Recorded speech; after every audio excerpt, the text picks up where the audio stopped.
Warning. The information shared in these conversations and videos are intended for general knowledge and entertainment purposes only. It should not be considered as legal advice or professional guidance. Additionally, any documentation or references to specific content are solely for the purpose of discussion and understanding. It does not imply endorsement, promotion, or support of said content. The views expressed in these videos and/or conversation are those of the individuals involved and do not represent any official stance or opinion. The content you are about to experience may contain strong language, including explicit words and phrases. This language is used for artistic expression and may be integral to the storyline or character development. It is important to note that the use of such language does not endorse or promote offensive behavior.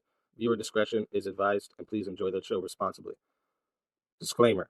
Copyright disclaimer under Section 107 of the Copyright Act 1976. Allowance is made for fair use for purposes such as criticism, comment, news reporting, teaching, scholarship, education, and research. The Canadian Copyright Act, Section 29, allows an individual to use copyright-protected materials when creating a new work, such as a mashup, and to post the new work online on a site like YouTube. Fair dealing provision for specific purposes like research, private study, education, parody, satire, criticism, review, and news reporting. Step up, step up! Yeah! We pledge! We pledge! We pledge! We pledge! Yeah! Step in the arena, mind locked and loaded. Truth on my blade, every line's exploded. You swing your words, I counter with precision. Battle of reason, this is my mission. Raise your fist, let them know. No. Raise your voice, let it blow. Woo! We clash our swords of reason. Cut through like no retreating. Yeah. No fear, no chain, no treason. Woo. We clash our swords of reason. Woo. We clash our swords of reason. Cut through like no retreating. Yeah. No fear, no chain, no treason. Woo. We clash our swords of reason. Step back, I'm a scholar and a fighter. Every claim you throw, I strike tighter. Logic and power, I never fold. In the war of words, I'm solid gold. Raise your fist, let them know. Whoa. Raise your voice, let it blow. Woo. We clash our swords of reason. Cut through like no retreating. Yeah. No fear, no chain, no treason. Woo. We clash our swords of reason. Woo. We clash our swords of reason. Cut through like no retreating. Yeah. No fear, no chain, no treason. Woo. We clash our swords of reason. Every thought a fortress, every claim a storm. We forge a truth where chaos takes form. Ideas ignite like lightning through the night. In the war of minds, we bring the light. Step in, feel the heat. Truth is my weapon, never beat. Raise them high, break the ceiling. With a fire, with a feeling. We clash our swords of reason. Cut through like no retreating. No fear, no chain, no treason. We clash our swords of reason. We clash our swords of reason. Cut through like no retreating. No fear, no chain, no treason. We clash our swords of reason. We clash our swords of reason. Cut through like no retreating.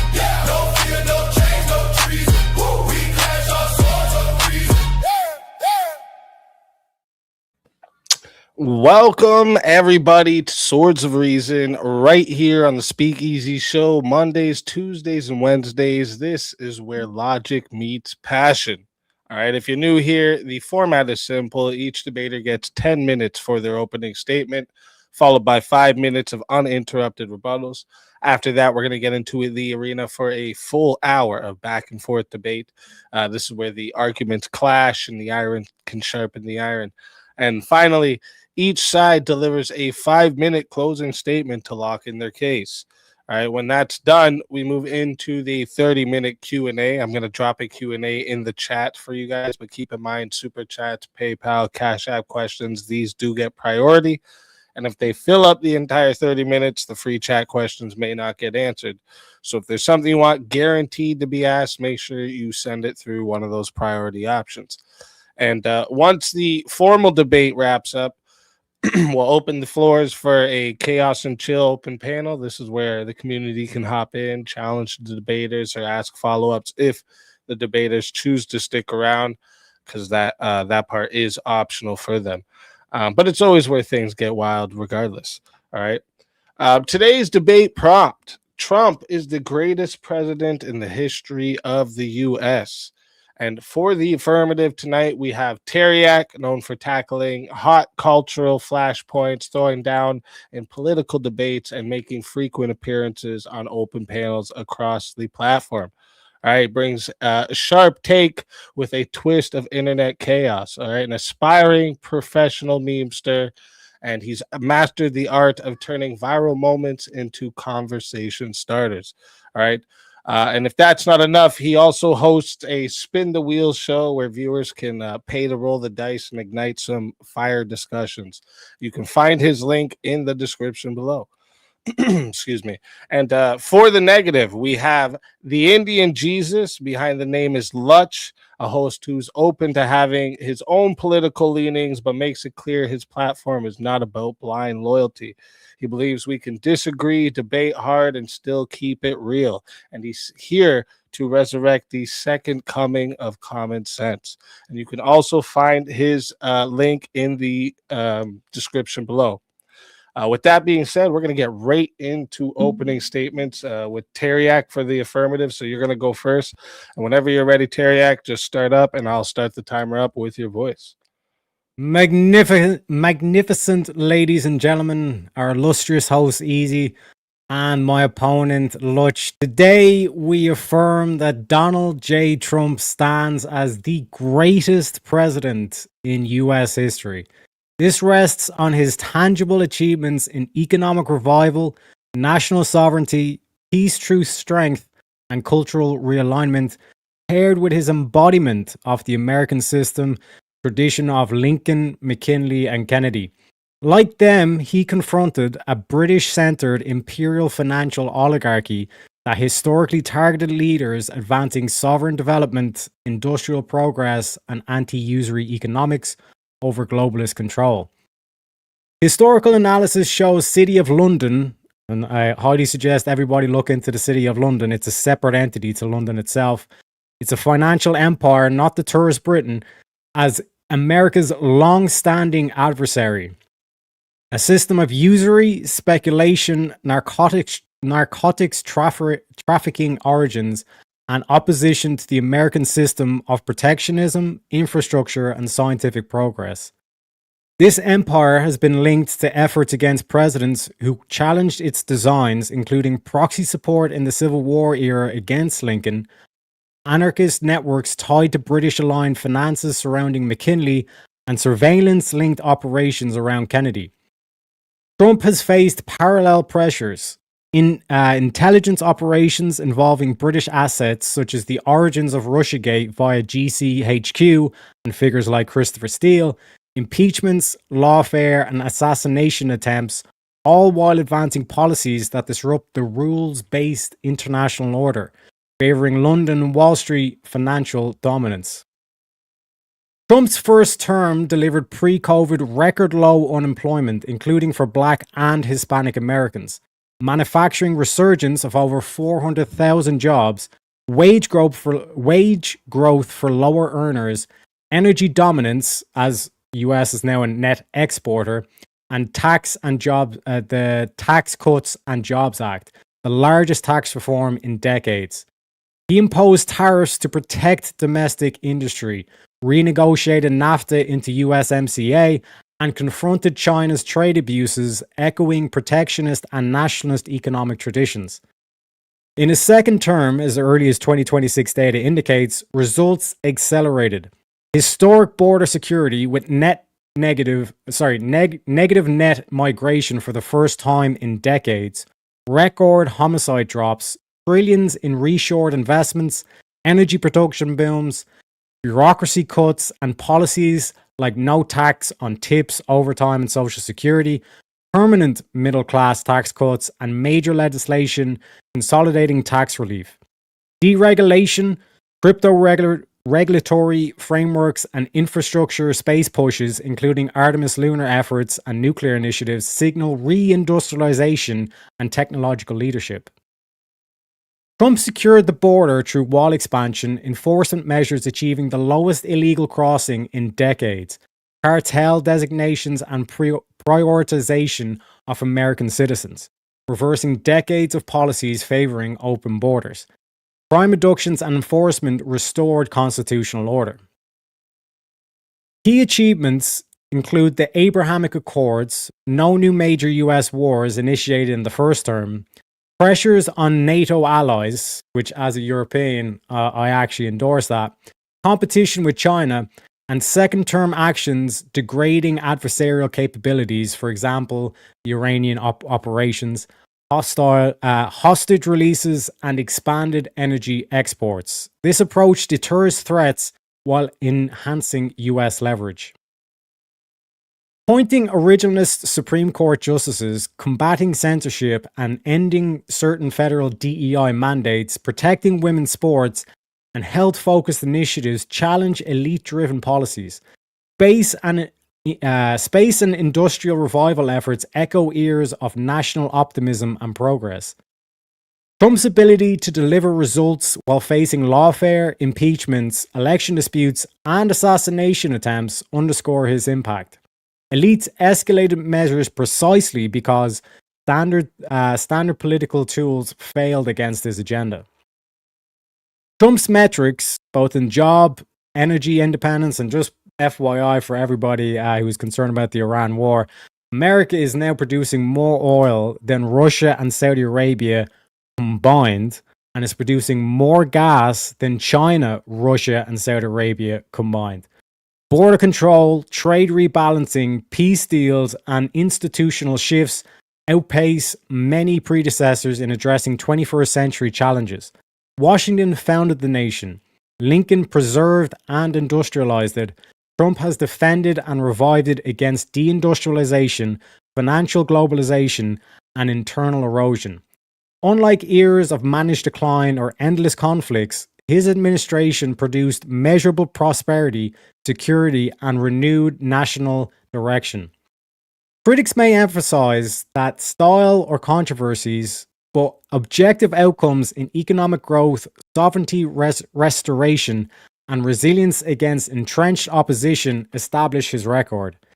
His previous policies favoring production, citizens, and progress against usury-driven global systems, the same forces long opposed the American system of economics. In conclusion, Donald Trump is the greatest because he revived the American Republic's core promise: prosperity, liberty, and progress for its citizens, against an imperial financial pressure that targeted prior transformative leaders. He built, protected, and inspired where others oversaw stagnation or decline. The evidence of the results, historical parallels, and policy impact affirms Trump is the greatest president in the history of the United States. All right. Thank you for that opening statement. And with that, we are going to hand the mic over to Lutch. Lutch, whenever you're ready, I will start up the timer with your voice. All right, so the claim before us is that Donald Trump is the greatest president in the history of the United States. I want to begin by making something very clear. This can be a fruitful discussion regardless of who wins, because I'm not here to argue Trump bad. In fact, I would argue the opposite. Donald Trump is easily the best president of my lifetime. His impact on the direction of the country, on political discourse, and on challenging entrenched systems is undeniable. All that stuff that Tareyak said, very good. But that's not the question. The question is whether he is the greatest president in American history. And to answer that, we need to redefine what greatest actually means. The greatest simply means disruptive, influential, or politically dominant within a modern context. Then yes, you can make a strong case for Trump. But if we're talking about historical greatness, we need a more serious standard. I'm judging greatness by the following. The greatest president is the one whose actions produced the most lasting structural impact on the United States, especially under conditions where failure would have permanently altered or destroyed the nation. This definition matters because it separates short-term success from long-term consequence, and it separates operating within a system from fundamentally shaping that system. Under this framework, Trump is not alone at the top. In fact, he is competing with presidents who face challenges of an entirely different magnitude and whose decisions still define the country we live in today. I wanted to come in with some obscure name that many of you probably never even heard of. But the fact of the matter is, there's a reason you know the presidents you know. They were great, possibly the greatest. Let's start off with good old honest Abe. Abraham Lincoln did not inherit a divided political climate. He inherited a country that was actively breaking apart. The Civil War was not a culture war. It was a literal war over whether the United States would continue to exist. Trump governed a functioning, albeit messy, nation and worked to improve it. Lincoln governed a collapsing nation and had to decide whether it could be saved at all. In doing so, he didn't just preserve the Union, he fundamentally redefined it. Through actions like the Emancipation Proclamation, he transformed the purpose of the war and helped end slavery, permanently altering the moral and constitutional structure of the country. I would hope that we all think that's a good thing. You can criticize Lincoln, and people do. He expanded executive power, restricted civil liberties, and made decisions that were deeply controversial even at the time. But all of those criticisms point to the same reality. He was operating under conditions where the failure of leadership meant the end of the nation itself. Lincoln wasn't managing a country. He was making sure there would still be one to manage. Now compare that to Trump. He's faced serious challenge, again, as Tareyak outlined. Political division, institutional resistance, media hostility, but the survival of the United States was never in question in the same way. The scale of consequence is simply not comparable. Next, the OG, George Washington, also did not inherit a stable republic. He inherited an experiment on a global scale. After the Revolutionary War, the U.S. was fragile, untested, and could have easily collapsed into chaos or authoritarianism. Washington's greatness is not in dramatic policy achievements, it's in his restraint. He established the precedent of a peaceful transfer of power. He refused to become king when he easily could have. He defined what the presidency would be, not just for his time, but for all time. Trump operated within a political system. Washington made sure that system could exist at all. And that brings me to boxing Teddy Roosevelt. In case you didn't know, he actually did lose an eye in a boxing match during his presidency. Roosevelt is particularly important because he is, in many ways, the closest parallel to Trump in style. Strong, assertive, anti-establishment, and willing to confront powerful interests. But where Trump challenged those systems rhetorically and politically, Roosevelt reshaped them structurally. He used the Sherman Antitrust Act to break up monopolies and reassert that no private power was above the public interest at a time when industry looked very different than what we have today. He expanded the role of the presidency and the federal government in ways that still define how the country operates today, namely things like Donald Trump's executive actions. And through projects like the Panama Canal, he didn't just influence America, he influenced the global balance of power. Trump identified real problems, especially around entrenched power and institutional resistance, but identifying a problem is not the same as permanently solving it. Roosevelt didn't just challenge the system, he rewired it. And that leads to the central distinction I want to make. Donald J. Trump is unquestionably a historically significant president.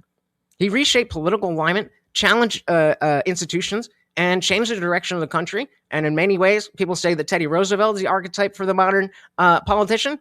It seems that Donald Trump is now taking that spot. But this is, but greatness at that level we are discussing is not about direction alone. It is about permanence. Lincoln preserved the nation. Washington created the system that allows it to function, and Roosevelt reshaped the balance of power within it. Trump, by comparison, redirected the trajectory of the country, but the long-term structural outcome of his presidency is still being written. And that matters. One of the requirements for being the greatest president is that your legacy is not just powerful, but complete, measurable, and enduring across time. So my position is not that Donald Trump does not belong in the conversation. It's that when we apply a serious historical standard, one based on structural impact, existential stakes, and lasting consequence, there are presidents whose achievements simply operate at a higher level. And for that reason, Donald Trump cannot be considered the greatest president in the history of the United States. At best, would be tied with the others, but there can be only one GOAT. I look forward to an interesting debate. Thank you for taking this, Tareyak, and thank you for hosting Speakeasy. And with that, I will concede my time. All right. Thank you for that opening statement. Great opening statements from both sides. We're going to get into the rebuttal round. So this is 5 minutes for each person to directly rebuttal to their opponent's opening. So there's no interjections yet. One will get 5 minutes. Then after your 5 minutes, we'll go to the other side. Then after that, we'll get into the open floor. So with that, we're going to hand the mic back to Tareyak. Tareyak, when you're ready for your 5-minute uninterrupted rebuttal, I'll start the timer up with your voice. So it's very interesting that we both agree, like Abraham Lincoln, he's definitely up there because of the whole Civil War. This is why I brought up the City of London. Those are the motherfuckers that funded the Civil War and tried to, and eventually did end up being responsible for the assassination of Abraham Lincoln. The second president he mentions, I think you mentioned Washington, but the other key president you mentioned was Roosevelt, and you said Roosevelt fought against the big powers. He was, like speaking truth to power and all that kind of shit. Who was before Roosevelt? McKinley, who I mentioned. He's the dude that got assassinated by the British again. Why? Because they were globalists. They were deindustrialists. They wanted to ruin America. So they assassinated, or they made sure that McKinley got assassinated, and they put their boy Roosevelt in. And then he done what the British wanted, which was to go after all the big industries, deindustrialize America, and weaken America. Right? And then the other president as well that I mentioned was Kennedy. Again, taken out, all the presidents I mentioned were assassinated, and the funding behind those assassinations, the intel behind those assassinations, was the City of London. It was the British, which I would like to remind every single one of the Americans in the audience, they are the ones that were funding the Civil War and causing and wanting America to bow down to the imperial system.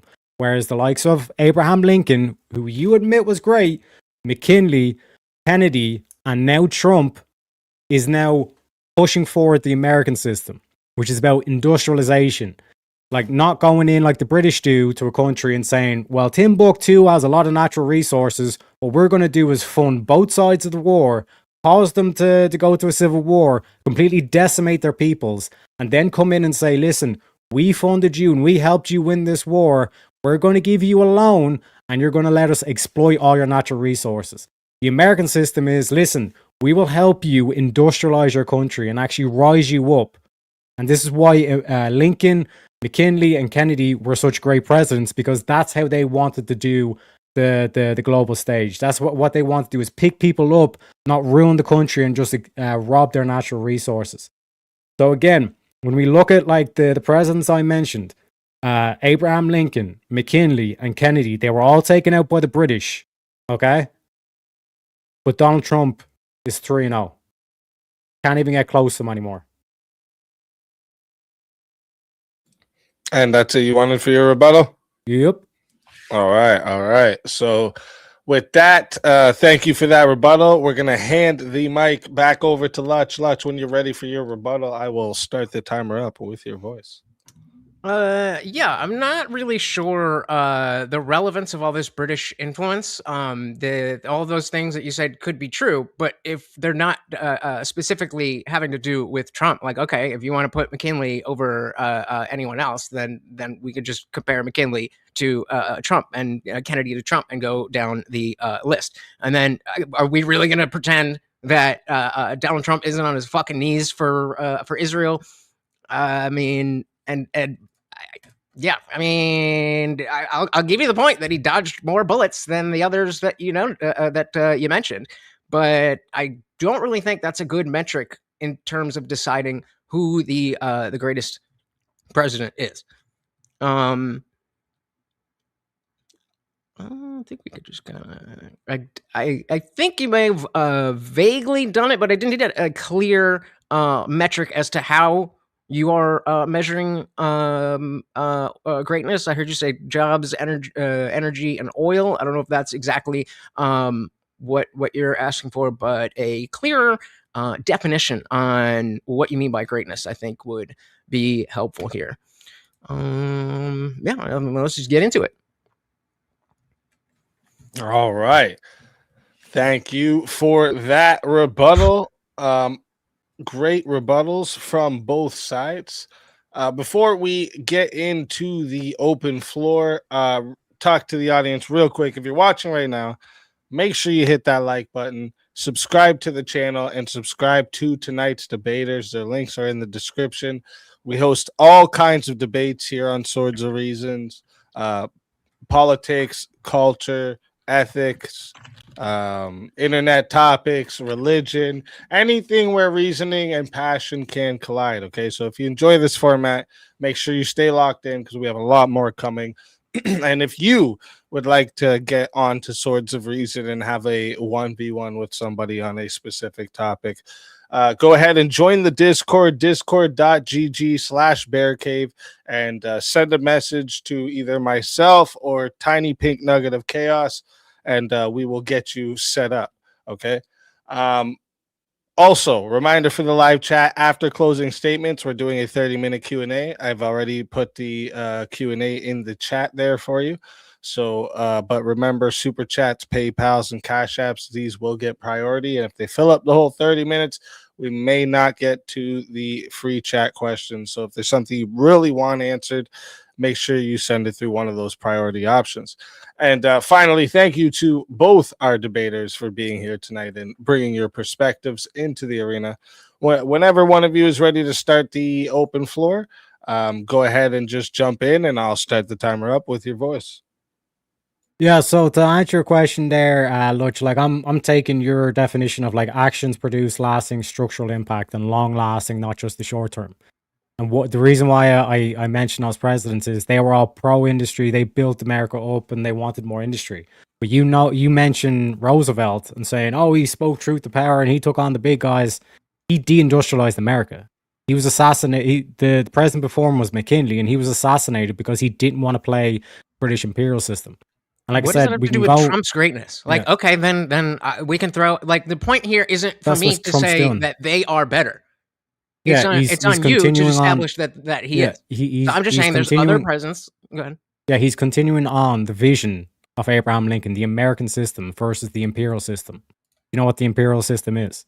Yeah. So Yeah. So presidents have been killed. Your previous presidents have been killed over the fact that they will not go along with the imperial system, and they choose the American system. okay, maybe this is going over my head. What's so Trump has rescued America from basically being the city of London's bitch and doing this whole like endless wars and all this kind of shit, constantly using America as the bully or the the force doctrine essentially to get their shit done. Okay, so just to be clear, when you're saying, oh, the British this, the British that, the British that, you're saying that without Trump, the British would have taken over America again?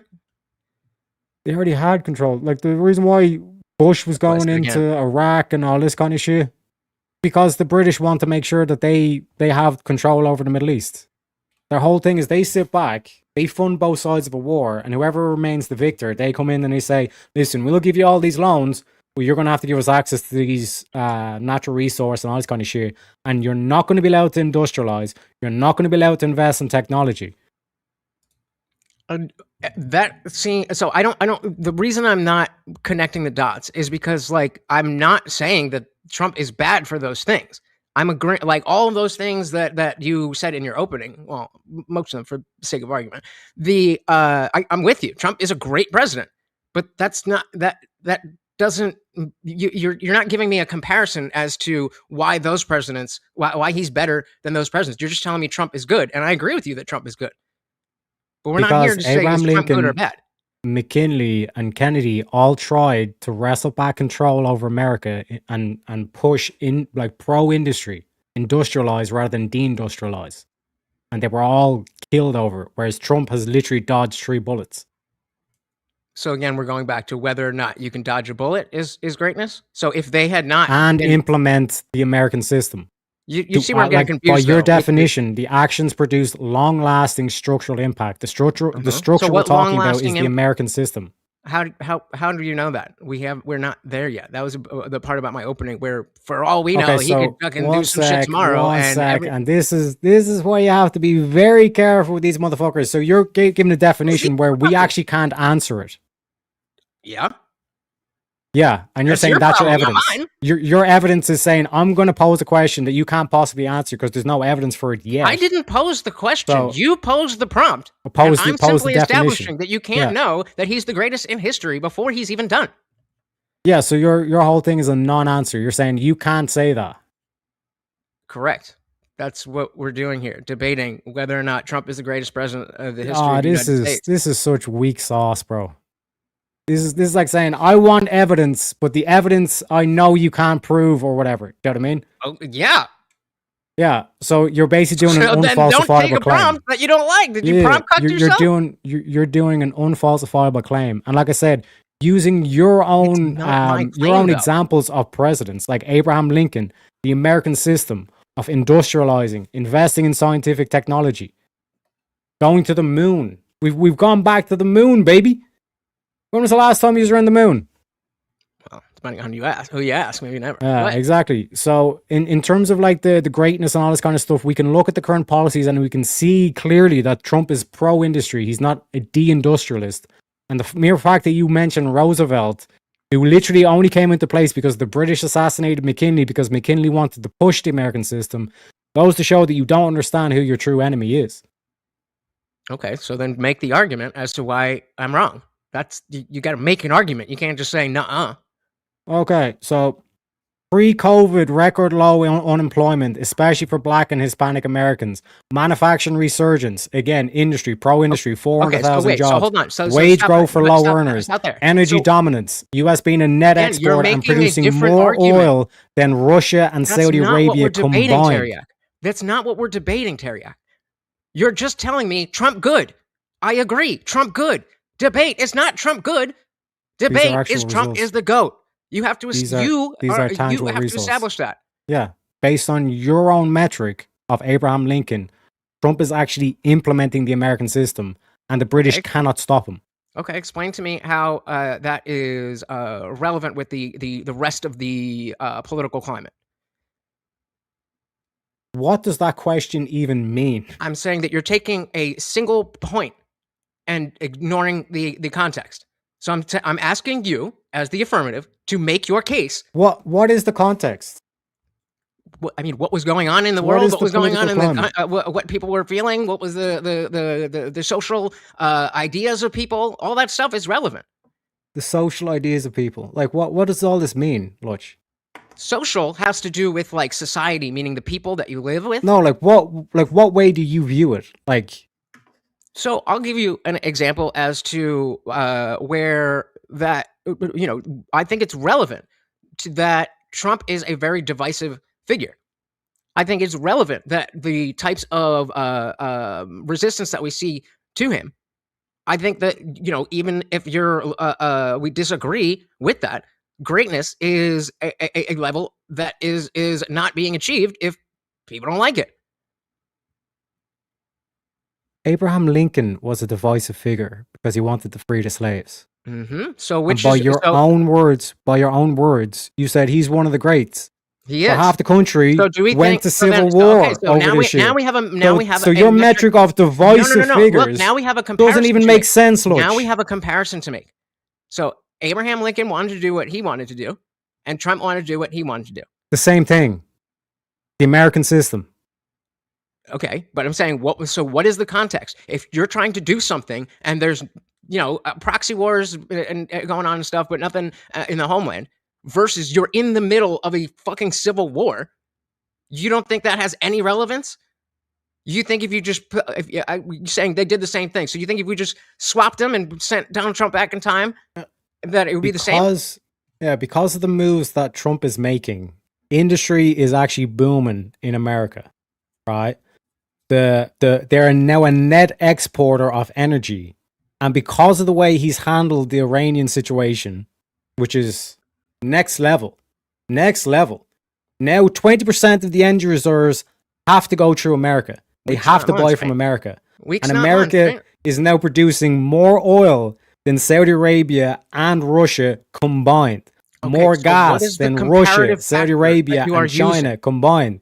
Okay, I agree. All of those things are good. What is the comparative metric that you are using? How can you say, okay, these are the comparative things that I'm using for Donald Trump, and then comparing that to the same of a different president, or rather all the other presidents, and him coming up on top. This is a comparative thing. Saying you are the greatest president means that of all the presidents, holistically looking at what their presidency was, that he is better than all of them. That is the argument that you have to make. It is not my responsibility to give you a president who I think is the greatest. You are on the affirmative saying Trump is the greatest, and you're not making that argument. You're just making the argument that Trump is good, and I've already said that I agree. So you can keep throwing. Yeah, you're making the argument Trump is great. Like, stop telling me that Trump is great. Like, what's the context? Like, fantastic, greatest president of my lifetime. We both mentioned previous presidents. That's why I mentioned the three previous presidents being Lincoln, McKinley, and JFK. Okay, like that's the context. And now you're saying you're not giving me any context. And it's like I'm giving you other presidents that were assassinated because of the American system they wanted to implement, and now Trump is actually implementing that system, and he's dodged 3 bullets. So I kind of thought you were being facetious, but like, let's say you're saying, for the sake of conversation, they're all trying to accomplish the same thing. So you're saying if Kennedy and McKinley had not been assassinated, then they would have done the exact same thing that Trump... They would have been implementing the same vision, yeah, relative to the time frame of the context. They would have industrialized America rather than deindustrialize it, which is the fingerprint of the British imperial system. And so it's just the fact that they died. Deindustrialize. So just the fact that they died is what makes them greater. I would argue that being alive is... No, because they never got a chance to actually fully implement it and have a long-lasting American system. Yep. Yeah. So, but again, I mean, if we're going by greatest, then yeah, I think a president who is alive would be better than a president who isn't. If you want to dodge and bullet, yeah, cool, great. What? That's a non-point. Do you know what a straw man is? Yeah. Did you not just say that he dodged 3 bullets 3 different times? Don't straw man my argument. How did I straw man your argument? Yeah, and actually deal with the fact that I keep talking about the American system. 3 times you established that he dodged bullets 3 times. Listen, and you're talking about the fact that they were assassinated. Yeah, listen. What did I straw man? Listen to what I'm saying. That the political philosophy that these presidents had was the American style system, not globalization and deindustrialization and all this kind of shit. The fact that he survived them and he's able to implement it, and he is currently implementing these systems that these previous presidents had, that's why he's the greatest. He's actually able to implement the American system. So deal with the argument of the American system versus the British imperial system. This is frustrating because you're narrowing down to this one factor and ignoring like everything else that's going on. Well, he did this one thing and he didn't do that thing, therefore he's better. I don't know enough to knock down specifically what you're saying. But it just doesn't seem relevant to the totality of what a presidency is. Okay, do you know what the American system is? Explain to me. I understand imperialism. And the American system is a historical U.S. economic philosophy and policy framework that emphasizes national economic self-sufficiency, industrial development, and internal unity through active government support for key sectors of the economy.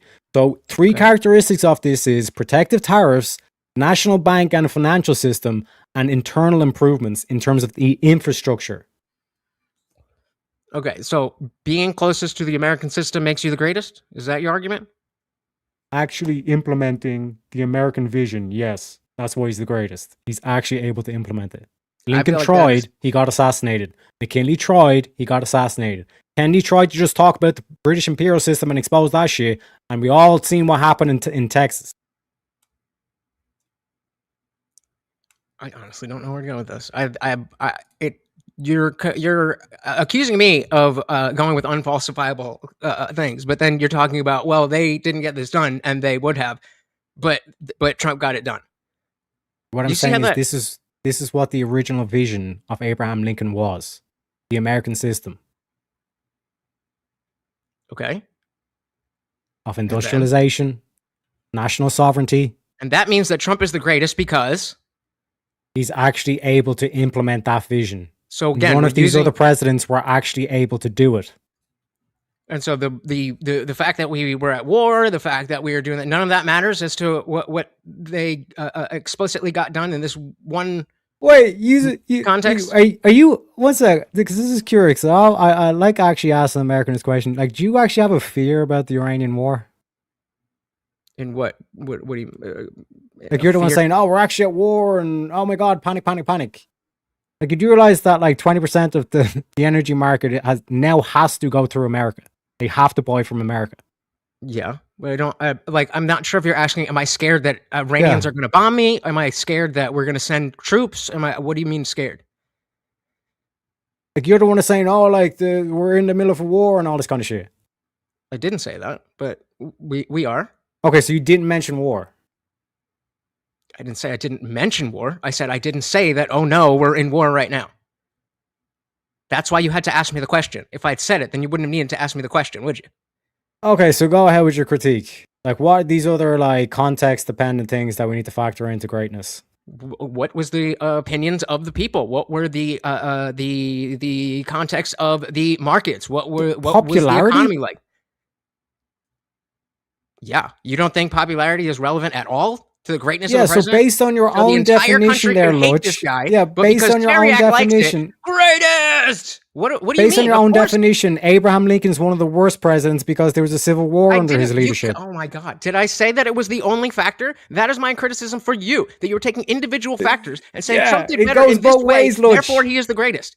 You are taking It goes individual both points ways. and saying, oh, he did this better, therefore he's the greatest overall. A standard goes both ways. Agreed.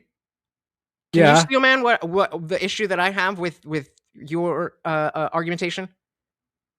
I genuinely cannot see your critique of it. You're trying to say like these other things are context dependent, like his popularity levels. Which again, we can use your own example. You're the one who mentioned Abraham Lincoln as well, and based on that example, you would say that Abraham Lincoln would be one of the worst because there was literally because it would conflict. be only one factor. The fact that he kept the Union together matters more than whether people liked him. Do you agree or disagree? Okay, so then that is the metric. Do you agree that or is the disagree? metric. Do you agree or disagree? I don't agree with popularity. Popularity is like this whole like democracy psyop that's in your head that you think all of a sudden if popularity in the room with us.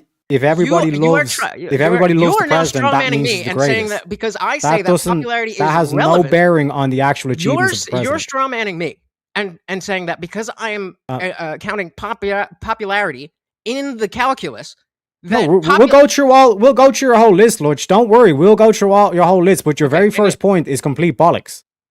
So, steelman, what I just said, because now this is the second time I'm trying to. You're trying to act as though popularity has some sort of bearing over greatness. And so you just completely denounce that. Yes, because Nikola Tesla was not a popular scientist, but he was a great scientist. Great. So let's go to other other things. I mean, you know, the Civil War is the easiest thing to go on. How can you say that aside from popularity? Yes, I think it would be, if we're talking about greatness, then if he did exactly the same thing and people liked him more, that he would be more great. But that doesn't mean that the popularity itself is the sole factor in greatness. That is what I'm trying to say. Do you agree? To steelman your position is to say, okay, because there was internal conflict and then he somehow managed to keep the country together, that makes him great. Is that your steelman position? I'm sorry, can you say that one more time? I apologize. You see what I'm saying? He's not even listening. This motherfucker's not even listening, chat. Can you believe this shit? Don't worry. You have a thick accent, brother. I'm trying. Take my hand and we'll walk down the path together. Yeah, like I'm 5 years old. So you're saying because there was internal conflict in the country and Abraham Lincoln somehow managed to keep this together, that makes him great? No, that among other things. This is what I'm trying to state. We're just dealing with one factor. We're just dealing with your first metric. Donald Trump did not have a civil war to navigate. I'm here with you, baby. I'm here with you. Just this point in terms of the popularity that now we've kind of goalpost shifted to like, well, he kept the country together, right? Are you saying that like that is actually like warranted of greatness? I'm saying that is an aspect, not the sole aspect. So in terms of that aspect, if Donald Trump was to, let's say, if there was a civil war that has to break out in America and Donald Trump just wiped out half the country and they declared victory and all this stuff, that would make him great? I mean, if you want to describe the Civil War like that and map it on 1-to-1, then yes. No, I don't accept I'm that. I don't accept testing your metric. Okay, but I don't accept that that's an accurate representation of the Civil War. But to your point, yes, if there was that level of conflict and whatever needed to be done to keep Yeah. the country together was done, that would make Donald Trump more great than he is. Yeah. Does that answer your question? The critique to that is, well, Abraham Lincoln actually let it devolve into actual civil conflict, whereas Trump has he hasn't have to actually put the conflict in. And like I said, once you bring up the Civil War, I'm pointing to the City of London and the British imperial system, which you keep running away from. Those are the ones that caused and funded the Civil War. What, and so, okay, explain that to me. Maybe I'm not getting the connection there. Why the funding of the British is directly tied to the greatness of the president? Because it's the British imperial system. This is how they what would be the correct word? This is how they exert their like soft power over nations, where they basically fund certain candidates, fund certain people that will basically descend the country into civil war. And then once it's a civil war, the country gets extremely weakened, and then they come in and say, we helped you, we supported you, now we're going to give you a loan so you can rebuild a little bit, and you're going to give us all these natural resources. And that's how, like, anybody who, like, just ask anybody who has identified the British imperial system, how evil, one could use the word evil, the system is. And again, Trump has wrestled control from that. So the powers that caused the Civil War, Trump has literally wrestled control from them and freed America in terms of the essence of the American system. And so, do you think that you're making the argument that in terms, when we're comparing the Civil War, that this is the same level of threat to America? Yeah.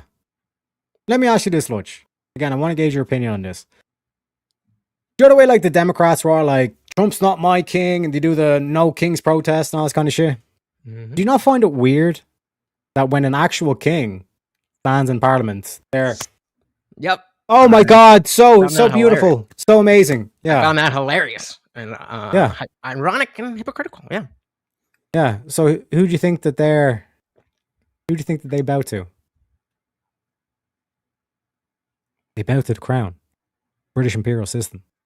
So all those Democrats, it has nothing they to do know with who just they know who their true diplomacy, leader that is. when a world leader comes and they are making a speech. No, that, no. This is why I keep bringing up the British imperial system. That's why the Democrats are there clapping and all this kind of shit. Because the word went out saying, you're going to give this motherfucker standing ovations. You're going to clap like a fucking seal. Because this is who our true master is. So if and it then, was the leader of Germany, they wouldn't. The whole thing with like the beehives, to explain that, why that was such a big thing. There's a thing back in ancient Celtic and Anglo-Saxon tradition, right? Anytime in terms of royalty and all this stuff. And this actually happened when the Queen Elizabeth died. There was the whole thing of like telling the bees. So before Charles had his whole ceremony and all this kind of shit, basically the beekeeper of in terms of the what's it called, Buckingham Palace and all this kind of shit, the beekeeper there went around and told the bees so the hive won't leave the colony and all this kind of shit, right? And bear in mind, 3 assassination attempts, 3 knocks. That's the whole thing. Look it up. Telling the bees and informing of a new master. That's why Trump brought Charles down to the beehive and was basically telling him up front, I'm the new master. We're sick. We're done with this British imperial bullshit. You're not going to be manipulating America anymore. We're going to industrialize. We're going back to the moon. We're investing in technology. We're investing in nuclear. And we're not your fucking monster no more. We are our own masters. And so when he's the greatest president in the history of the United States. Again, I just don't buy that. You're taking one factor and you're saying like, okay, but as you've explained, it's wider than I initially thought. But the fact that you're saying that, if we didn't have this, then we'd have another revolutionary war. That what is that based on? No, if Kamala got in, America would have been completely deindustrialized. Okay, completely deindustrialized, and you would have been Britain's bitch for the next God knows how long. Okay, that would make her the worst president. Not, I don't understand how that. Yeah, that's what was on the table. Like this whole thing of like free trade. You might hear it was like, oh, free trade is our strength and all this kind of shit. If a country does not have tariffs, it can no longer protect its industries, which means its prone to deindustrialization. This is how, like, Germany, especially with this whole like EU, whatever the fuck you want to call it, free trade has immensely damaged all European countries, and this is why Europe's about to go into a fucking massive recession. Yeah, and the currency is going to go to shit. So why don't we try to come from a different angle? Can you give me a clearer comparison as to we can go with the ones that you used, McKinley and Kennedy. Abraham Lincoln, Kennedy, they all had the same vision. Right. The American system. I'm trying to get a comparative analysis here. You're giving, because you can't compare apples to oranges. So we have to find some way the consistent thread that allows us to make a comparison in the first place. Okay, right. Let me give you a simplified example. Like, what's your philosophy? Like economic or political? Any will do. I'm an absurdist. Okay, let's say you genuinely believe in absurdism and you think that absurdism should take over the world. Right? That's the thing. Right? You try to do that and you get assassinated. But then I step in and I believe in Lutch and I say absurdism is the way to go. And I actually implement absurdism, so it's like a worldwide, like recognized concept, and it's actually practiced worldwide. Who's more greater, me or you? You. But in that context, Alhamdulillah, habibi. No, because again, we're saying this one, trying to implement one thing. You're using a singular metric for a holistic idea. A presidency is not just whether or not it follows what you want for the world. I mean, I agree. Yeah, I want it too. Like, I want it too. I'm not saying it's bad, but that you can't say, well, this one thing is why he's the greatest. You have okay. Let me see if I can build a bridge here. I'm going to pause the time just for a second. I think I understand what you're trying to say there, Lutch. So let me just ask both of you, right? So I think what Lutch is trying to say is like what would be the standardized criteria that we're going to use to compare Donald Trump to other presidents? Is it policy impact? Is it foreign policy? Is it crisis leadership? Is it institutional or long-term impacts? Or like, I think that's what you're asking, right, Lutch? Like, what are you comparing the two? Yes. Like, I'm trying to establish the metric. So, like, is it Abraham Lincoln versus Trump in economics? He wins in foreign policy. What is it, right? That's what you're trying to say. Exactly. Okay. Exactly. All right. And to tie a bow on that even if we are to say that President A did worse with the economy than Trump, that doesn't automatically make him the greatest. It's a what's what I'm looking for? Holistic. Right, there'd be a group of things, and I think you guys both had mentioned a group of things, so you could like compare, like maybe like how you guys both had mentioned a crisis under each president. You could talk about how that was done. What did I write down here? You guys have kind of talked about like policy impacts amongst the president. So like what do you want to like have for a standardized criteria for the affirmative? What you got? Whatever one. You're the critique here. Like I said, like if you want to go based on just purely economic, what is it that I'm critiquing? Yeah. If you want to go purely based on economic, then clearly in terms of like getting rid of the free trade and do the tariffs so they can actually protect their own industry, reindustrialize. So bring back all the steel manufacturing, bring back like actual kind of like proper like jobs and working and all this kind of stuff. We can talk about the stock market and the GDP and all that stuff, new all-time highs and all this kind of shit. Yes. So can you please give me the comparative analysis? How are you're saying, okay, he did good, therefore he's the greatest. What I'm looking for is he did this, but Trump did that. And when we balance out all the numbers, then Trump comes out ahead. That's what I'm not hearing from you. Yeah, I'm look, I'm willing to be like, damn, you got me. Yeah. I'm willing to go there, but you need to give me the argument. Yeah. So does America have better like a better economy, like in terms of like industrialization, protectionism, all this kind of stuff, now or back in when Abraham Lincoln was president?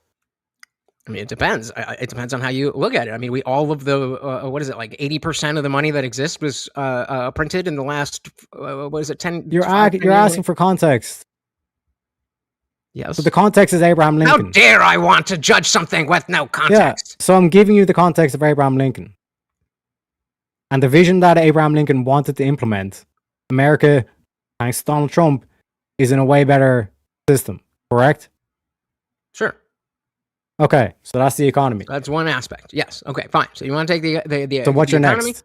So well, hold on. Before we go there, there's definitely the argument as to the morality. Then, if we had slavery during Lincoln's time, Yeah. then flipping that is going to affect the economy in many different ways. This is what I mean, that you can't just take one aspect and say, "Oh, economy better." So fine, but I'll give you that. I'll say that that I don't really know enough about Lincoln's economic policy. So fine, I'll give that to you and say that in the economics category, Trump is the greatest.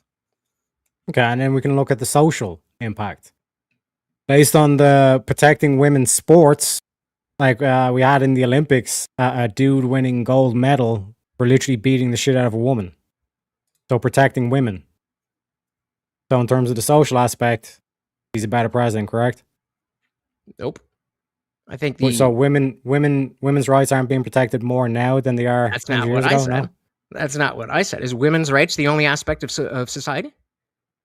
Okay, what other categories do you want, Lutch?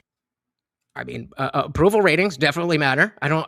The Oh my level God. of the level of I want Yeah, someone that's between- popular. I want the nice guy. Like, that's what you're saying. what do you think a president is, dude?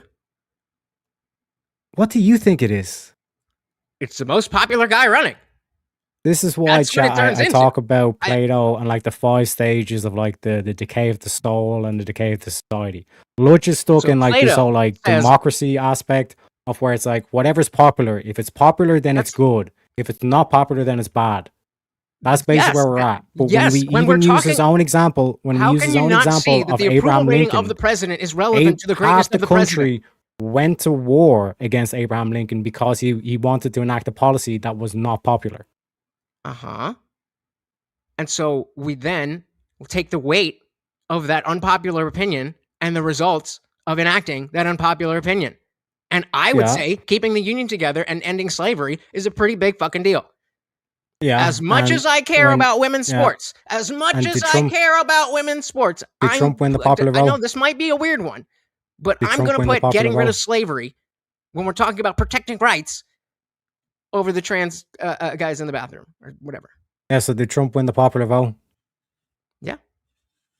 So he's popular. Yep. Okay, so next. So he's more popular than any president ever. Because In history, yeah. That's Most the votes. comparison. Most votes in the popular vote in history. Most popular president. So next. So he's approval rating is not. he's economically the best. Nope. He's popular. He's the most popular. You're doing it again. What's the You're next one, actually Lutch? saying- What's the next one, Lutch? Has his approval rating gone up or down since the election? There's swings in anything. Okay. He won the election. So then that reflects When it was most the fact crucial, that the he voting won the is not election. the only aspect in whether people agree with him, right? It could be that someone cast a vote for Donald Trump Okay. and now is very Why- angry at what why- Donald Trump why is he not doing. getting- Is that a why is he not possibility? get- Is why that he a not getting possibility? impeached? Why is he not getting impeached if he's not popular? Is that a possibility, Tareyak? That what is That somebody popularity voted for Trump ways up and and now down? doesn't like Trump. Is that a That's possibility? yeah, it's possible. There's other Okay, people are like, so actually, then- no, actually, so then- he's converting over people from the center. So then we can't use the vote itself as a metric of the approval. Okay, what's over your the metric course then? of the presidency? What's your metric? I gave you the metric that the lasting actions and the Yeah, but how do we measure? How do we measure the popularity? in the exact ways that we're talking about. But it's not one of No, the that's not an answer. What is the specific metric that you're using to measure popularity? I'm just trying to understand. You're on the affirmative. That's why I keep looking for what's the that metric? definition. It is your responsibility to establish that. Yeah, so if I say what's the metric, how we measure how fast something's that's traveling, your I would say job, meters per second. What is the That's metric your that we job. measure popularity? How would we measure popularity? Is that your question? Yeah. So I mean, the popular vote is one aspect. Approval ratings are okay, another yeah. aspect. That was my And metric. I would yeah. argue that more people, the changing approval ratings are much more aligned with Approval what ratings. people want because of the Okay. fact that it's essentially a The binary. Polls. That's what you're going based on. Partly, polls are irrelevant. Is that what you're saying? Pretty much, yeah.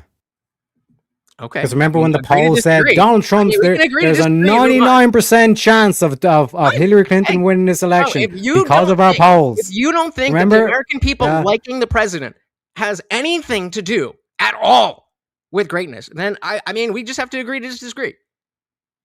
I don't think it's the most it important thing. seems but I like absolutely that's like a think that main people- issue for you. People are And like I unhappy said, with just presidents for who get everyone in power and then use that power in a way that doesn't represent the Yeah. people or is different than what was campaigned on. Mhm. So the approval rating reflects that.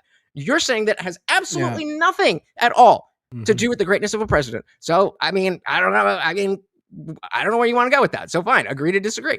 So that's a wash. So what it shows is Next. that you it doesn't seem Well, like you actually have just to try to build a bridge on that last part there. I thought maybe I heard wrong. I thought Lutch, you had asked Tareyak for what he means for popular. Like Yes, you were going off his. Yeah. So I'm trying to establish the standard. I'm still not getting that. You're still taking individual things. You have to build that into a holistic answer as to why the entirety of Trump's presidency is greater than the entirety of all other. Yeah, but what I'm asking is like, because if he says like, yeah, him being the most popular voted president is what I go for to say he's the most popular. If you don't accept that, are you saying like you have a different standard for it? Like, so like, is it? They have a wider standard. I'm saying it's not just popularity. It's not just the economy, and it's not just. No. I'm talking still on just the popularity part here, because I thought you were like giving him the definition of what is for popularity, but then it sounds like now you're debating the definition of what makes him the most popular. I was pushing back against the fact that the number of votes in the popular vote is not a fixed standard that can represent how people feel about that president throughout the presidency. That only takes a snapshot of that day. So I was pushing back and saying that using the popular vote alone doesn't equate to popularity. Okay, and what would you offer instead then? So yeah, I would say the popular vote does matter. I'd say approval rating matters. I'd say the ability for people to understand the rhetoric that they use and understand what it actually means instead of saying shifty stuff. They're like, oh, I didn't mean that, but I meant this. Being clear and concise and having people understand you. All these things are relevant. I mean, these aren't I mean, except for the actual approval rating and the actual votes, these aren't empirical things. So if you're looking for empirical numbers, I understand why we can't do that. But we still have to have some type of standard to establish that Trump is, in fact, the greatest president in the history of the U.S. And I'm not hearing what that standard is. I'm just hearing a lot of good stuff about Trump that I generally already agree with. So maybe if you're saying just to maybe help with the audience, you're saying that the stuff that Tareyak's presenting is good, but it doesn't make him the greatest. And is there like a president that you would say did those things that Tareyak's saying about Trump being the greatest better? Not necessarily, but again, that's why this is a holistic thing. So somebody could be not as popular as we just talked about with Abraham Lincoln, but can do other things that would make them more great. Yeah, that's what I'm That's like- asking. yeah, Like, out of the- everything that that Taryak's given for Trump, is there a president that you have in mind that would defeat what Tareyak is saying? Not specifically, no. I think a lot of these presidents, I mean, it is an opinion, of course, but so I mean, you can go with George Washington, you can go with any of these, but the claim here is that would be wrong. So unless it's just this is my opinion, like okay, you're allowed to have your opinion, bro, but it's your job to establish this is why he is better, and you're just giving me little tidbits of things that are good. That is not a comparative analysis. Yeah, so again, economy is better, popularity is better, like highest votes ever in popular vote. The industrialization, protectionism, being able to protect your own industries and all this kind of stuff, and then sovereignty, so getting back control from the British imperial system. So those are 5 different metrics that are measurable, that we have numbers on. Is there anything that you're missing, well, or you're like, because no, there's something you're not thinking about here, Tareyak? No, I mean, there's some I'm just taking in what you're saying. But I do think that's still kind of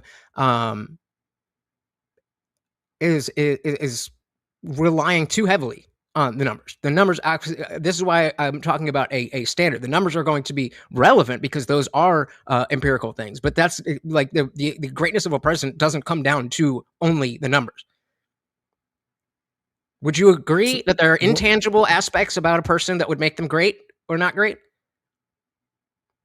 I would like.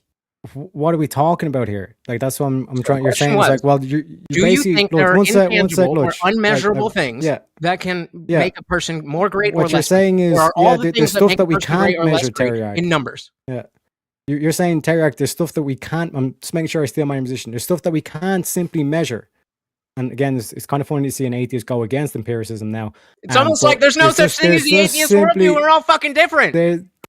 There's simply just stuff we cannot measure that would indicate whether or not someone's great or not. And I'm kind of, okay, if that is the case, Lutch, like what's an example of that?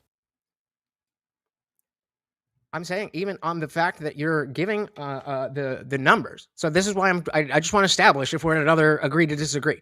Do you think there are intangible or things that can't be reduced to numbers, aspects of a person that could make them more great or less great? Yeah, I'm granting that. What are the examples? So then what we're saying is that it's not just in the numbers. So yes, the numbers are an important part of it. Remember how I said it's a holistic thing. So the numbers are an important part of it. But I think the other aspects are important too. I think again the division that we see in the people, the rhetoric, the types of propaganda, they're not unifying. So let's go with that unification. Okay. Tell me how he's the most unified. My claim is that like in all these like metrics, like Trump is clearly the greatest president America's ever had. If you don't have a count that, you have to concede that he is the greatest. I don't, because we don't know what's going to happen. That is why this is a bad prompt for you, because you're saying that Trump is the greatest when he's not done being president. How can he had the first term, didn't he? Yeah. Record low unemployment. Okay, but so then are you saying that if somebody had 2 terms and their first term they were awesome and the second term they were horrible? Yeah, based on what he's done, based on the policies that he's passed, based on the numbers that he's managed to achieve. In the context he's the greatest. Right. So you what agree, is this? Correct? Okay, yeah, so fine. I'll give you the economy. But you again need to give me a comparative metric. Yeah, but I just want you to agree, like based on the metrics that I provided, Trump is the greatest in those metrics, correct? In certain metrics, yes. So yeah, so economy, popularity, all this kind of stuff, yeah? Yes, but I'm saying there are other intangible things that are based on opinion. I admit that, but they absolutely are relevant. Beautiful. So just based on opinion, all this kind of stuff. So you agree that in terms of like the empirical and all this kind of stuff, Trump is the greatest president, but now you're saying in terms of the propaganda, in terms of the approval ratings, I guess, or his rhetoric and approval ratings. Yeah. Which are all subjective. Sure. Yeah. So again, Yeah. Trump, great, not necessarily the greatest. It is you've- not on me yeah. to give you another president that is Yeah. greater. It is on you to Yeah. establish that Trump is greater than all the other presidents. Yeah, so you've just conceded the debate. I did not. Yes, you did. Well, just maybe I can help out here. If Tareyak's claim is that Trump is better in all these metrics than any president, then if you don't have a president that's better, wouldn't you be agreeing with Tareyak?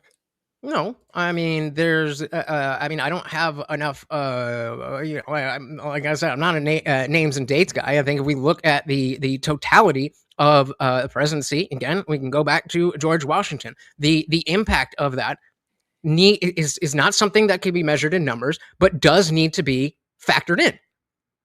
No? Yeah, no, sovereignty, like in terms of like the intangibility of like sovereignty, like how would you actually like give a number to what percentage are you sovereign and all this kind of stuff.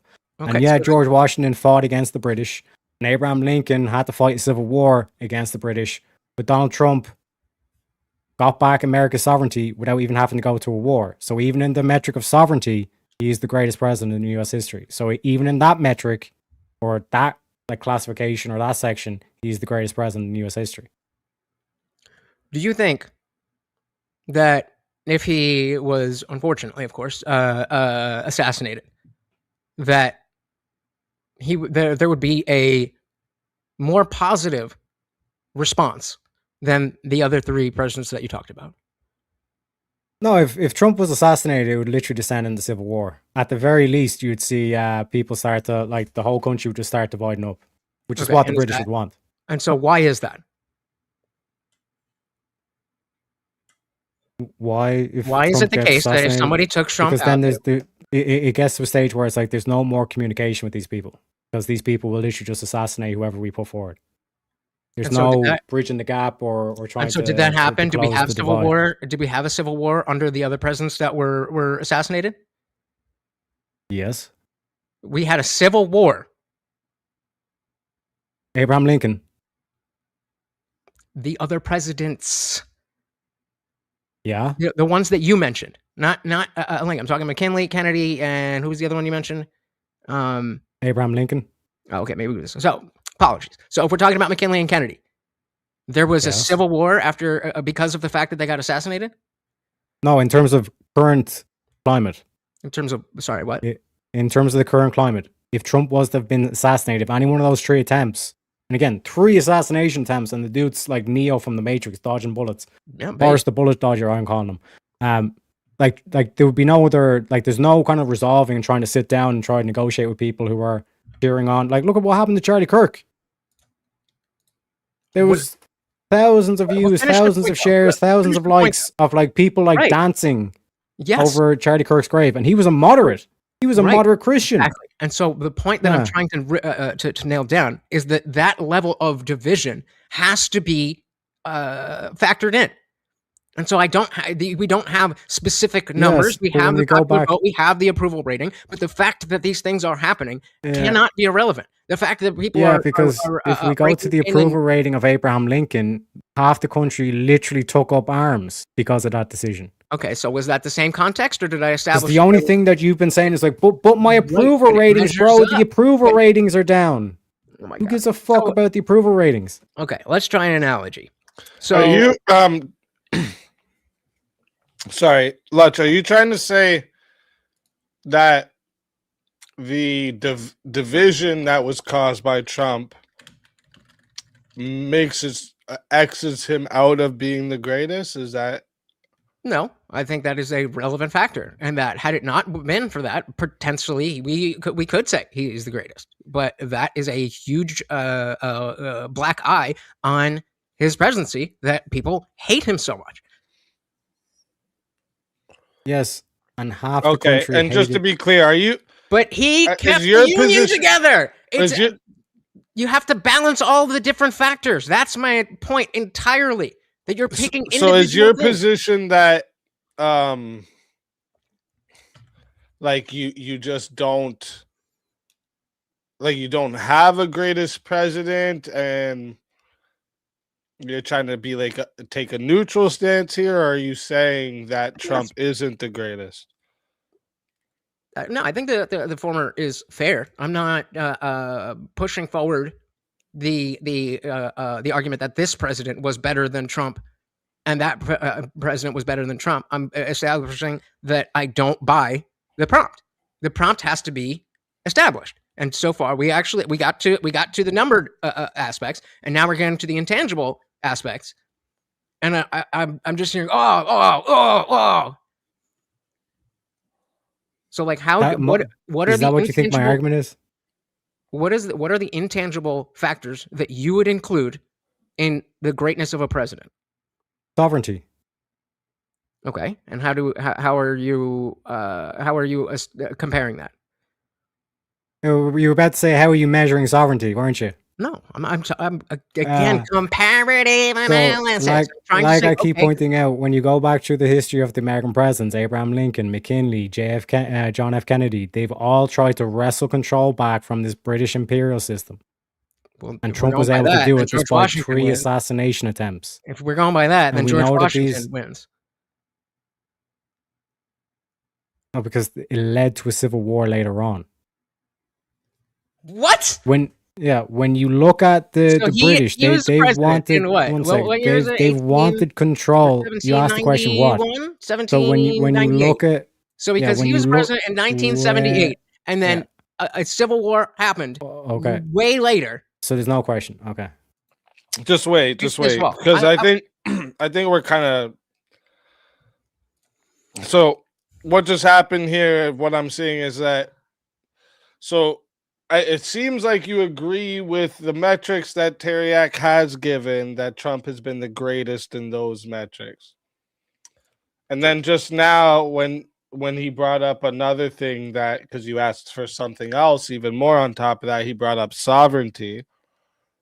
Then you said, well, if that's it, then we have to go with George Washington. So now aren't you just Xing out your own standard that you gave earlier, that it has to be more than one? Yes, that's precisely what I'm trying to demonstrate. Right. So wait though, but Tareyak's taken the affirmative here on Trump being better in all of these metrics to every president before him.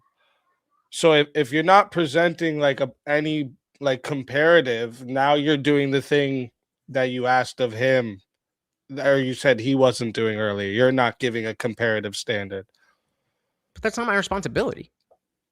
Well, if you're saying no, that he's not the greatest, yeah. Like if you're saying there's somebody else that did it better than him, then you would have to say who did it better. Okay, then fine. If we're going on to sovereignty, we go with George Washington. If we go with the economy, Reagan will give you a good run for your money. No pun intended. What were the other metrics that you said? The popularity. Clinton. People loved Clinton. People loved Obama. So what the point here is that you are not wrong in that these factors are true about Trump, but when you compare it, then it's not a clear. You're not establishing a clear affirmative stance. Oh no, I have established a clear thing. You agreed that in terms of the metrics, Trump was the greatest, and they were saying, "Oh no, actually Reagan." No, I'm saying for some reason he was actually greater in the economy. Washington was actually greater in the sovereignty. And like I keep pointing out throughout history, when you look at the sovereignty, America went back under the British imperial system. Like this is the whole thing, like from Clinton to Bush to Obama, like all the shit, all the bombing that you went done in the Middle East, and that's the whole thing that people are saying, oh, we don't want these forever wars and all this kind of shit. Trump is ending that forever war. Like I keep pointing out in terms of the British imperial system. Disagree. And now, like I said, you're just trying to pull names out of a hat now, saying, actually, no, I don't agree that he's the best in the economy, or I don't agree he's the best or the most popular president in terms of that. So it seems like you're basically just trying to win the argument rather than actually pursuing truth. Because when you come at it from a neutral point of view, if I do actually put up an argument and you cannot actually disagree with this, and you concede, yes, in terms of the metrics and even in terms of the sovereignty and all this kind of stuff, that, yeah, I actually agree with that. you don't have an argument to disagree with it. So you're only disagreeing with it to try and win the debate rather than actually to pursue truth. Okay, I can see how that. I mean, fair take. This is more so just that I don't have enough information on every president to be able to make those comparisons, and so that wasn't my goal here. But then, fuck, what was I going to say? The fuck. But like, Lutch, you do realize that like this whole thing of like popularity or favorability or the polling or whatever, like, you realize like how bad that is in terms of like a thought process. Yes, if we're using it as the only factor. No, but like that being like anywhere near mentioned, like that's basically like you're one step away from tyranny. How so? Because to go back to the ancient Greeks, I love talking about Plato. Plato outlined in the Republic 5 stages of the degradation of the soul and the degradation of society. At the very top, you have aristocracy, right? Which is basically sound reasoning, when it's reason above all. Logic and empirical evidence, I don't give a fuck about your opinion, right? Then you have democracy, where it's honor above reason. If it's more honorable and it's more prestigious to do a certain thing, you will do that thing rather than the actual reasonable outcome. Then you have oligarchy, where it's like, make that bag, baby. Like, that's the typical argument. It's like, well, this is more financially better off and all this kind of stuff. We're going to go with this. That's money above reason. Then you have democracy, where it's like, whatever's popular, what do the polls tell us to do? We'll follow the polls. And then you have the final stage, which is tyranny, because I said so. It's just power above reason. Is that what I'm proposing? That we only go based on popularity? You're one step away from tyranny. You're at democracy. That's where your soul is. Okay. I don't really know how to take that. So sure. I'm It's still not a reasonable argument. That's what I'm trying to point out. I don't see how you're establishing that. You're just like, saying you're saying is like the ad populum fallacy. That's basically like your reasoning here. It's fallacious. What you're trying to say is like, well, if the group if the majority says that he's great, then he's great. It's an ad populum fallacy. You're just saying like the majority can be wrong. But I also said that was only one aspect. So again, with your claim that Trump is the greatest, you agreed with me that not all of the metrics can be measured by numbers. And so when I asked you for the intangibles, you brought up sovereignty. Okay, great. So what else? That's just one example of the intangibles. I know. Like, is there any other criteria that you'd be looking for? I'm asking for another intangible that you are using to make your claim, so that I can understand what the claim is. You're the one that, again, as an empiricist, you're now saying, give me the intangibles, and I gave you an example of the intangibles. You gave me one example of one category. Intangibles, the S means there's many, and so you said sovereignty. Okay, what's another example? So just to highlight for the audience, like basically this is when you know your opponent has no ammunition left. You're now asking me to make your argument for you. That's not my job. What do you mean? It is your standard. It is your prompt. Yeah, no, you're the critique though. Right. So you have to show that you have some sort of standard, which you're not showing. You're not demonstrating. But I can't make a standard off of your claim if I don't know what your claim is. So that's where we've been. My claim is Trump is the greatest president. So if and if you're saying no, Tareyak, no, one sec. You're saying, yeah, the tangible is important, but there's also this like intangibles, the stuff that we can't measure. And I'm like, okay. Then you ask me for an example, and I, even trying to be as good faith as possible to you, Lutch, I said, well, sovereignty is an intangible thing.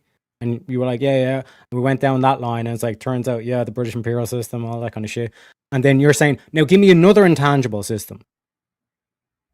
Like, you're not actually critiquing. But you're basically just asking me to feed you. I'm conceding that point. So fine, I'm not going to argue with you on sovereignty. Which means that both in the tangible and the intangible example that I gave, you have no disagreements. Which means at this point you're out of ammunition. You have no more critiques for my argument.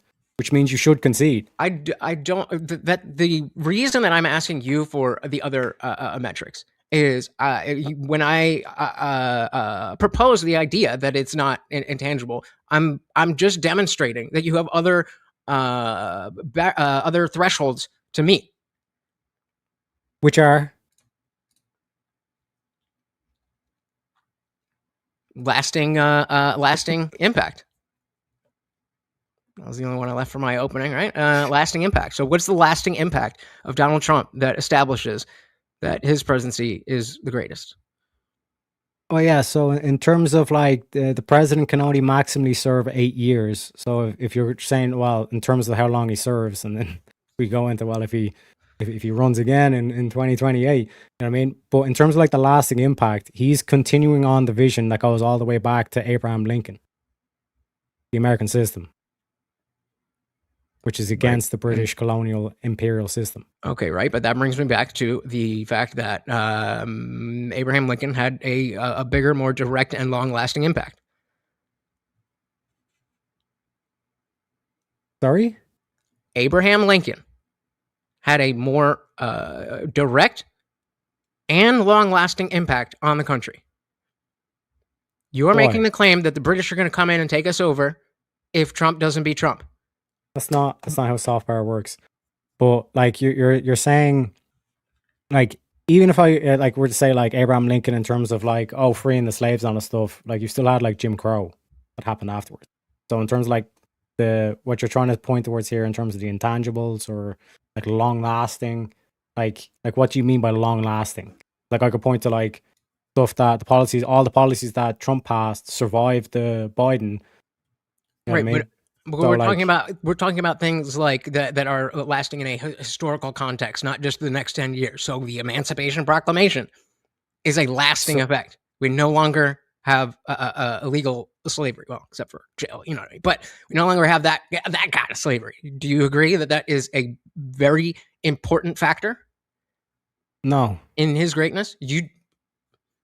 So it's just no big deal that he got rid of the slavery? But I mean, when Trump keeps the transes out of the bathroom, I mean, wow. But keeping the country together, making sure that people aren't slaves, no big deal. So to use your own critique against you, it's like in terms of the context of what? Was that a question? Like you're saying, Emancipation Declaration, like I could then point, well, George Washington Declaration of Independence, all the boys that got together and all this kind of shit. Uh-huh. Like that's long lasting. You know what I mean? Correct. Like in terms of like long lasting, okay, now we have a comparative analysis. What is it that Trump has done that is lasting in the same way that George Washington established? What period of length? George Washington established how the presidency was going to work, that there wasn't going to be a monarch, the fact that we aren't going to be a country divided, that we're not going to have slavery. Yeah. What is the lasting impact that Trump has given to America? Yeah, to reinstate protectionism, the tariffs. To actually protect your industries. So it's not the case that he can change his mind you tomorrow. Say, well, you can't prove that's going to last more than undo those. 250 years. That they don't actually work out the way that we thought. It's something that it's only going to take weeks, not months, and then it becomes months, not years. Yeah. So in terms of like long lasting, like this whole like protectionism kind of like worldview and all this kind of shit, this goes back hundreds of years. The fact that he's reintroduced that and continued that on. Like I'm asking you, like in terms of like long lasting, because I can't make predictions based on the future, because you'll just say, well, that's a prediction. That's a relevant factor, because the future is relevant in the totality of the greatness or not greatness of Donald Trump's presidency. You can't just say a quarter of his fucking presidency. It just doesn't matter. So a quarter of his presidency just doesn't matter. That's a ridiculous thing to say. Is your critique is an impossible standard. How so? It's unfalsifiable. How is it unfalsifiable? Because I could say these tariffs that Trump, these tariffs that, So I'm going to say these tariffs that Trump passed are going to last 1,000 years. If you watch 1,000 is bigger than 250. If you watched the first half hour it's actually of a movie, lasting. And you made the argument, that it's actually longer lasting, ended up having a terrible ending. You watch the first 30 minutes, and you are going to say this is the greatest movie ever, and someone else is like, "What? That sucks." I'm pointing back to history. I'm pointing back to history, but like I said, Okay, but to history is the to movie go in this in, analogy. yeah, to the whole like History is the long movie in this lasting, analogy. yeah, the whole long lasting thing that would still be something that would be measurable. Yeah. So tangible. what is Yeah, it so that we are measuring? yeah, no, yeah. So these tariffs that Trump's passed are going to last 1,000 years, and 1,000's bigger than 250. You can't know that. You cannot know that. Yeah, I hope exactly, you're because it's right, an brother. impossible I hope standard. you're right. Yes, it's an impossible standard that you're trying to Then bring up don't now. make Yeah. don't make a No, what I'm pointing out is it's a false standard. You have. I don't think it is a false standard. You presented Long this- lasting. Yeah, it's a false standard. Why is it a false standard?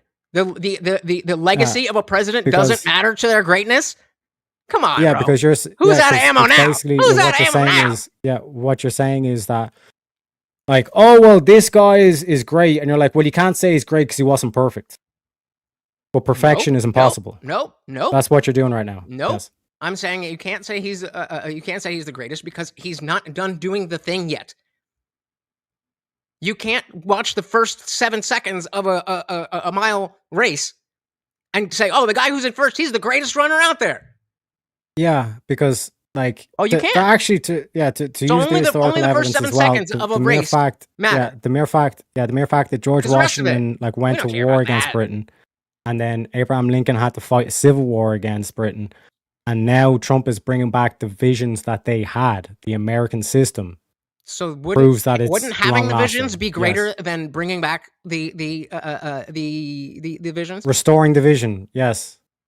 Trump is the Okay, but reason wouldn't why having the vision Trump is- originally be higher on the greatness Trump scale? Trump is the reason why the American system is long lasting. If it wasn't for Trump, If We'd it be wasn't back for to Washington, Obama if or it wasn't for Clinton or Lincoln, one if of it these. wasn't for all of you can say that about so many different presidents. That's what I'm saying. Like, yes, See the you're way you correct that stop I don't- talking when I stop talking? What?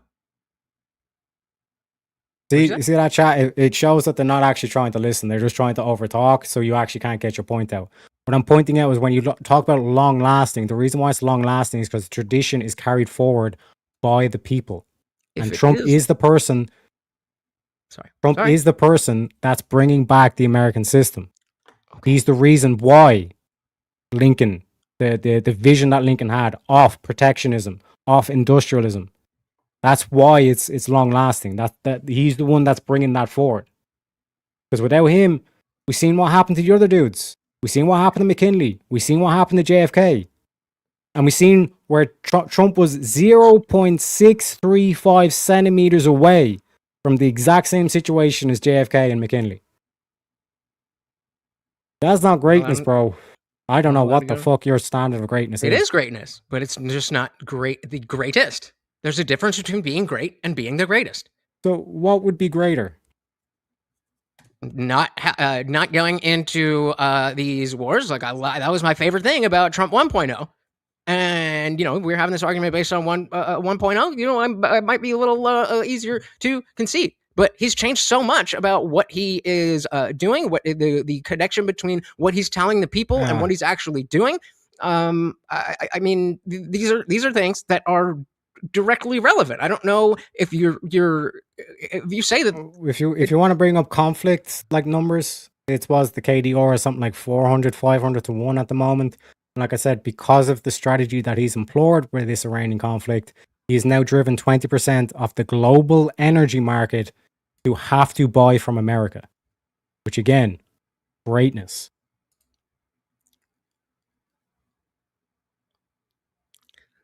Greatness is not the same thing as greatest. You are making a different argument. An argument, Yes, frankly, no. that I agree One with. sec, As Lutch, I one said, sec, oh, one who's sec, interrupting now? one sec. See chat when Yes, he does this to and he point out- doesn't have anything. He's interrupting me because Yeah, he's doing the voice. He's doing the voice. Shows that he's cracked. So you're saying greatness is not greatest, and I'm like, yes, but to your point that you kept moaning about the whole debate was like, well, it's multifaceted, there's multiple different avenues and all this kind of shit. And I'm showing you that in all these factors, like he's displayed nothing but greatness. So like in terms of like jack of all trades, he's the greatest across all these categories that you've not even been able to name one president that would even compete. I named 3, and I think they do compete. But the frustration that I'm having is that you're taking again these individual things, and even when we broaden it out to the category, you're taking And one making a action as whole, that entire category. That this bill did well, the economy went up for 6 months, so therefore he wins the economy category. It's like yes, we went the through frustration each on one of my the side, why I'm not categories, able and then in to terms of the give you a whole big critique, is that you're picture. not giving me anything to critique. You've given Yeah, me the no, numbers, and I have no critique there. Donald Trump is great, but he's I've not the given you greatest. all these, I've given you all these different categories, and then said in the big picture, he's won out in all these different categories, which means as a whole, he clearly is the greatest. I don't think you made that argument. I think you made the argument that he's Then I great. don't know what and I the agree fuck with you were doing for the past hour, Lutch. Listening to you talk about how he's a great, great, great president. There is a difference between being a great president and being the greatest. And you did not establish that he is the greatest. Whether or not I have the information as to who is better, fine, that's definitely a failure on my point. But you absolutely did not establish that. Yes, I agree. By any You metric, completely failed this debate. Yeah. fine. But you still didn't give your part. So Well, okay, so just step in here just for a sec, because I do understand what you're saying, Lutch, right? You don't necessarily have to defend a different president, but because this is a greatest of all time claim, you would have to show that Trump is not above at least one other president by your standard. right, Otherwise, there would be no meaningful comparison that you're making sure, now. that's I Because think I did he's that. compared Trump already. His position is affirmative. Trump compared to every other president. If you can't even put at least one above Trump, then what are you comparing it to? I think Why I are did. you saying no if you're not comparing it to anything? Because I think I did compare it. I gave the other three presidents, and you might have aspects that you disagree on, but that's why I was trying to nail down what those aspects and metrics are, whether they're tangible or intangible, so that we could say affirmatively, okay, even though Abraham Lincoln did this, Trump did this, and that was better. I don't think we didn't get to have that conversation. And I mean, I gave a general definition for greatness, but or greatest, but I was kind of hoping that you, with the prompt, had a standard of what you meant, other than I just like him. And so when we got into it, yeah, there are numbers that clearly show that he is better than other presidents in certain areas. But because of the fact that your argument, your steel man of my argument is I just like Trump. No, I'm not saying that you're saying that. I'm just saying that is that is not enough for what we're talking about. You gave a lot more than that, but to make the claim that it's not enough, you have to provide here's the full standard, Tareyak, which you've not done the whole debate. So just to run through this quickly, Tareyak, you went through a couple things here: economy, sovereignty. My writing's rough. What were these other ones? Popularity. Oh yeah, popularity. That was right. We went through social policies as well. And then social connection policy. to the rhetoric, understanding of the people, division. Social policies. I'm just rewriting it because I wrote it fast and it was horrible. So even with these four, economy, sovereignty, popularity, and social policies, is there a president that you would say is above Trump in these areas? Because this is what Tareyak's using as a standard to say the greatest, or do you just disagree with that part?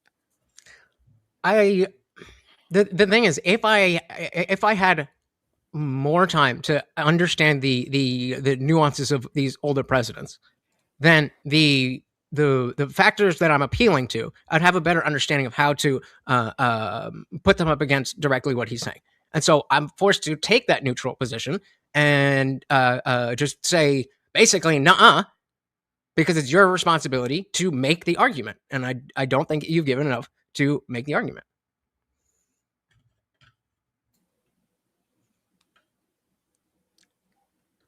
And when you say you don't think he's given it enough, what are you comparing that to? I'm comparing that to if we had some type of a standard where we had, okay, you get just pulling out my ass. Okay, so you get 10 points for the economy, you get 5 points for this, whatever. And so we can measure that in every area. These are the areas that matter, and Trump is the greatest in all of those areas. Okay, and I think that is what Tareyak has done. I'm kind of confused of what more you needed from Tareyak. I think addressing the things like the culture war issues, the fact that people are trying to shoot him, the fact that people are shooting Charlie Kirk, and all this violence, like the BLM protests, these things I believe are very relevant to what. This is why from the very beginning I didn't want Trump to even be talking about a third term, because TDS is a real thing, and so if we want to fix the country, then that division is bad. Right, and this is why I had asked you. I asked you earlier. I said, do you think that division is enough to take him out of the greatest spot? Yes, but not only because of the fact that he's not the greatest. Because of the fact that he's not the greatest, and you measure that against what other presidents who had low approval ratings were dealing with, what the context of that was. So the context of Abraham Lincoln being unpopular while he's holding the country together. When you say and he's not the greatest, that's what I asked you earlier. What are you comparing it to? I'm just trying to help get to what you're saying to maybe help the audience understand it better. Because you just said you mentioned division and all that. So I asked, is that what takes away from Trump being the greatest? And you said, no, it's the fact that he's not the greatest. What does that mean? I'm asking you, when you say he's not the greatest, what are you comparing him to?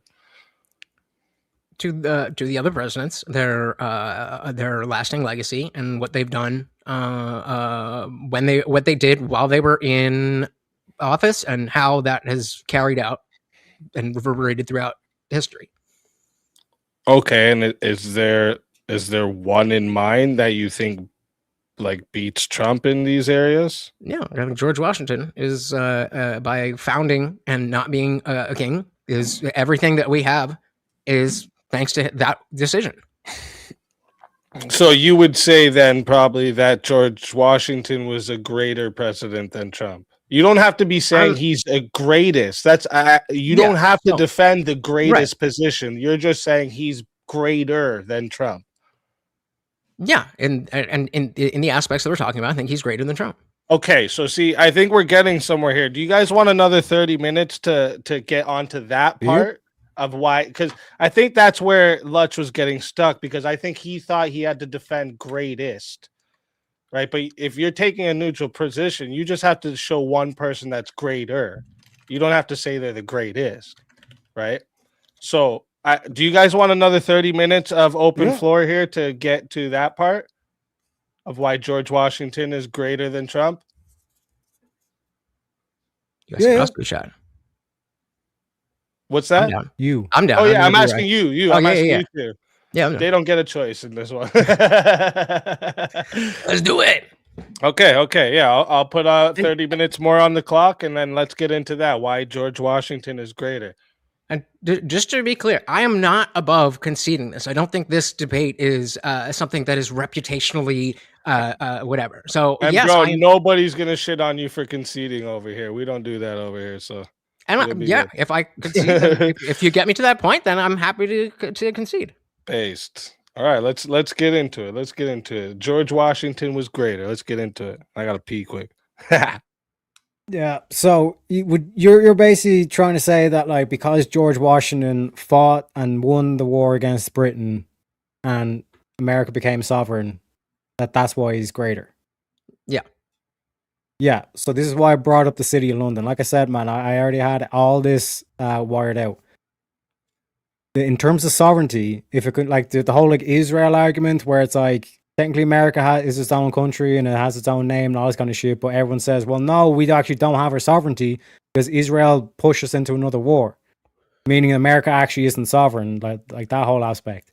This is why I brought up the City of London, the British imperial system, the fact that Trump was able to do that without firing a single bullet at Britain, which again is a greater outcome because much less life lost. Okay, but the confusion I'm having is you're talking about you're harking back to other presidents and saying that he's restoring their ideals. I don't how is that not an admission that those presidents are greater for having the ideas first?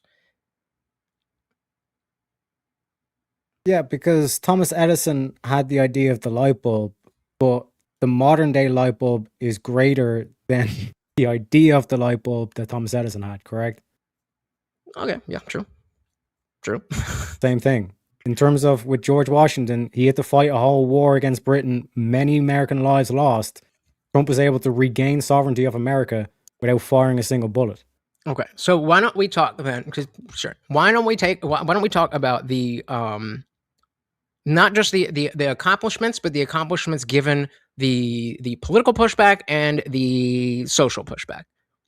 And so, like, a lot of people might say that if we're going back to Lincoln, that it was a bad thing that he suspended habeas corpus and that was authoritarian. That's an opinion that you can have, but in my opinion, that is It was necessary. Yeah, and so the greatness in a president, to me, is doing what is necessary. And Yeah. and when you're following, first of all, when you campaign on something, then you follow that. You are transparent about how it's going, and when issues come up, because the issues are going to come up, then I'm not saying fucking give all the military plans and everything, but an understanding to the people so that we can comfortably say, okay, yes, let's go to Iran, or no, I don't want to do that.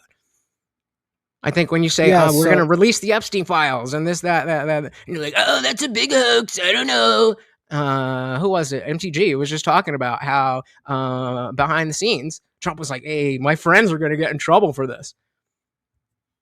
I mean, do you think that hiding a secret PDF cabal is great? No, but there's no evidence that he is. I think there absolutely is evidence when people are asking Pam Bondi about a question and he's like, wait, no. And then he's saying, I don't want this to come out. Saying, we're going to get that out. Hiring Kash Patel, hiring Dan Bongino. I'm like, I saw it. Don't you think if there was video that you would see it? That is the lack of transparency. Yeah, so an uncomfortable truth that people have to deal with is that if you want to win wars, you have to have Secret Service. You have to have military intel and all this kind of shit, the whole spy thing, like the James Bond, all this kind of shit, right? That's an uncomfortable truth because by necessity, again, talking about what's necessary, it means that your government is going to have to lie to the people. And when you talk about like this whole aspect of like the soft power that the British imperial system has over America, which is the reason why you're actually getting dragged into the wars and then the Jews get blamed for it, is because of this aspect. You're dealing with moles in the system. So in terms of like actually having to deal with the moles in terms of the system, you don't want to be announced same way you don't want to be announcing, yeah, by the way, guys, we're going to strike Iran on May 10th. And we're gonna blow up these guys at this specific date and all this kind of stuff. Right. So don't announce it. Just do it. We didn't need the binders and everything. Just let me finish. I'll let you finish. This whole aspect of like, well, he's not being as transparent with the people and all this kind of shit. That itself, like I said, the uncomfortable truth is your government is going to lie to you, but you have to get over that fact and like have trust in the American system and all this kind of shit. Furthermore, to this point of like, well, he's not appeasing the people. If Henry Ford was to just appease the masses, what we would have ended up with was just faster horses, and we would have never got cars, like an actual kind of like industrial level. Okay, but the goals in cars and all this kind of shit. The goals in private industry are different than government. But I'm addressing like both the critiques. Like you were basically saying, like in terms of the civil unrest and then the transparency. Those were the two main things that you highlight there. And like I said, I just addressed both of them.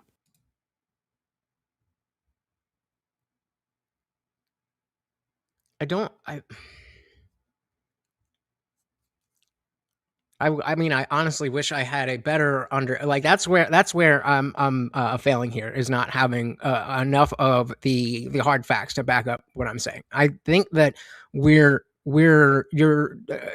still hyper focusing on the things that make Trump look good without the totality of what other presidents, maybe the numbers weren't as high, but the numbers weren't as high because of the social factors, the sovereignty aspect of it. Can you? All right, let's try this. Can you just give me your thesis? Just give me the whole thesis. Trump is the greatest president of the United States in the history of the United States because economy, industry, social. What else did we go through? Sovereignty. Yeah, that's the whole. That's everything that we basically talked about. I think there's something else in terms of. Yeah, that's pretty much it. Okay. Or I'm pretty sure there was a fifth category there, but sure. Yeah, so if we're making if we're talking about the economy, and are you saying the S&P is up? Are you saying that people are getting out of poverty? Are you saying that there's more wealth created? What does winning that category mean? Yeah, so this is all in my opening statement. So record low unemployment, especially for Black and Hispanic Americans, manufacturing resurgence, so over 400,000 jobs back into manufacturing specifically in terms of industry and all this stuff, wage growth for low earners, energy dominance, tax cuts and Jobs Act, renegotiating NAFTA, and again, protecting, putting in the tariffs to actually protect your own industries.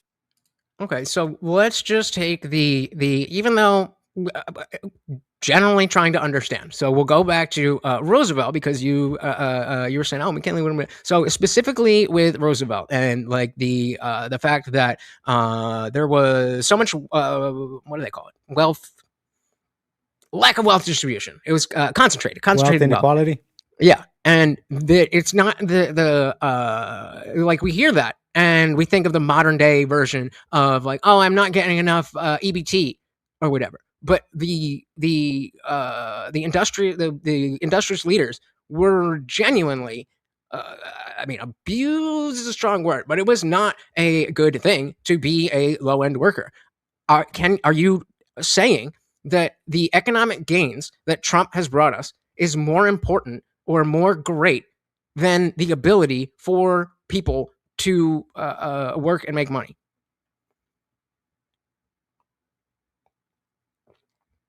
I guess I don't understand the critique. And what I mean by that is you're saying that, oh, there was these industrialists that set up all these industries. And you're saying, well, they didn't give the I don't know, dental and all these extra benefits that we have in modern day. As part of their packaging, all this kind of stuff. No, that's the modern day thing that I was talking about. I'm talking about legitimately dangerous conditions, factories, miners, all that. All the health and safety regulations, that's all modern day. And it's an unfair comparison, because without that person actually setting up that industry, you wouldn't have even had the jobs to begin with. But Trump didn't set up the industry, and neither did the president. So how is that relevant? No, what I'm talking about is Roosevelt, when he was I'm going to go after all these industries because they these people aren't paying the work and all this kind of shit. This is just the kleptocrat, or I don't know if you know what kleptocrat means. Let me know if you don't, I can explain it. Or these deindustrialists. Yeah, I don't know. Yeah, what a kleptocrat does is you ever watch Always Sunny in Philadelphia? Yeah. Yeah, do you remember that episode where Frank and Charlie, the warthog, and he goes back into the business, and there's a whole kind of subplot with the dude that was at the thing. Yeah, that's basically what a kleptocrat does. They'll take over and they'll promise we're going to restore the business to greatness and stuff, but secretly what they have, they're just going to sell out the business to China. That's what a kleptocrat does. You get the maximum amount of bang for their buck. They essentially just destroy the company and get max amount of profit from it. That's what a kleptocrat is. This is what a deindustrialist is. And that's basically what Roosevelt was pushing.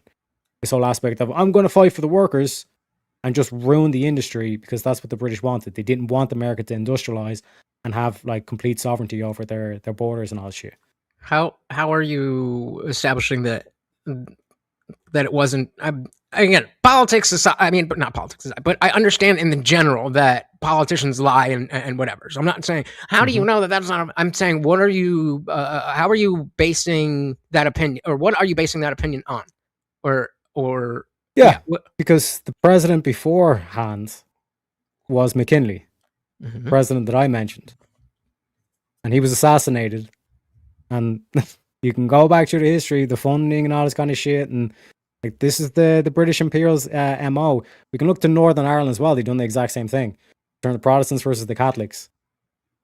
And then they basically, like I said, like it's their MO across the whole fucking globe. This is what they do. They don't want other countries to industrialize and become independent and sovereign from themselves. They don't want like nation states. They want dependent people so they can like take the cream of the crop and like say, oh yeah, like we'll take the biggest and bright minds out of Russia, we'll take the biggest and bright minds out of Germany, all that stuff, and we'll build up our British Empire and fuck the rest of you. And their whole MO is this whole thing So of like, this is going into the eliminate sovereignty, right? right? We've never left sovereignty. Right. So I'm just making sure. So then I come to the COVID lockdowns. How does that win him any favor in terms of sovereignty? How does COVID have anything to do with sovereignty? Because he locked down the whole fucking world, or the whole fucking country, Yeah, unnecessarily, it's like based on bunk crisis science. thing. Like the same way that like So it's not sovereignty. Lincoln, when he's like, we're in a state of war, so ergo we have to suspend the Constitution. It's the same situation. Okay, like and so you're saying multiple the countries benefit. were shutting down. Okay, and so now again we can compare that if the negatives of going against the Constitution measured against the reason and results, are you saying those are the same? Yeah, I'd say that like suspending Constitution is a lot more dire than locking the country down because of what one could argue was a bioweapon. You know what I mean? But I don't want to push that because You're probably right TOS about that, and all this but kind of shit. But maybe not right about that. I don't know. But it's just, but do you see where I'm coming from in the sense that I'm not. You're giving. What's the word? Because again, I want to be clear that I'm not anti-Trump. I love Trump. I have issues with him, but that's not where I'm coming from. And so it seems like we're trying to establish that there are no aspects, not that any given aspect, Trump will be better than other presidents. Are you saying that, or are you saying with the totality of his positives and negatives? Like no one's truly all good and no one's truly all bad.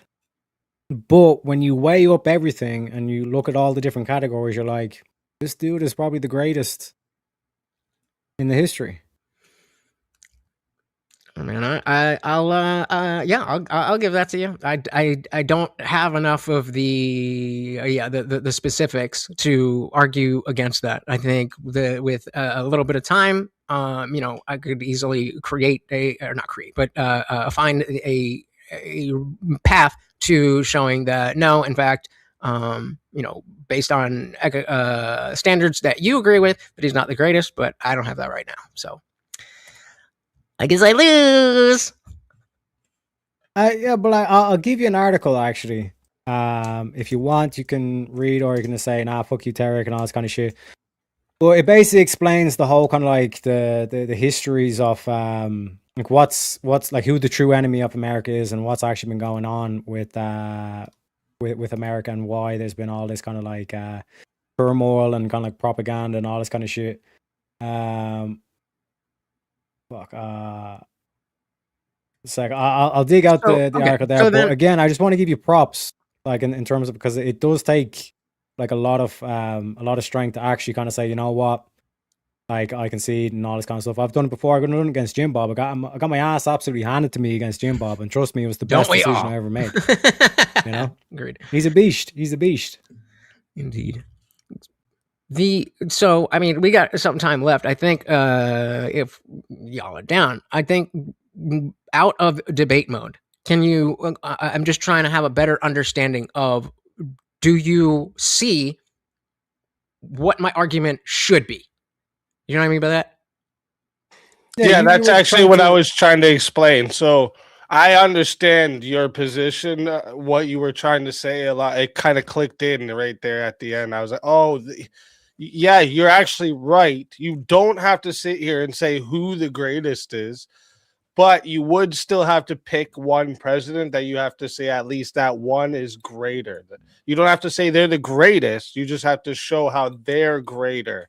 So that would show, like, I don't even think this guy's the greatest, but he's greater than Trump. So how can Trump be the greatest? And Right? yeah, and I do think that George Washington and Lincoln have done those things. You asked before, shout out to my chat that said actually there's an Edison bulb that's been on for whatever 500 years or whatever. So technically it is better than what we have now, but whatever. Yeah, it would depend what you mean for better. That one lasts longer. These other ones are more efficient, right? Yeah, they have brighter illumination, brighter, or But yeah, all this kind of that's thing. actually true. There is one that's been burning for mad time. 100 years. Yeah. Right out of the Edison. So why? So Well- then, yeah, good. Would I be correct in saying like your whole kind of like plan or strategy was like, I'm just going to sit back and turn your critique, and like this clown's not going to be able to actually defend his position? I wouldn't put it that way. But no, I thought that bringing up these, because like I said, when I started doing this, I'm like, oh, I'm just going to pull up some president that y'all ain't ever heard of and be like, oh, he did this. And you're going to be like, oh, fuck, I don't even know. That was my intention. But as I was looking through, the presidents and their impact and whatever, it, like the big names just came up. And so I think I do still right now, even though I'll concede the debate, I do still think that the making the country the way it is by not being a king is makes you a stronger person than in the position than Trump. I think being able to keep the country together with that much tumult that Lincoln did, I think that would be better in the sense that it's more impactful on the future of the country. And it may be the case that over the next 2 years, Donald Trump does in fact cement that he will surpass that. But I still don't think that you can say something that is not done is the greatest that ever happened. Pick any I get other that. Yeah. concept. I get that. You know, Well, go ahead. yeah, like I linked you an article there in the back from prometheanpack.com, and it goes into, like I said, like I think there's like 5 parts to the article. It's a bit of a long read. If you don't want to read it and just want to listen to it, I actually read it on my one of my last streams. I think it was the Chat and Chill one. But like that goes into like the reason why George Washington went to war with Britain was over the sovereignty. The reason why Lincoln had the Civil War was over sovereignty. And the enemy has always remained the same. It's been this British imperial system. And trust me, as an Irishman, I know the British imperial system better than most. You know what I mean? Because like right on their doorstep, and like the whole like Northern Ireland conflict, that's what this has all been about. You know what I mean? And like you're kind of saying, is like the fact that like we fought against the greatest empire at the time and we won. And the fact that we had all this civil unrest to the point that it was civil war, and we still triumphed and we still remained together and all this stuff. Like, if that is something that you're saying, this is what makes, this is what greatness is, potentially could be the greatest, and we could have that back and forth between Lincoln and Washington. I would still say it's like, if you're putting that in the category of great, the mere fact that Trump was able to avoid a civil war and avoid kinetic conflict with Britain shows that like that's a far greater strategy, because you're basically getting your sovereignty without a single bullet having to be fired. And that's fair, but I think that you're not giving enough credit to what has been established before that. The aspects of what Trump inherited, that even if it was a bad situation, then just having the understanding of history. I mean, we'll talk about Iran. The fact that he knows what we did in was it 47 or 47 years ago? Whatever, you know what I mean. 47 years ago. 1979. The fact that he had an understanding of where that is going, the fact that he makes certain decisions. And again, I don't have the specifics. I wish I did. but the idea is that there's more complexity to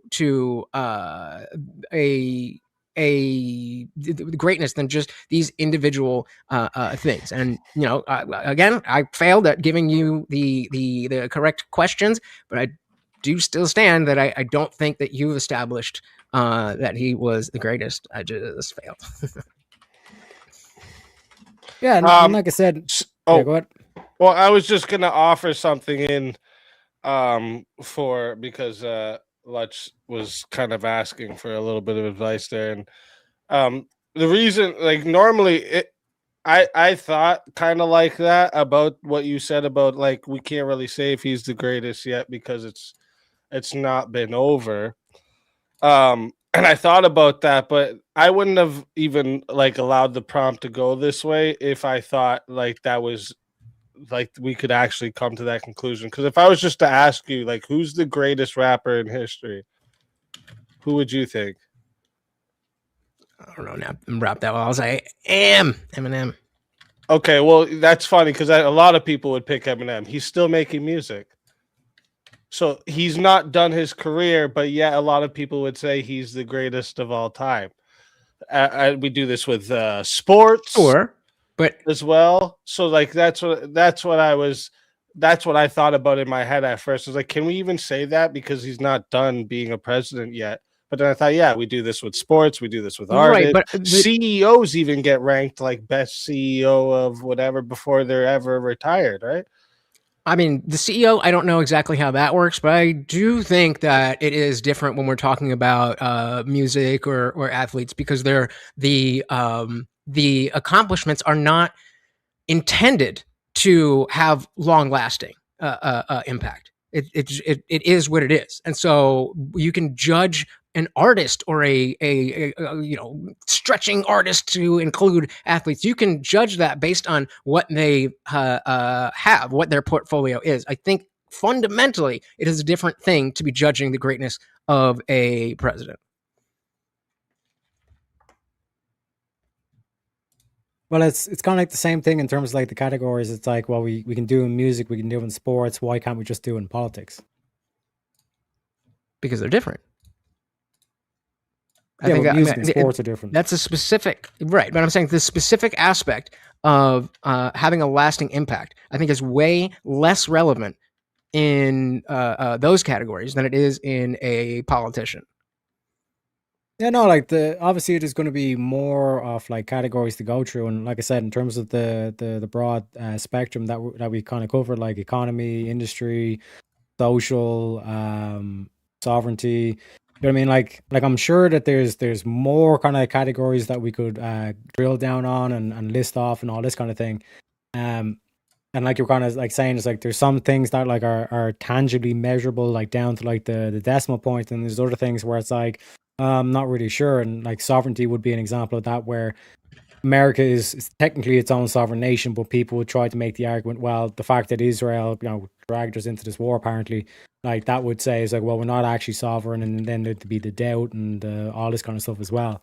But I think like fundamentally in terms of like to try and kind of like be as fair as I can, like when you're going with the aspect of like greatest, it's kind of like a subjective term. It's like same thing if we were to do the greatest rapper, like Easy was saying, like the greatest rapper, there's going to be some sort of like subjectivity to it, especially when you come down to music, because like what are you going to do? Like measure like the decibel levels or the wave patterns made by the music and all this kind of stuff. But like that's the whole kind of aspect to the debate itself. Like there are kind of like tangible things that you can point to in terms of, let's say, economy, or like you were mentioning, like in terms of like popularity and all this kind of stuff. Like that's going to produce a number. Whereas in terms of sovereignty, that's not necessarily going to produce a number. That's more so in terms of like how do you measure power in terms of like political power and all this kind of thing as well. So like I said, but hats off in terms of like. Do you think that would be impossible? Do you think that if I had a better, let's say that I was just an encyclopedia of U.S. history, specifically presidents, do you think it would be impossible for me to make the point that I'm making? We're trying to make. No, I think there could have been like a counter argument, and I think like my feet could have been held close to the fire and all this kind of thing.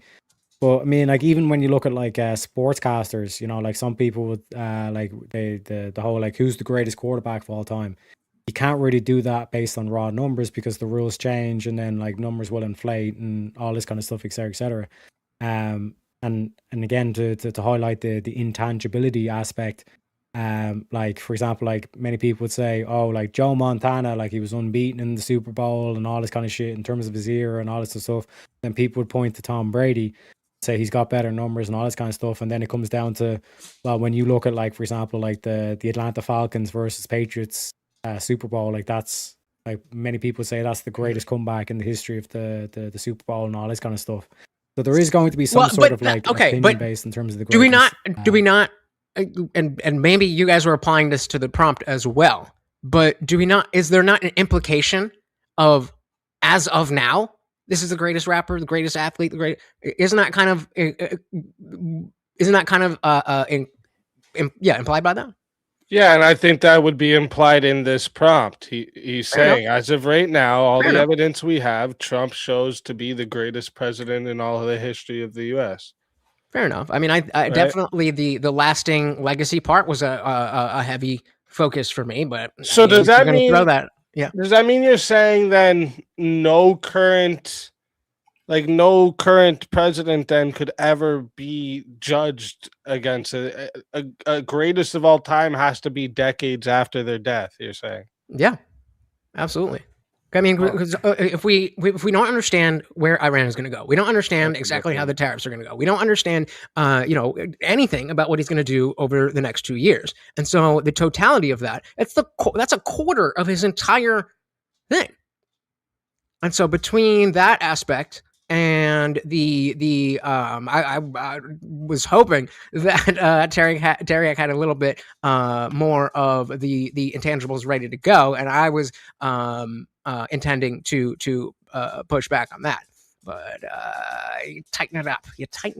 But you brought the Falcons, and I want to just throw something at you and see what you think, because I was actually thinking about Michael Vick. I've been trying to articulate how I feel about Trump and Trump 1.0 versus 2.0, and it feels like in the same way that a Michael Vick came in and he was a quarterback that was running in a way that we've never seen before. Then when he was younger in his career, then like that just blew people out of the water. But eventually people caught up, the game catches up, and the defense adjusts and so on and so forth.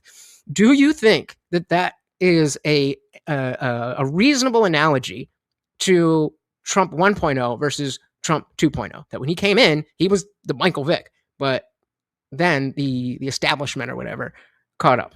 What do you think about that? Yeah, no, certainly there's like certain achievements, like, so for example, right, with like Abraham Lincoln, like when he won the Civil War and he kept the country together and all this stuff. Like, I think like what you're trying to say here is that it's like when that war was won, like you would not necessarily be able to make a comment in terms of the greatness or like the greatest aspect of that, because there's something he could have done afterwards where, like he kills a bunch of children or something crazy like that. Do you know what I mean? But like the way I kind of judge politicians is like the whole kind of game is like, it's basically like, think of like mafia kind of like aspect. You know what I mean? Like a lot of people I think have a false notion where it's like, especially like I think Obama was the one that kind of like, he was the pinnacle of this whole like the nice guy politician and always so well spoken and makes you feel great about yourself and always and everything's so wonderful and all that. Where, like I said, like to me that's in terms of like measuring like how good or great, especially like greatness, because greatness has got to do with size. Like good has got to do with like morality. Like there's plenty of stuff that's coming out now in terms of like what Obama was actually doing in terms of like behind the scenes and all this kind of stuff. Thanks, like, Obama. Yeah, but like in terms of like with the CIA and what he was actually getting them to do in terms of the whole like Steele dossier and all this kind of stuff as well. Like fundamentally, I think there's a lot of people who've lulled themselves into this whole thing of like, I want basically a babysitter president, and if you keep going down that line, you'll end up like Europe, where it's like a bunch of nice people and they're saying the right thing, but they're not doing the right thing. You know what I mean? I'd much rather a president that says the wrong thing but does the right thing, rather than says the right thing and does the wrong thing. And that's kind of exactly the question, because I feel like Trump 1.0 was that guy who was like, this is what I'm saying, this is what I'm campaigning on. You get in office and then you do it. And Trump 2.0 is, okay, I'm going to promise that, and that. And the implication, I mean, I know he was not campaigning on no new wars, but he definitely was bringing up the fact that, that was a positive. And so and then of course hiring Cash and Dan for the Epstein files, I feel like that's a very, very, very big deal. And the negative of trying to hide that is I think I said this before, the huge black eye on his legacy. And I think a lot of people are going to remember that. And it is frustrating, because when I got into politics, I didn't know shit about Jack, and I was a Bernie bro, and then I got propagandized into voting for, wait for it, yes, I know, Hillary Clinton. Most shameful thing I ever done in my life. Been a drug addict, but that was worse. Point being that the ability for people to get an understanding of what the political landscape is and how the politician is going to address that. Huge difference between Trump 1.0 and Trump 2.0. Yeah, and like I said, like in terms of the like, I mean, in terms of like the comparisons kind of stuff, like, the whole Ukraine conflict that arises, and then the Israel conflict, like that happened during Joe Biden. So like the fact that like America wasn't directly involved in that, but if it wasn't for America's funding, it wouldn't have been able to continue and all this kind of stuff. We started to get loosey goosey with the whole kind of like, okay, is this actually a war? Are we including proxy wars in it and all this kind of stuff? Like I said, it points towards more so, like I said, if there's anything that you get from this debate, Lutch, that link that I showed you, like that's basically going to be the best kind of like way of like describing like actually like who's the actual enemy to America here. Because like I said, as soon as they got sleepy Joe Biden in, sharp as attack Biden, all of a sudden the imperial empire is there starting shit with Russia and then starting shit with Israel. You know what I mean? Yeah, and that definitely that lines up with, I remember with October 7th. I don't know anything about that. Let me just, if come up and talk to me about what's good. And the UK was brought up a lot. So like, yeah, that does make sense to me. I think it's just a matter of if I could get more information, it would probably, I think I could probably end up on your side, but I think it's also very reasonable that, I knew that fucking shit, this, that, and that. So, I don't know. Not enough prep, but.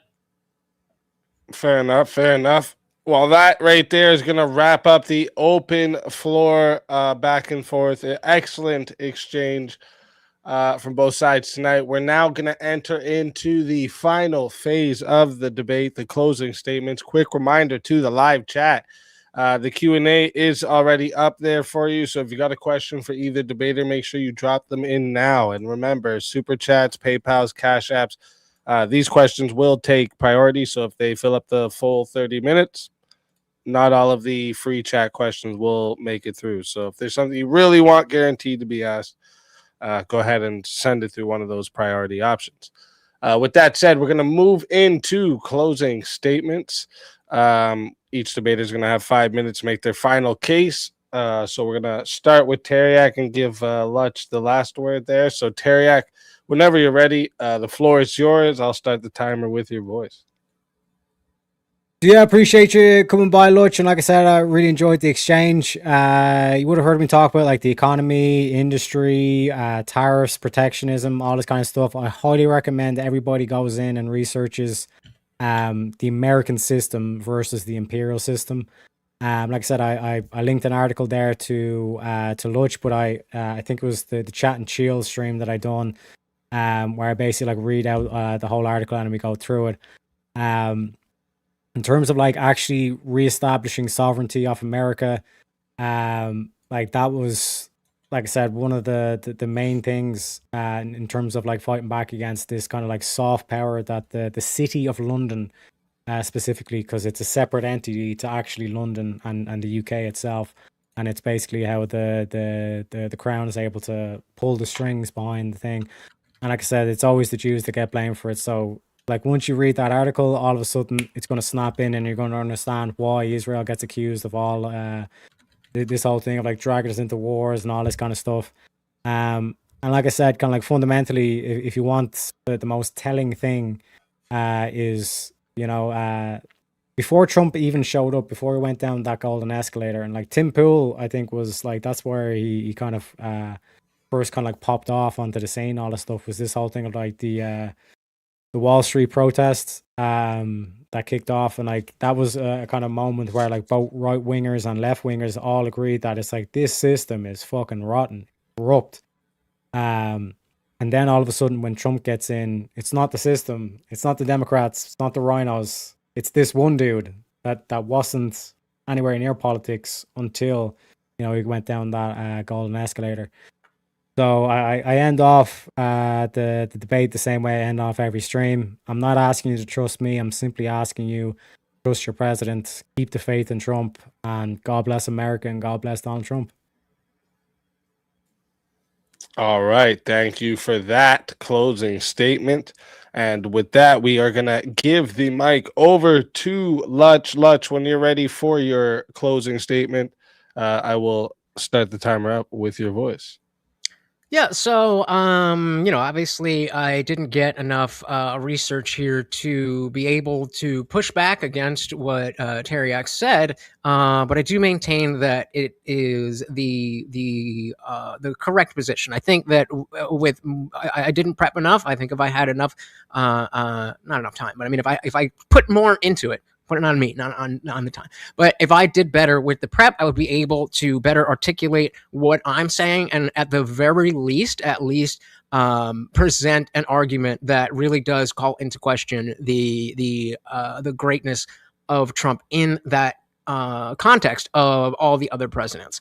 Like I said in my opening, I love Trump. I voted for him. I voted for him in 24, and I was a little scared after being so convinced by the Hillary vote. That was like, let me sit 2020 out. But 24, I was very happy to vote for him, and then things just changed. He got away from the Epstein stuff in a shady way. The rhetoric on why we were in Iran was not clear, and the fact that there is so little actual negative aspects about living in America today, and yet still he is at the center of so much discord. I don't really know how you would put him at the top, and that's not Tareyak was talking about what we expect from politicians, and I always like to say I didn't vote for Donald Trump because I would trust him to dog sit for me, but that he would be able to do the things that he promised. And as of right now, there's been a lot of promises broken, and it seems like he understands the thing that I was saying before about like we really needed him in the beginning, and then he did what he needed to do, and then he's like, all right, I broke up this bullshit and I've showed you guys some stuff, but that's all I got. He's the bull in the china shop, and now we need a flag carrier who can represent that and carry that forward. I think if he had not been president in 24, which would be very, very bad, to be clear, but I think the argument for him being the greatest would be much, much, much easier if he wasn't in 24. The diversion from Trump 1.0 to Trump 2.0 is maybe not clearly articulated, but very central to how we should judge our politicians. Thank you, Tareyak. Thank you, Easy. And I will concede my time. All right. Thank you for that closing statement. Sorry, excuse me. That's going to conclude the closing statements. Great work from both debaters tonight. If you are enjoying what you're seeing, make sure you like the stream and subscribe to the channel so you don't miss any of the debates we host here on Swords of Reason. All right. We run all kinds of matchups, political debates, cultural debates, social issues, philosophy, internet beefs, anything where there's a conversation worth clashing over. We bring it into the arena. And also, don't forget to subscribe to both debaters as well. Their links are in the description. So make sure you go show them support for stepping into the arena and sharpening their arguments tonight. All right. So before I start the timer for the official chat Q&A, I always like to ask a question or two based off either things I've heard, or maybe something I want clarified, or maybe something I think deserves another pass. I don't know if Tareyak stepped away for a second. Okay, maybe he did. Yeah, maybe he stepped away. So we'll start with you. So Lutch, because it kind of seemed like we got to the point there. Basically, is that like you weren't necessarily, you were saying that. I had it written in my notes, and now I don't know where I have it in my notes here. Okay, yeah, right here. So it was basically that no current or recent president can really be evaluated for greatest of all time because their legacy isn't complete, kind of thing. So it would mean that, like, you weren't really arguing that Trump is not the greatest, but the claim itself cannot be evaluated right now. 100%. 100%. Okay. So what would be your like argument to defend that like meta position? What do you mean meta position? Like because like that position of like the claim is unknowable. What would be your like defense towards that position that we can't know someone is the greatest without there being a significant or whatever your amount of time is? I'm not sure. I agree with what you're saying. So what's the question? Like, so when you say, sorry, no, that's fine. When you say, like, you can't, there's zero basis to claim someone is the greatest of all time until their legacy has been completed. Why is that the reason? Like, why is that gotcha. so? So I think these, I was kind of alluding to it before because you guys make a really good point about establishing that, oh, Eminem is the greatest, but he's still making music. I don't think there's an expectation of the level of influence on people's lives that we have in politics. And so, the idea that, Tom Brady has the most rings or LeBron has the most whatever. I don't know, I'm not really into sports. I'm more UFC, but that is a fundamentally different characterization of what we mean by greatness. I don't think there's an expectation that a basketball player has meaningful impact on the future. If they do, that definitely will raise their profile. Like you have a Michael Jordan, that obviously raises the profile of his greatness. But I don't think there's that expectation. And so in sports, in music, and all these other areas, it can matter, but not nearly to the amount that a politician who is ruling over our lives and creating policy specifically for the future. I just think it's a category error. All right. Did you have anything you wanted to say for that, Tareyak? Yeah, like there's obviously going to be a bit of like subjectivity towards like greatness.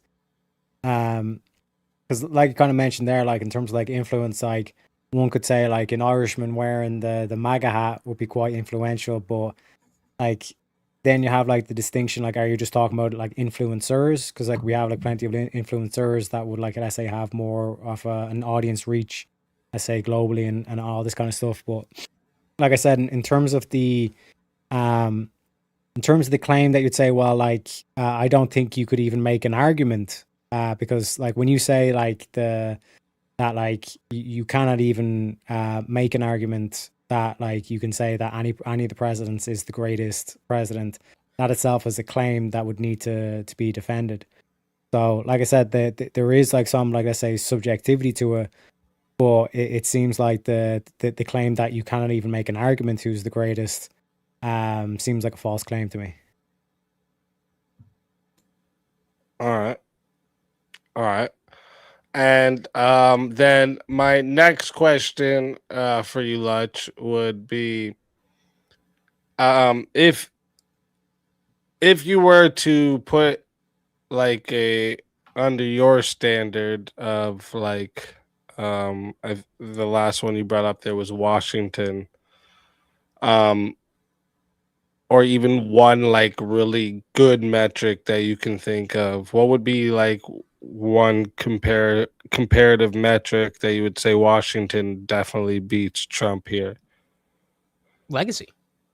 I mean, I don't know, we're going back to it, but like the fact that it was one single decision. I mean, I'm sure he was thinking about it. It's one single decision. No, I'm not going to be the king. We're going to have a president. That sets up the entire thing. And so I think the impact of that one decision, on top of everything they did with the Revolutionary War and within his presidency, things like the what is it? His template for the Whiskey Rebellion. I think I don't remember what year it was right now, but the Whiskey Rebellion, where it was like a similar but not exactly the same to the Boston Tea Party, where it was a tax-based protest, and he squashed that down and established that as much freedom as we want, that law and order is more important. And so, yeah, I mean that's a type of thing. Like, I'm not saying that okay, that's why that single fact is why. I'm just saying I think there's a lot more there, and my failure to present them doesn't deny their reality. All right. And did you have anything for that, Tareyak? Not really, no. Okay. And then my questions for Tareyak is well, I'll start with kind of the opposite of what I just asked Lutch. Like, what would be the greatest achievement that you would say Trump has done that like he's done it better than any other president, hands down? It's not even comparable. I'd have to say sovereignty. The fact that he wrestled back control from the British imperial system without even having to fire a single bullet is, like I said, for me, that's the greatest principle there. So like sovereignty. All right. And did you have anything for that, Lutch? Yeah, I mean, I know we kind of, I don't want to beat a dead horse, but that does seem like where we were at the beginning of the discussion, saying, well, this thing is the greatest thing, therefore the greatest singular thing, therefore he is the greatest. And I don't. Well, no, I'm just asking for. I'm only asking for one. That was my question to him. I asked him if he had one of the like, gotcha. If he could pick one of the metrics that was like compared to all of them, he can't even be touched on. What would it be? My bad. Yeah, no, man, agreed. All right. And then, so if there's so my second question for you, Tareyak, if there's like some future event that could like significantly change how his presidency is like viewed, why should we be confident declaring him the greatest right now rather than making a like a provisional judgment? Well, like we're kind of like we're talking about earlier on, like there's certain things. I think like the example that Lutch used was like Michael Vick. You know, like everyone was hailing him as the best and all this kind of stuff, and then the whole like dog fighting thing came on, or the thing, and everyone was like dropped him like a hot potato. Another example would be like OJ Simpson. Like he was like a phenomenal running back, and then that white girl ended up dead on his property, and then all of a sudden he's brown not girl. even an American football player anymore. Do you know what I mean? So like there's obviously like stuff can come out, and then all of a sudden it throws it into the disarray. But like at the moment, like all we have is kind of like like I'd argue it's propaganda, but like speculation and he's not doing this, or he's not answering this question, or whatever. But in terms of like why you'd still kind of like argue why he why it would still be the greatest, it still comes back to sovereignty for me. Because like for example, like George Washington, like we would all say again, like it seems to be like sovereignty is a key issue. George Washington fought against the British and declared America, and as I was saying, there was other things in terms of like the format of what the country would become. Abraham Lincoln is another name that comes up because of the Civil War, and like that's retaining the sovereignty to it as well. But equally with George Washington, if we were to say that he's the greatest because he actually led the American people against what was the greatest empire the world had ever seen till that point, like he owned slaves. You know what I mean? So I think like we often look back at certain kind of like people and try to say, well, he wasn't like the morally perfect or whatever standard we would have for like moral perfection and all this kind of stuff. I think we oftentimes try to put like an impossible or a perfect standard on people that like we kind of ignore the fact that we're all human, that we're all fallible. So I wouldn't rule anything out that could kind of like undermine or kind of like completely put like this into disarray. But from what's publicly known and like what we can dig into, especially through the history and all that kind of stuff, for me, he has to be the greatest, because being able to rescue back the sovereignty without a single bullet fired, you know? Fair enough. All right. So that's going to be it for my questions. We're going to get into the official Q&A. Remember, chat, super chats, PayPals, Cash Apps, they will get priority. And if we have time, we'll get to the free chat questions there. So first, starting off, we got Fredo, Knight Captain Corvus, and Jack of Blades all becoming members. Thank you very Shout out much. to I Jack. appreciate that big time. Rule over 2, Darth says, I found the button. It was in the lower right. Thank you very much. I didn't start the timer. Oops, my bad. Here, I'll shave a couple seconds. Prince of Dogs comes in for 5. Says, even if the president isn't popular, couldn't they still enact great policy and be great in all other means? Salute, easy. God bless. God bless to you as well, Dogs. So what do you guys say to that? I'll Yeah, say yes. 100%. I think that was the frustration. I wish I was able to better bring up those categories where Trump is lesser than compared to other presidents, but it's definitely a holistic thing. As I was saying, it has to do with the numbers, has to do with popularity, has to do with the legacy. All of these things need to be taken into account. All right. Next one coming in is I scrolled down too far. Hank Panther for $2 says, beep, why good president? Boop, boop, beep. Must be one of the super chat bots, you know what I'm saying? Real quick before you move on, I had a question about opening statements. Do you have a problem with me using my soundboard in opening statements? No, you can use your own soundboard. All right, we're gonna go. Yeah. Let's go. yeah, of course, yeah. It's like a Do you think reflex. I mean, people fucking have like slideshows sometimes. Martell do a thing where he puts together like a little video that his opening statement, so he just plays the I ain't video. no as his nerd. opening. You know, so like, I mean, you can do, you know, it's your opening. Hey, first time ever, actually, last week, Amender, he used his rebuttal time to ask questions and cross-exam. And I was like, you know what? I'm not even fucking mad at that. If you guys want to do a cross-exam during your rebuttal, like, I have no problem with that. Where 'Cause, both people can talk.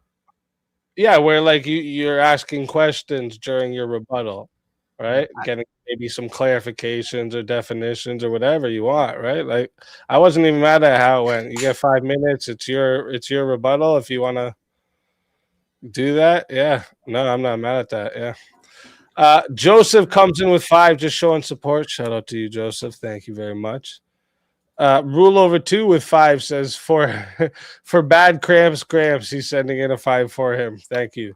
I appreciate that. Darth, I appreciate it big time. $2 comes in from Prince of Dogs. By the way, goat lives matter. True. That's true. Facts. Hank comes in with the $2. He dodges bullets, bruh. Well, It's like Factual Neo from the statement, I Matrix, you know? guess. He's Neo from the fucking Matrix. Oh shit. that's what we look for in a president. I mean, he's probably had more attempts than anyone, right? If you were to count attempts, not only when he's been shot at, but when people have just tried to get near him with guns, we're at like 8, I think, in total. It's crazy, dude. It's like this dude is like, I mean, you know, I always say he's got God on his side because, like, I don't know. If you look at the one with the where it hit his ear, like if you just think about where your ear is, right? Let me just do this for a second. Like your pen, like put your pen here at your ear. Just touch the tip of your ear with your pen for a second, right? Make sure it's straight at your tip, and then go sideways. You touch the pen right here. You touch the pen right here. Actually, I don't even have to go that far. You touch it here. Any little movement of his head any other way blasted a part of either his face or back of his head right off. And he ear ping. That shit's, I mean, I don't know if you don't have someone watching over you. I don't know what else he needs proof of. Wicked Wally for $5. After this debate, Tareyak has given me Irish fatigue, and I'm Irish. This ain't a W for Lutch either. I got Indian fatigue now too. Thank you. Come again. But like this is a weird phenomenon, and I've noticed with a lot of Americans, and it's been said to me where it's like, Tareyak, you're more American than Americans. Like there's so many Americans that want to be another nationality. It's like, why are you not proud of being American? Like, the greatest country to ever exist. Let's go. Dilly. Let's fucking go. I like it. I like it. Sempiternal Chaos coming in with 2 just to show some love. Thank you, Sempiternal. Tay Gooch with a big $50. Howdy, y'all. Much love from Texas. Showing some love to the stream. Shout out to you, Tay Gooch. Always coming in and showing some love. I appreciate you. Big 20 coming in says, Big W, Irish lad. Sad to see a foreigner no more than an American. Shit. So let me actually say something to this, right? Because I wasn't born in America. You got to understand, right? A lot of the things you guys grow up in America and in the American schooling system, and there's shit they taught you when you were younger about during your schooling that, like, we literally have to go search that up if we want to even know the shit they were teaching you guys in grade 2, right? Like, that's why. So, like, when somebody wants to, like, actually know about America, they're gonna do a lot of research. That's why, like, I run into the same thing where I'll talk about, like, the history of America with some Americans, and they're like, oh shit, I didn't even know that. And I want to say, how the fuck are you American and don't know that? But I get it, because there's some shit, if I didn't go look it up in my Canadian history, I wouldn't remember it because they taught me it when I was like in fucking grade 2. You know what I mean? Yeah. So And it's also a matter of like the position of America hasn't changed since I mean it's different, but essentially we're still world police, and that's been my entire life. And so the need to have an understanding of this conflict or that conflict, like I said, I wasn't even paying attention to politics at all until Trump came down the stairs. And so you can be that person, and that's something I'm very very against. That you're right, we should all know this shit. I should know this listen, shit. when I was in America last year, and one of my youngest daughters comes to me and starts telling me about Abraham Lincoln and what he did for America and Oh, the what greatest happened to president. him. I'm like, yo, this is sick. Like they're teaching you this through your school. That's awesome. Right? Like, I love that. But the thing is, when you get older, if you don't have an interest in politics, you're gonna forget about a lot of that shit. True. So yeah, it's definitely worth looking into it. I love history though. I'm a fucking history nerd. Question to both. Who would you consider the best 3 presidents, and who would you consider to be the worst 3? Long live the Irish. Ooh, that's a good question though. What do you guys think? I have no clue on the worst 3. But yeah, best 3. Probably go Washington, Lincoln, Trump. But again, I've demonstrated that I don't have a great knowledge of this. Yeah, so I'd say 3 best would be basically the reverse order that Lutch said. So Trump, Lincoln, Washington, and then 3 worst would be Clinton. No, I'll probably put Obama, Clinton, then Bush Jr. I would just living through it. I have the bias of Biden being the worst. Obama's definitely bad, but I don't know again how impactful the negative aspects were, because Trump was able to kind of reverse a lot. So I don't know. I definitely should know more about these presidents. Who did you guys pick for the 3 worst? Sorry. I don't know if I just said Biden for sure, and did I say anything? Yeah, I don't know the bad presidents well enough, but definitely Biden. Yeah, I'd say Obama, Biden, then Bush Which Bush? Jr. Although Senior is pretty up there as well. What do you guys think about like Hoover? He built a dam. He's garbage, right? Garbage president, right? There's a lot of garbage presidents. I'm not gonna lie, especially in like recent memories. What about Andrew Johnson? I was actually considering when I was making my opening. It was between Andrew Jackson and Teddy Roosevelt. Andrew Johnson? Oh, Johnson. I thought you said Jackson. Oh, I don't even know who Andrew Johnson. What about James Buchanan? Yeah, Johnson's a horrible president, by the way. Horrible. He was garbage. He was the one that was the one that fucked up all the Reconstruction after the Civil War. What about Taft? And Taft or FDR? A lot of people are split on FDR for sure. Now, here's one I don't hear too many people talk about. What do you guys think about Calvin Coolidge? Not too familiar. I'll have to go back to my 2nd grade U.S. history book for that one. Was that a soundboard just now? That should be up. Yeah, I'm trying so hard because it's like a reflex when I'm No, that's funny. It's funny. It's a little kid's laugh. That's funny. I'm right here. I can hear you guys. Oh shit! Roll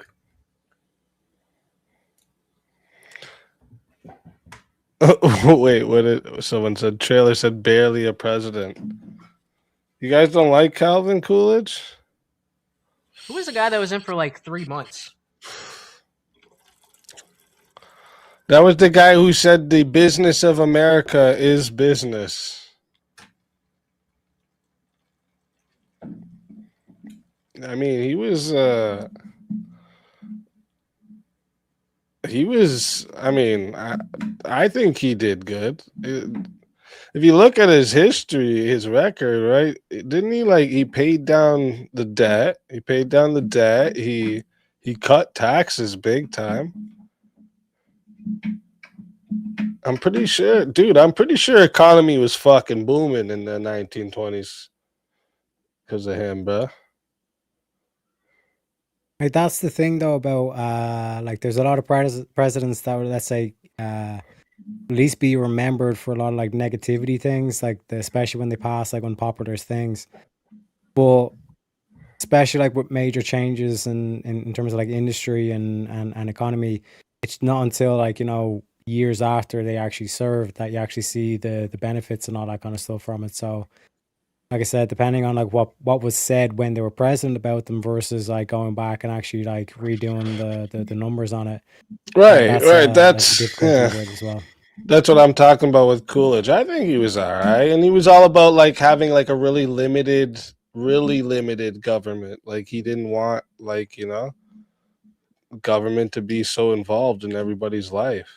He was really about small government. I don't know. I think he was a good president. I don't know. I think I could argue for him being a great president too. Jeremy comes in. Tareyak, if you say Trump is carrying out Lincoln's agenda, wouldn't that be an attribution or an attribution? Yeah, an attribution. Am I saying that wrong? Why am I feel like I'm saying that wrong? An attribute last Attribution. Why does that sound fucked up to me? Attribution. I don't know. Wouldn't that be an attribution lasting impact of Lincoln? How can you credit that to Trump? Yeah, because when you look at the situation of, like I keep pointing back to it, the British imperial system, the fact that they were able to take out Lincoln, it's one thing to have a vision, and then it's another thing to actually execute it. And in terms of Trump being able to dodge all these bullets and then still be able to continue on that legacy and that heritage, especially in terms of like modern day, where like you're seeing with like Tucker Carlson, I forget the dude's name, but the dude that was like Joel Kent or whatever. There's a lot of like moles in the ship, and like when you're in that kind of like situation, it's like one could argue it's a lot more difficult to actually wrestle back to sovereignty when you have so many, you know, rats and snakes like that have already kind of infiltrated the system. All right. I think that is. I think that's a fair answer, but I think that you know, it's subjective. But putting weight on establishing the possibilities and then is a different thing from taking those potentialities and turning them into real things. So, like if you're saying that Trump is carrying out Lincoln's agenda, I think the question is: are we weighing Lincoln's agenda versus Trump being able to actually do it? Like this is where we get to like, okay, who actually came up with the idea? Like typically when we see, especially like this is kind of a major thing in writing, or like, you know, TV shows and all this kind of stuff. When you have like a team of like 10, 20 individuals and they're all kind of brainstorming together in the room, obviously there's the dude that actually kind of pulls it all together, and like he typically gets all the credit and all the stuff. But in terms of like the iteration of the idea and the improvement over time and all this kind of stuff, that kind of gets factored into. And we kind of touched on that in terms of like Thomas Edison like had the light bulb idea. Other people would say Tesla and all this kind of stuff. But in terms of like the technology of like lighting that we have in modern day, that's where you get the kind of like subjectivity of the greatness kind of aspect. You know what I mean? All right. Next one comes in from The Freak. Says brilliant moderation, hashtag Trump GOAT. And With the Neo picture. we can guess what that says over there.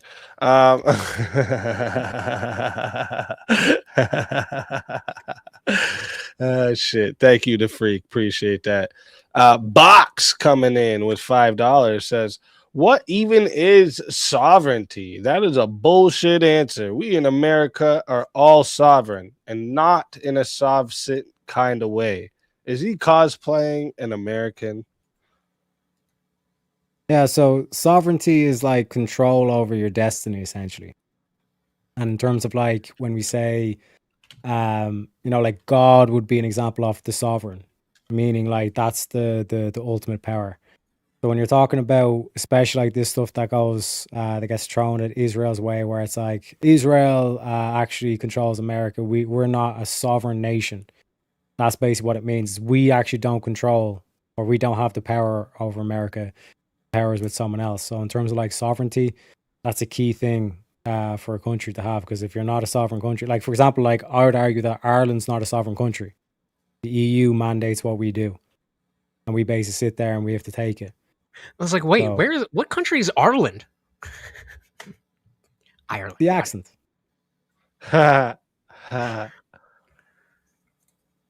That's funny. Oh, I didn't do the Nightbot. Oh, I didn't do the second Nightbot link to timer one. That's why. I'll fix that in a few moments, guys. Next one is from Box as well. Says, we the people did these things, not our leaders. Ireland boy got it backwards. I am glad we left there. I will give him time to come around. No, not the Box. It's a typical kind of like aspect of, this whole thing of like, oh, like we don't even need leadership. We're all equal. Basic egalitarianism propaganda. Like we need leaders. We need people to look up to. Like I said, it's a sad sight to see when, people like don't respect leadership, because it descends into chaos. Like that's where the whole like democracy aspect. Oh, we don't need leaders. We can all come together and vote our way through this. But if there's no actual like structure to it, Yeah, we Things love fall Box. Box apart. is my resident lefty. Good dude. Good dude. But Nice. we got some stuff. We got to get him on the right path. But Nice. solid dude. We got Pseudo Master Chef coming in for 10. Says he's got the best and only official dance of any U.S. president ever. Rated. hell That's yeah, wild. brother. That's wild. Oh shit. Hey, thank you, Rob, for the raid. I appreciate you big time. Welcome in, Neurons. Welcome in. We're in the Q&A section. We're about to open up the panel shortly. Welcome, everybody. Thank you for coming in. And again, thank you, Rob. I appreciate that big time. Fuck it button says for 10. Get your shit together. Wilson made sure the Federal Reserve flew under the radar to pass. FDR made private gold ownership and minting illegal, giving the Fed its current might. Obama gave us Biden 2 times. Let's go. Test it. Can you guys hear me? Yeah, now we can. Yep. Okay, yeah, I just froze up for a second.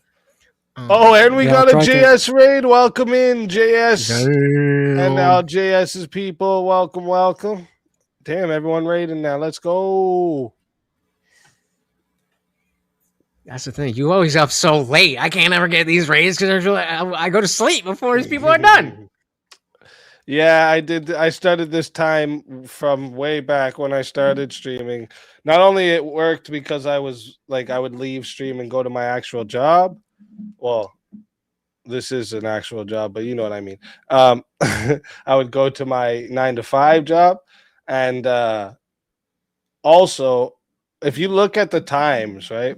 If you look at like in Eastern time, if you go like from like 8 p.m. Eastern time to like 8 a.m. Eastern time, if you look at that across all the world's time zones, everybody has a moment of being either settling down at the end of the day or waking up and getting started for their day. These are prime moments for people to catch you on YouTube because that's what people do when they get up.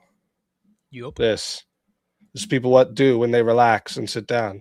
This, right? So I thought about that too with my scheduling, and then it just stayed this way.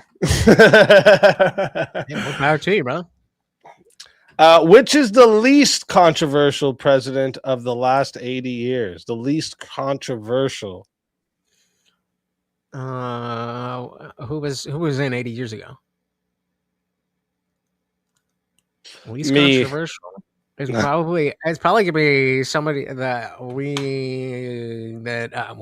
let me not speak for them, that I don't remember their name, because controversy is what gets the attention.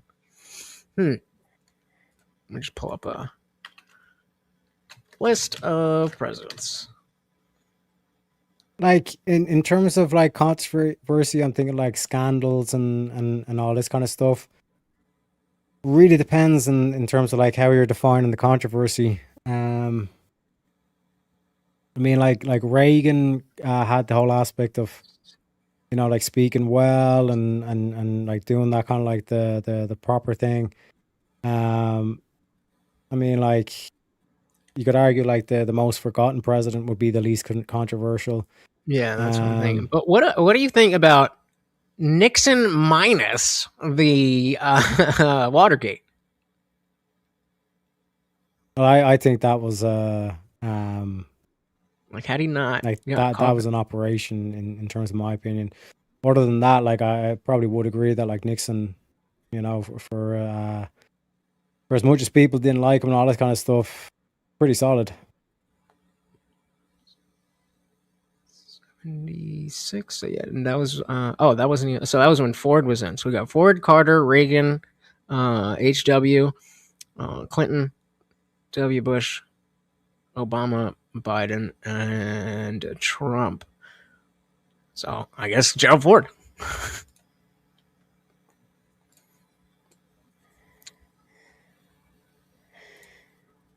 So what was the ones you named again? Just name them for me. So we had Gerald Ford, Jimmy Carter, Ronald Reagan, George H.W. Bush, Bill Clinton, George W. Bush, Barack Obama, Joe Biden, and Trump.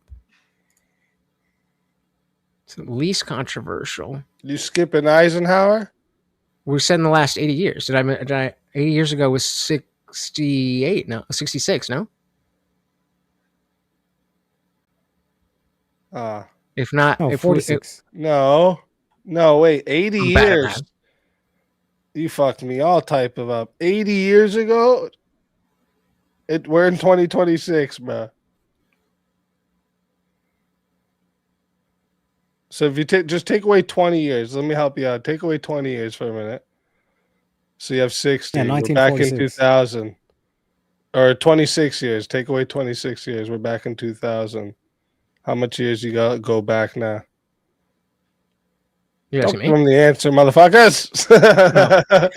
He fucked me right up. At first, I was going with it. I was like, wait a minute. No, that's why I said Eisenhower. It's 46. Yeah. Okay. Yeah. 40. And I would actually pick Let's start. Eisenhower instead. And I bet you would too. You said 46? Hmm? 1946 we're talking about? Yeah, and on. Okay, so we had Truman, Eisenhower, JFK, LBJ, Nixon, then Ford, Carter, Reagan, Bush's, Yeah. Clinton. Okay. Come on, Eisenhower, bro. Yeah. Yeah. Bro was like Military-industrial respected in complex. so many different ways, right? He had war hero status. He was just, you know. Mhm. He's the That's one who I that would warned. He raised the flag for the whole, you know, military-industrial complex. But so that gets into the semantics of controversial, meaning controversy when he was in office or controversial today.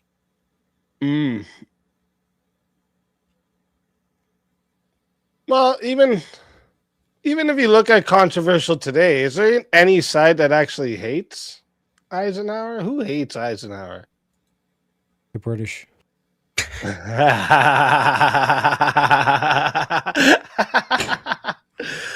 No, but do you Yeah, like? no, Do it's you probably think Eisenhower. anyone looks back and they're like thinking about presidents they hate, and they're like, "Yeah, and that Eisenhower dude, that guy who almost died for us, that guy's an asshole." Like nobody actually, I don't think anybody actually hates him.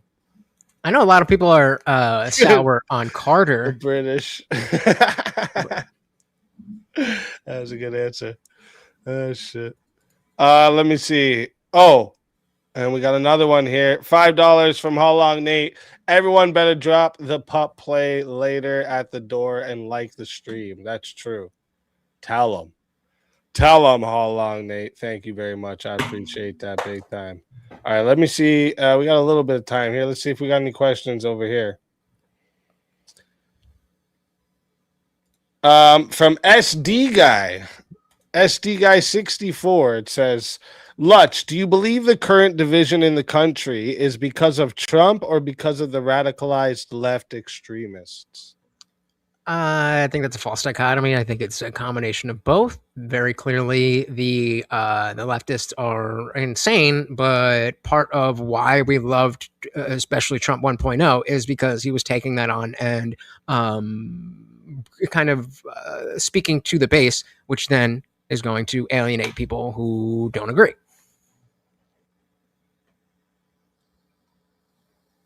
Okay. Then we got one from Rule Over 2 says Empire or Rebellion? You got more context for that? Nope, just said that. It's Empire, Pass. baby. I know it's kind of a hard pick because I don't even know what it's supposed to be referring to. How about this one is from Tim, the Real Enchanter, says, Lutch, in the prompt, the keyword is referencing the present. How can any of Trump's future actions or inactions factor into it? Tareyak is arguing he currently is the greatest. I think it's a fair interpretation. I think that the aspect of the history of the U.S. undercuts that, but yeah, fair enough.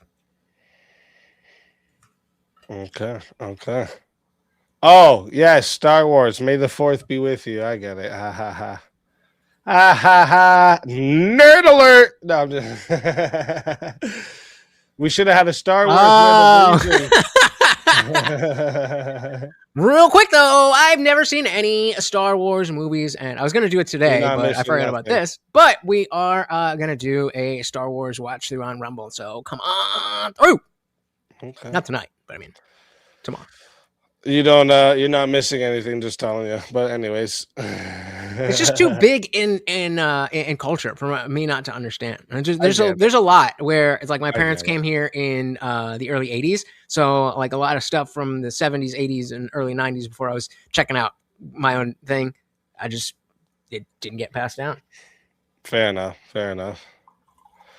I didn't watch until Star Wars 3, and they didn't come out like 1, 2, 3. It came out like some like fucking 6, 4, 5, 6. 2, 5, 4. Like it was weird how they came out. But when they came out with 3, it's like more modernized and stuff. And that's when I went to the theaters to watch it. And I was like, well, now I gotta watch all of them because this was actually pretty cool. But then I watched the other ones and I was like, yeah, these aren't that great. The storyline is good though. If you can get over the cheesiness of the space nerdy shit, the storyline's really fucking great.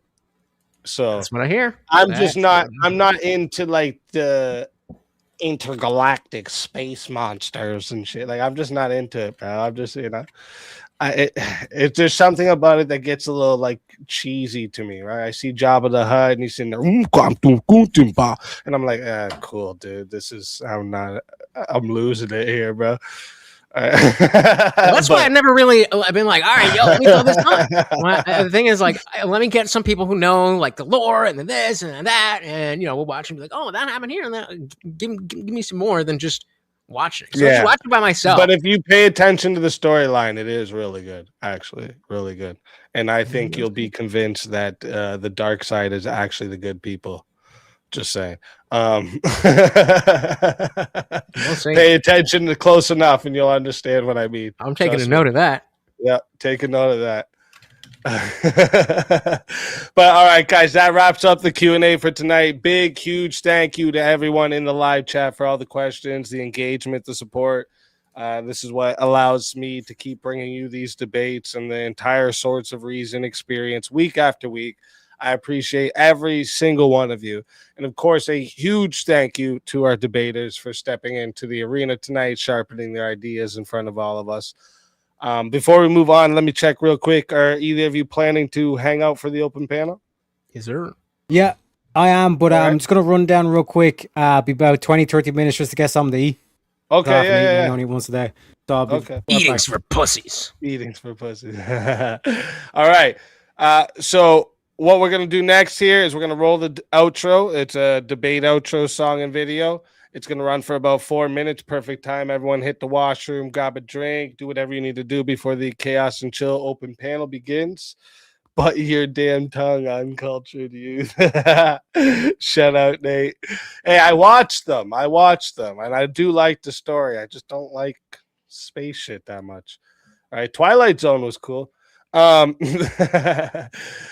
Anyone is welcome to come hop in, continue the conversation on tonight's topic. Remember, just come ready to think, question, debate, obviously. If you're trying to come up to troll, spurg over everyone, bring personal dramas, you're just going to get muted and then most likely booted real quick. So while you're ahead with that idea, just quit. And before we run the outro, one last reminder, make sure you subscribe to both debaters, okay? Their links are in the description. And if you're enjoying these debates, hit the subscribe on the Speakeasy channel as well so you don't miss any upcoming Swords of Reasons, Mondays, Tuesdays, Wednesdays, and sometimes extra days, all right? This is where logic meets passion, all right? Let's roll the outro, and I'll see you all in a few minutes for the Chaos and Chill.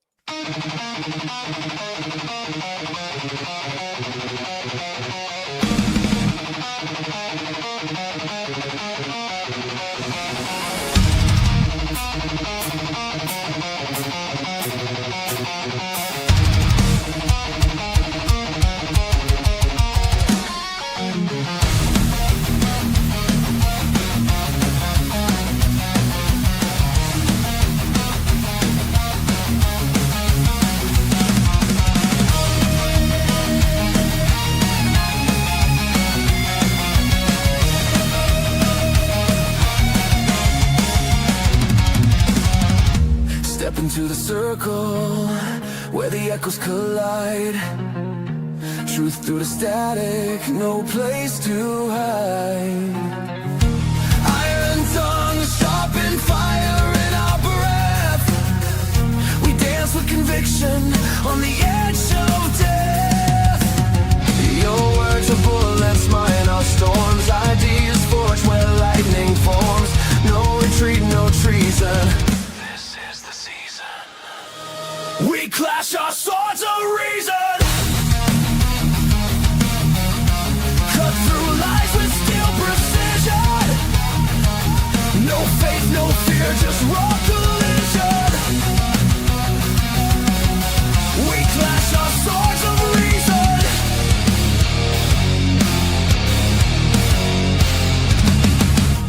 Facts burn brighter than a prophet's flame. Egos crumble, but the truth remains. Every scar, a mark of thought's crusade. In the battlefield of minds we've made. Speak your truth, but bear the cost. Every claim can still get lost in the war of voice and vision. Feel the friction. We clash our swords of reason. No silence left for indecision. Ideas break with loud precision. We clash our swords of reason.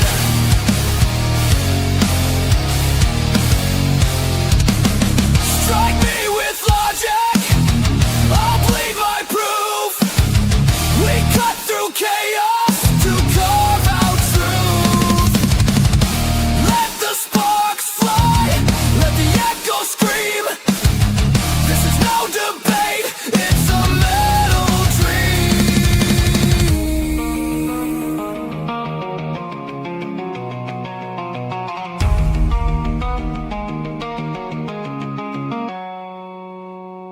We clash our swords of reason in the storm of thought's collision. Forged in fire, pure precision. We clash our swords of reason. Reason bleeds but never dies.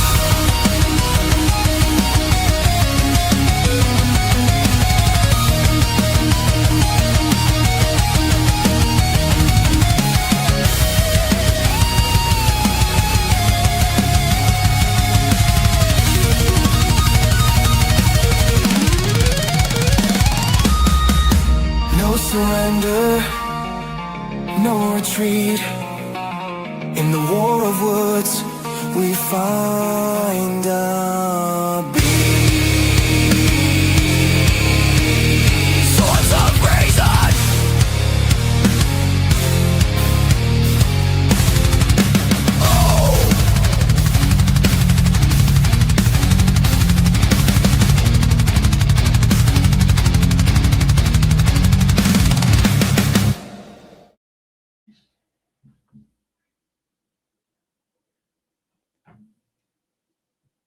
Well, there's one. Yo.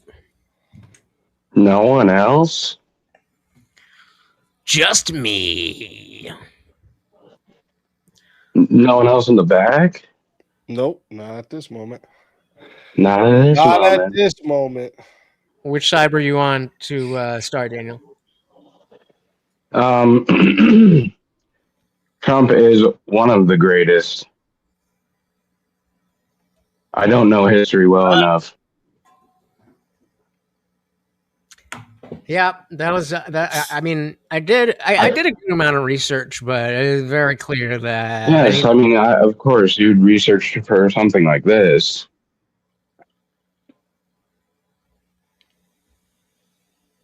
almost spilled. I mean, a lot of the so-called greatest presidents still have done seedy things that can't be denied. But don't you guys ever worry that if you're saying I don't really know the history of what these other presidents have accomplished in comparison? Don't you like feel any type of like weariness about even saying he's great at all? What? Like because like for me, like when I say Trump's great, first off, I don't refer to his character when I say that because a lot of people bring that up. I'm referring to, him and his policies and what he's done for the country. That's strictly what I'm talking about. And I'm comparing it to what the presidents of the past have done. Because like if I didn't, right, for all you guys know, there could be a president that fucking smokes him in every one of these avenues that Tareyak brought up. I mean, obviously, of course, this is about it, in right? history. What's that say? It's the best in history. Best in the future is whatever the fuck it is. Yeah, that's why I'm talking about the history. Right? Yeah. Like if you're not really comparing. It's like me saying, my wife literally makes the best coffee in the world, and I've never drinking no coffee except my wife's coffee. That's what that's like, right? Because you're not comparing it to anything. That makes sense, of course. Well, what are you saying? You're saying that's a legitimate stance to say this is the greatest coffee, even though I never had any other coffee? Or are you saying no? I think I would have to at least be able to compare it to other coffee. Like I do say my wife's coffee is the best, but I'm comparing it to like I've had Tim Hortons, Dunkin' Donuts, Starbucks, all these places, right? Yeah. Do they suck?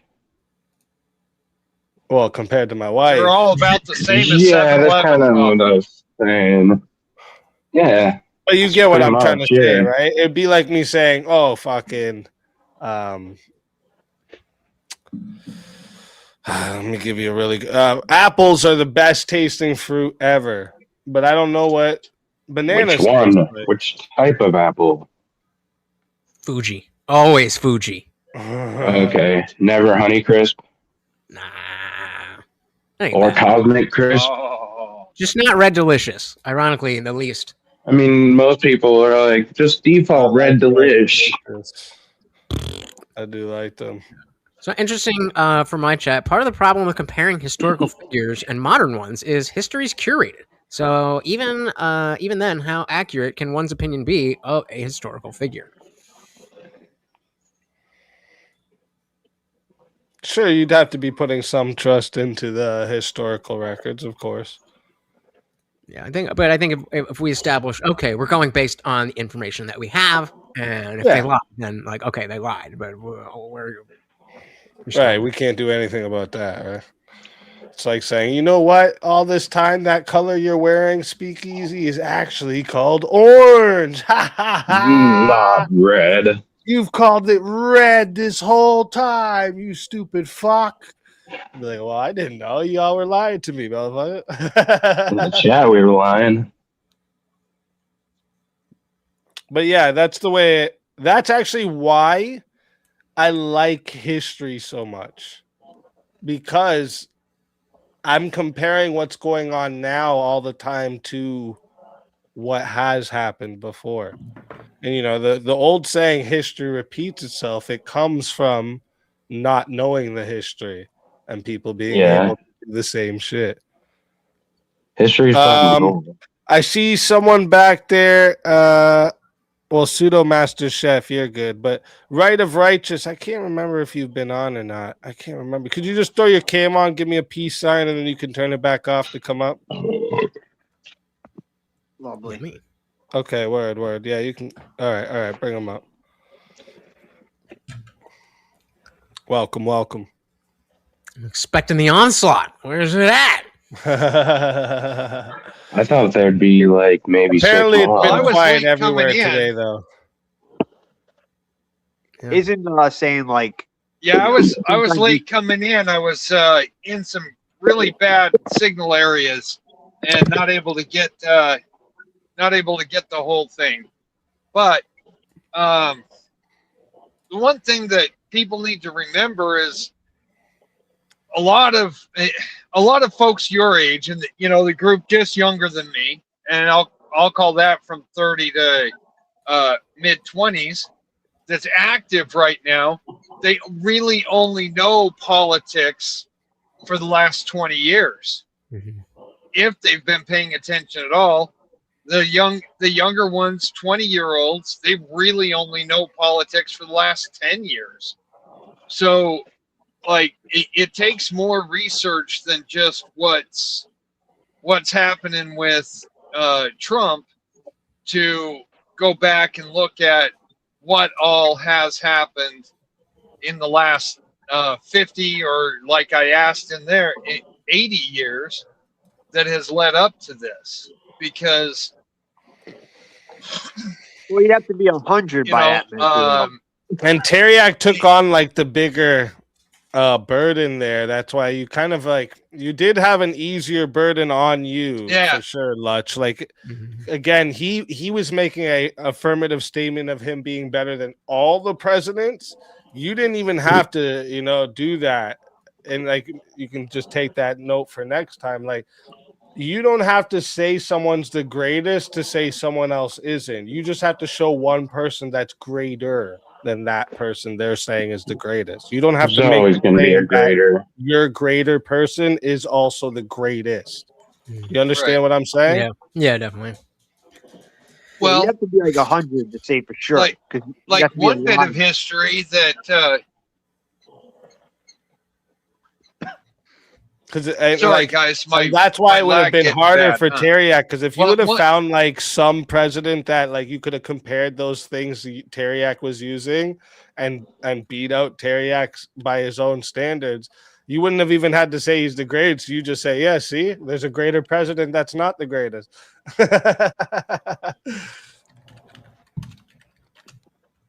Right.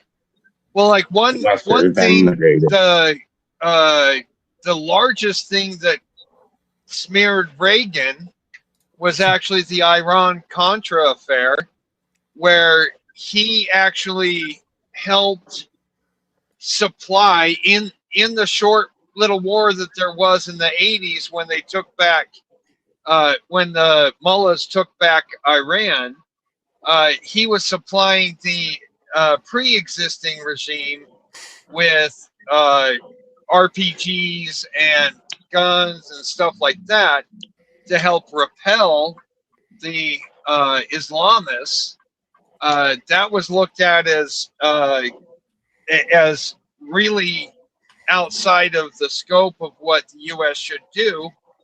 And then it turns out, oh no, CIA's been doing all that stuff forever ago. But even from 84 to today, so for the last 42 years, there's already been a history of the U.S. involvement in trying to contain the Islamists from Iran. So it's not just a Trump thing. It has been going on for a while. What about Reagan as far as immigration? He's really the first one to cause us to get I wanted to flooded. mention Bring him. that back I up wanted to real mention quick. him too. Yeah, this one from Isaac here says, if Trump stops the Muslim invasion, you bet. You bet. Yeah. What if communism almost starts Well, and then he stops so it? Reagan with this. Sorry, go ahead. Well, back to Chad a second ago, though. I mean, if it were the case that were going on right now, I mean, we can pretend it's not, or we can just kind of look at reality.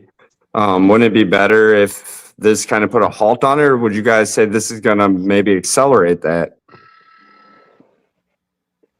I mean, isn't it the case when we kind of start getting into the Middle East, they start coming Accelerate here? The immigration to America and also other Western nations such as the UK, for example, which is going on already. Yeah, right now. I mean, where do they go after we, I don't know, disrupt their nation? Where do they go? Do they stay there usually and actually do a revolution, or do they kind of just run away and try to make their roots somewhere else?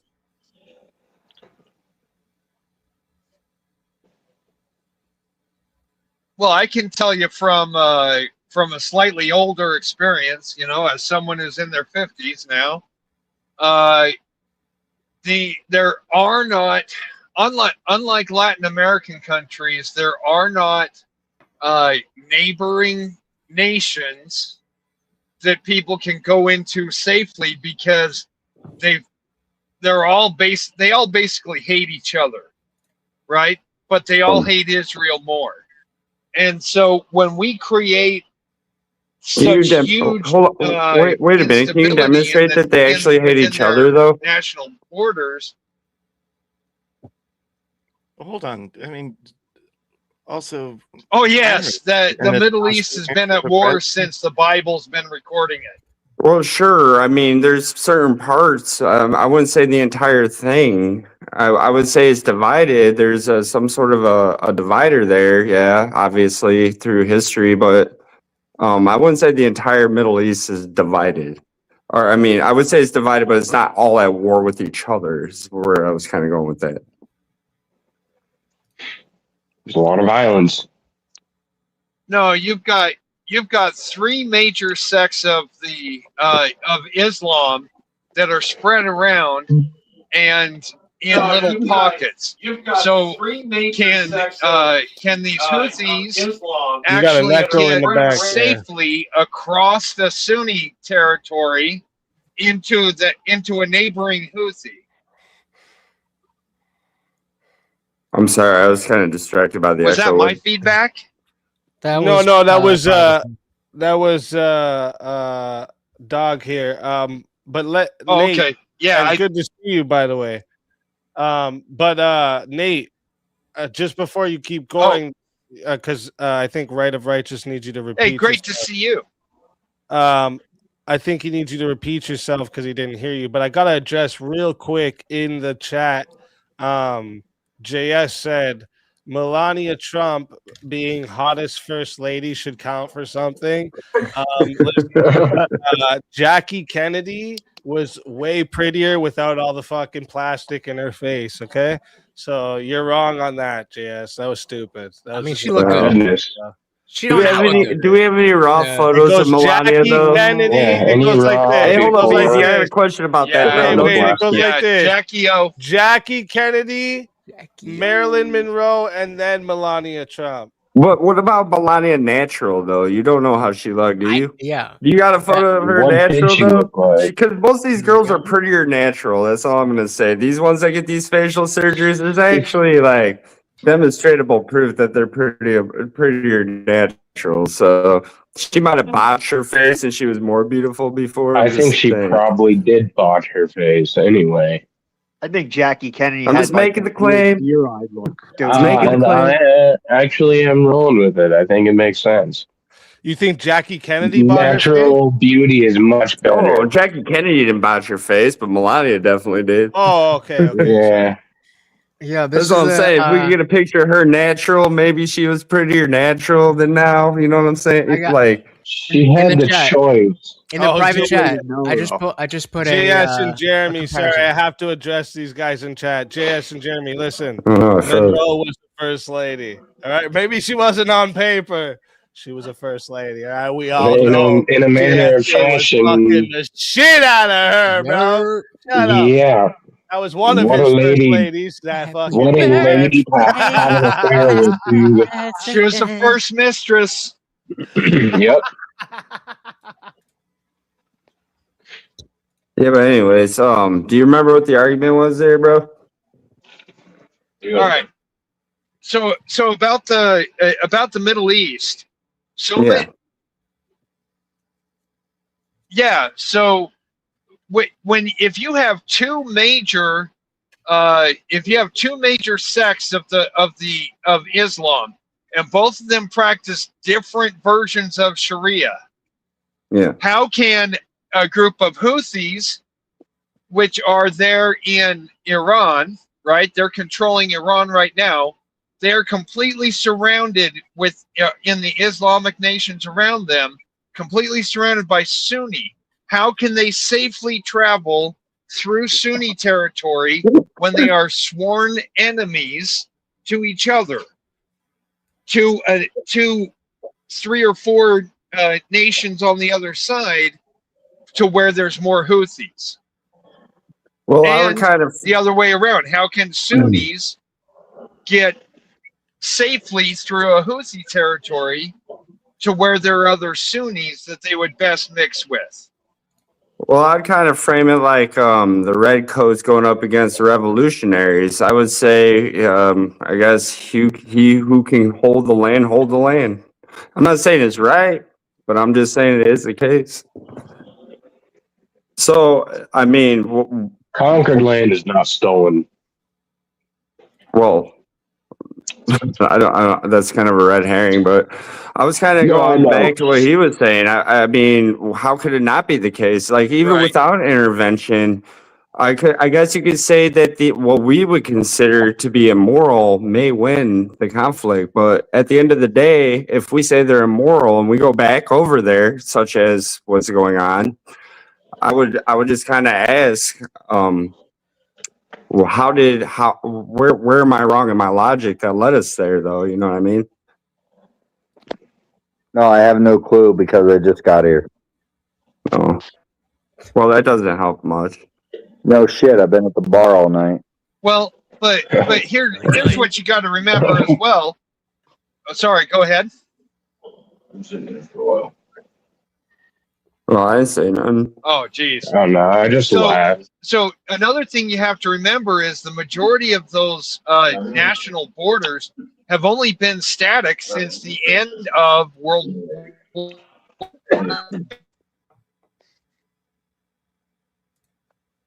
Beep, beep, beep, boop. Boys, am I lagging out here? Like, I just lagged out a second ago for like a whole Droids? minute. So, The droids have found us. oh shit.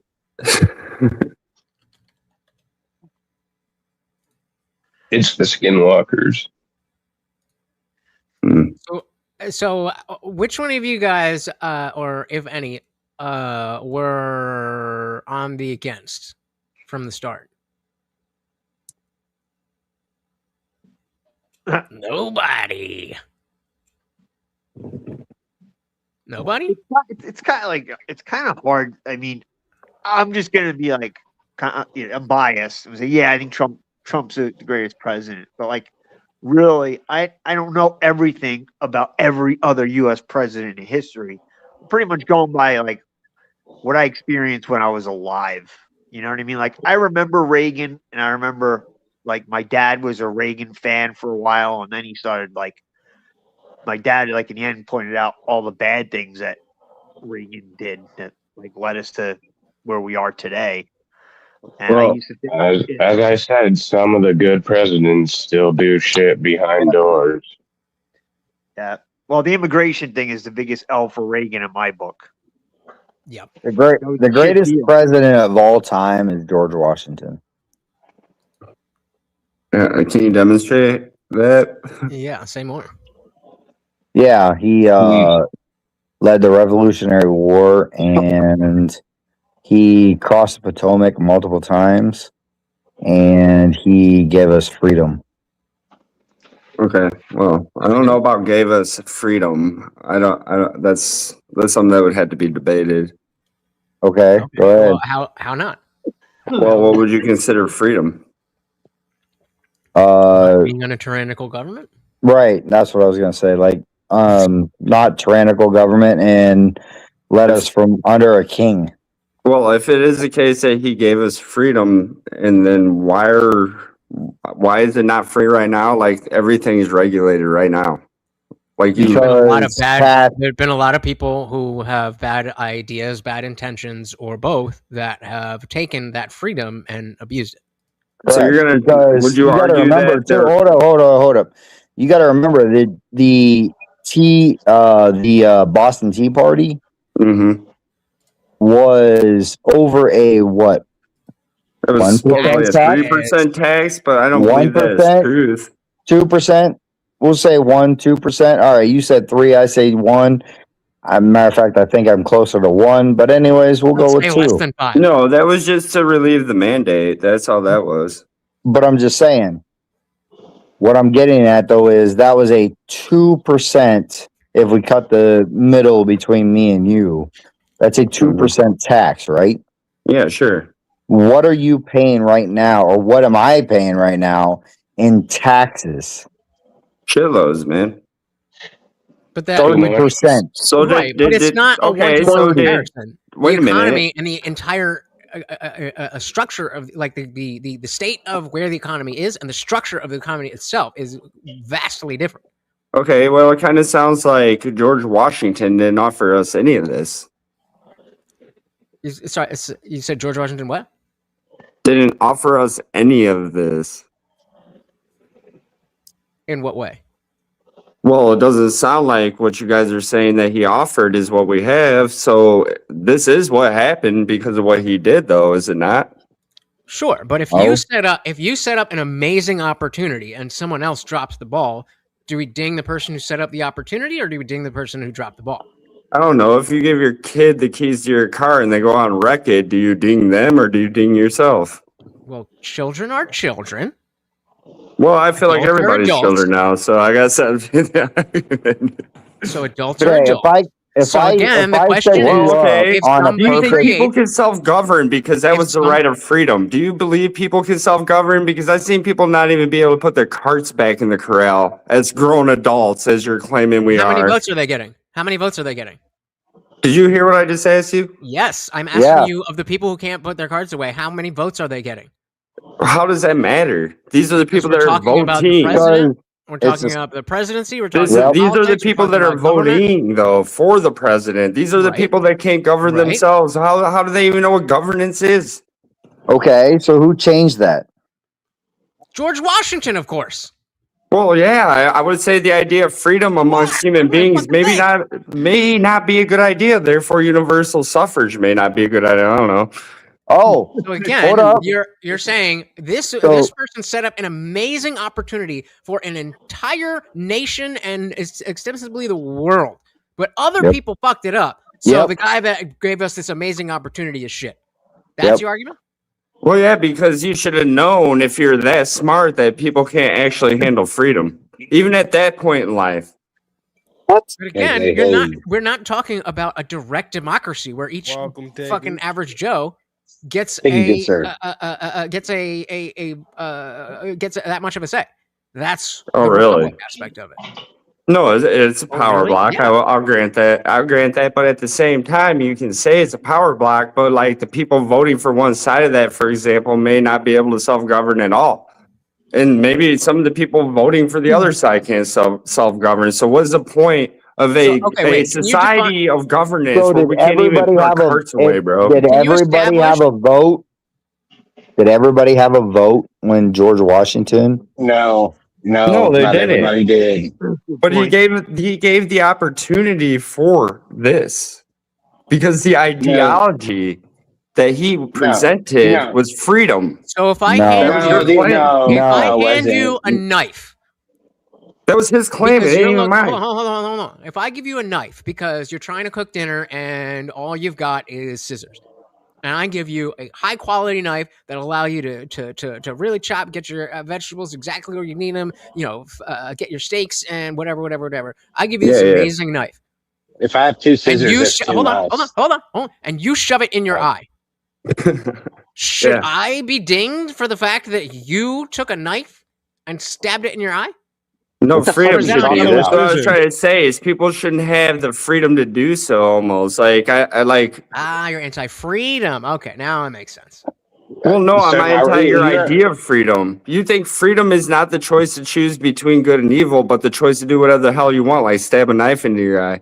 Listen, Mr. Libertarian, my rights. You have the rights to do that? No, You have the no. I right- think I take kind of Dostoevsky's idea of what freedom is into account whenever I think about freedom. No, not you, Mr. Indian dude. He's Mr. Oh. Rights guy. He has the rights. You have the right to do that. To do what? To Wait, stab what? you You know, in the you- eye? you're Yeah, giving- sure. Yeah, I'm not yeah. saying you don't have the right. That wasn't the question. The question is, who do we ding to say that it's fault that this person died? Me, who supplied the knife, or the person who actually used the knife to end their life? I blame the idea of freedom of choice, and I think that's what you think freedom is. When you say freedom and I say freedom, it's two different things, dude. Okay, what do you mean by freedom? I mean, the freedom is the only freedom we have is to choose between good and evil. Therefore, upwind of that would be an ethical system that enforces the ideology of good and evil, and or at least propagandizes it or something. That's the ethical founding of the country, is what I would say. We knew the difference between good and bad. That's very Sith. So I what is the part that George Washington did wrong? Offer freedom? Is that what you're saying? No, it's your claim of He what freedom took is. freedom. What I was kind of. He took that shit from the English. What do you mean? He was a very brutal fucking. He was the OG of America. Yeah, he was the He was greatest. pretty gangster. He was supposed to be Yeah, he was, clairvoyant like, and fucking see people all up the for bad sure. things and then take away the freedom so that nobody could do anything bad. Well, it did- Can you well, did imagine he- Isn't that telling Ben people that Franklin offered said? them freedom? He who would sacrifice liberty for safety I mean, deserves it's a funny neither. thing. he took the freedom from the English to get the fuck out of here, and then we got our own freedom, right? He was actually in the trenches too. You know what I mean? Yeah, no, he was a general. He was the beast. He was the fucking beast, dude. I mean, he is the. See, you lost this debate tonight because you could have used him as he was the best president that started the country. How many terms did. did George Washington want to run? But technically, Two. none. He Thank you. Okay, technically. he opposed him. Well, he was president though. No. I got that. What my point though Right. is, he did not want to be president, correct? I know. No, yeah, correct. He And didn't want a then- monarchy. And then when the election came back up, did he ask or want to run for the second term? No, I No, think he did no, not. he did not. But people wanted him to, though. Correct. Because he was people what? wanted him to. So He was was the bad what? part of that? He What was went a wrong there? great. He was a He was great a- leader. He was such a good that president that people wanted him to be the president again, and that's bad. What? Why Well, is he that was the bad? only president. He was the only Wait, why is that president at bad? the Why is time, that bad? dude. Why Well, is he that was bad? the only. There was no Gooch. comparison. Why There is was that no bad? comparison. There was no comparison to any other president. What? But there was other people that ran No. against I'm him. not asking you a comparative thing. I'm saying you are saying that You're because asking people me to like compare something that's not there. nope, nope. Yes. Okay, so Oh, let me okay. say it again so you can understand. You didn't say nothing at all. Are you saying that because other people said that Washington was so good that they wanted him to run a second term, or I said they wanted him to. He didn't want to. Well, that's what happened. Can I go now? Can I go now? Can I go now? My turn. My turn. My turn. So what Is I'm it your saying? turn? Is it your turn? Is it your turn? They can do that shit all day, dude. Just go, bro. Go. Say what you got to say. Okay, so I am asking that are you saying that because people liked him, it was a bad thing? Because that's what you just said. No. So I just want to make sure. No, Okay, I so how's said that not what you said? You were talking about him not wanting to be the president and that people wanted him to do it, and then you boiled that down to a bad thing. What was the bad thing about that?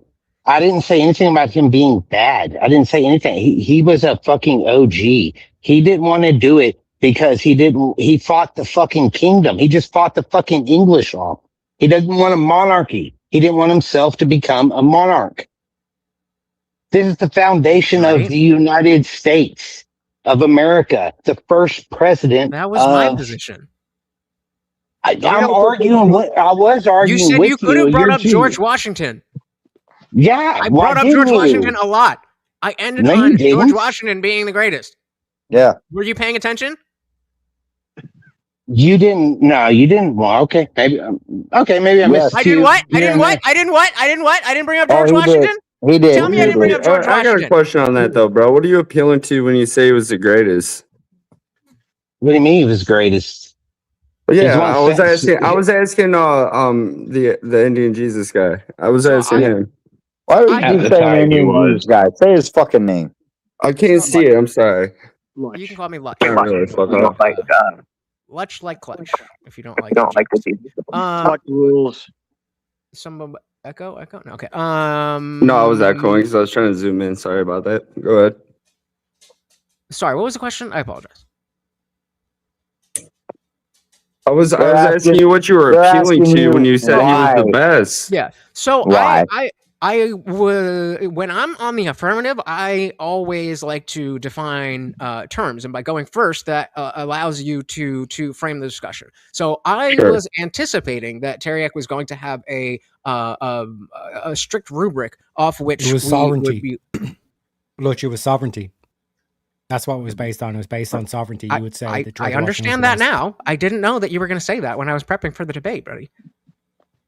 That's how time works. So I was expecting I was expecting to be working off of his framework, and his framework didn't align with the arguments that I was making, and so your debate prep. Yeah. You said you didn't do prep at all. And I'm sorry if you did say something about George Washington being the best, but when I caught in, I didn't hear you say shit about George.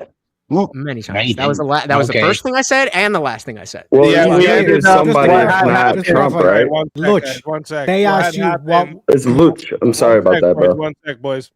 What had happened was we got to the point where because Lutch was correct when he was saying that he didn't have to pick someone as the greatest, but then we got to the point of Lutch. That's where I caught in. Was the last part where I don't have to get the.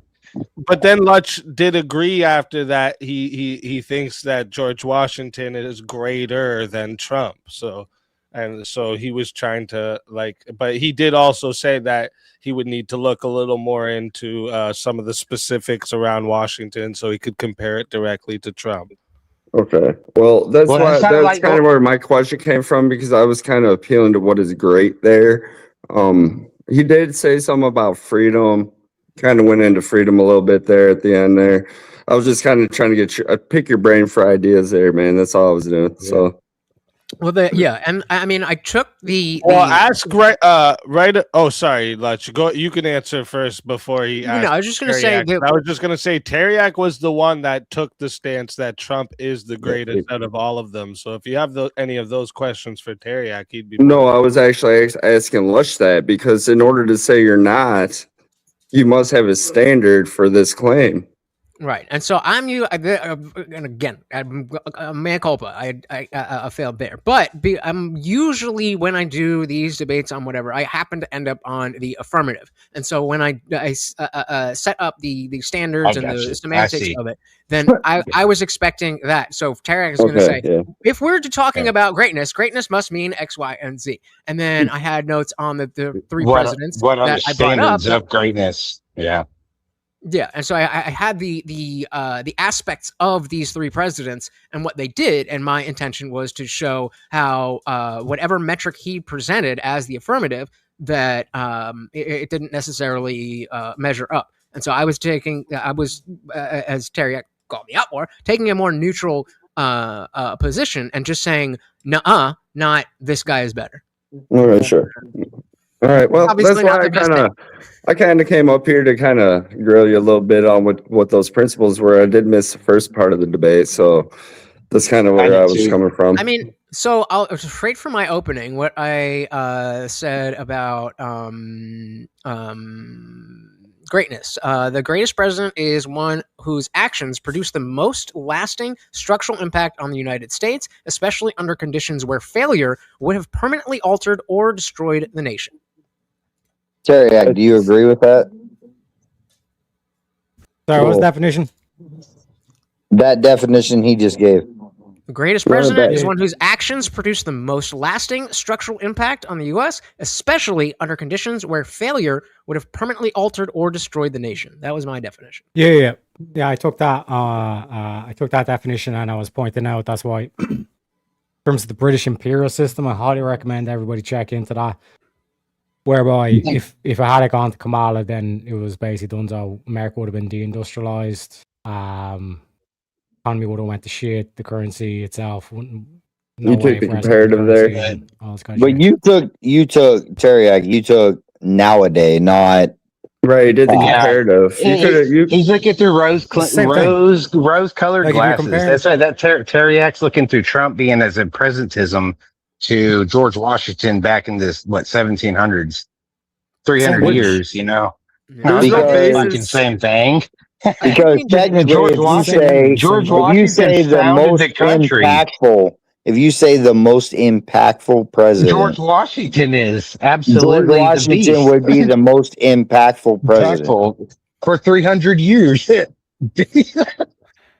I also wanted to bring up I never got to it, but the idea of recency bias, that we've seen a lot of things that Trump has done that in our lives are unprecedented, but not necessarily relativism. It's relativism. Yeah.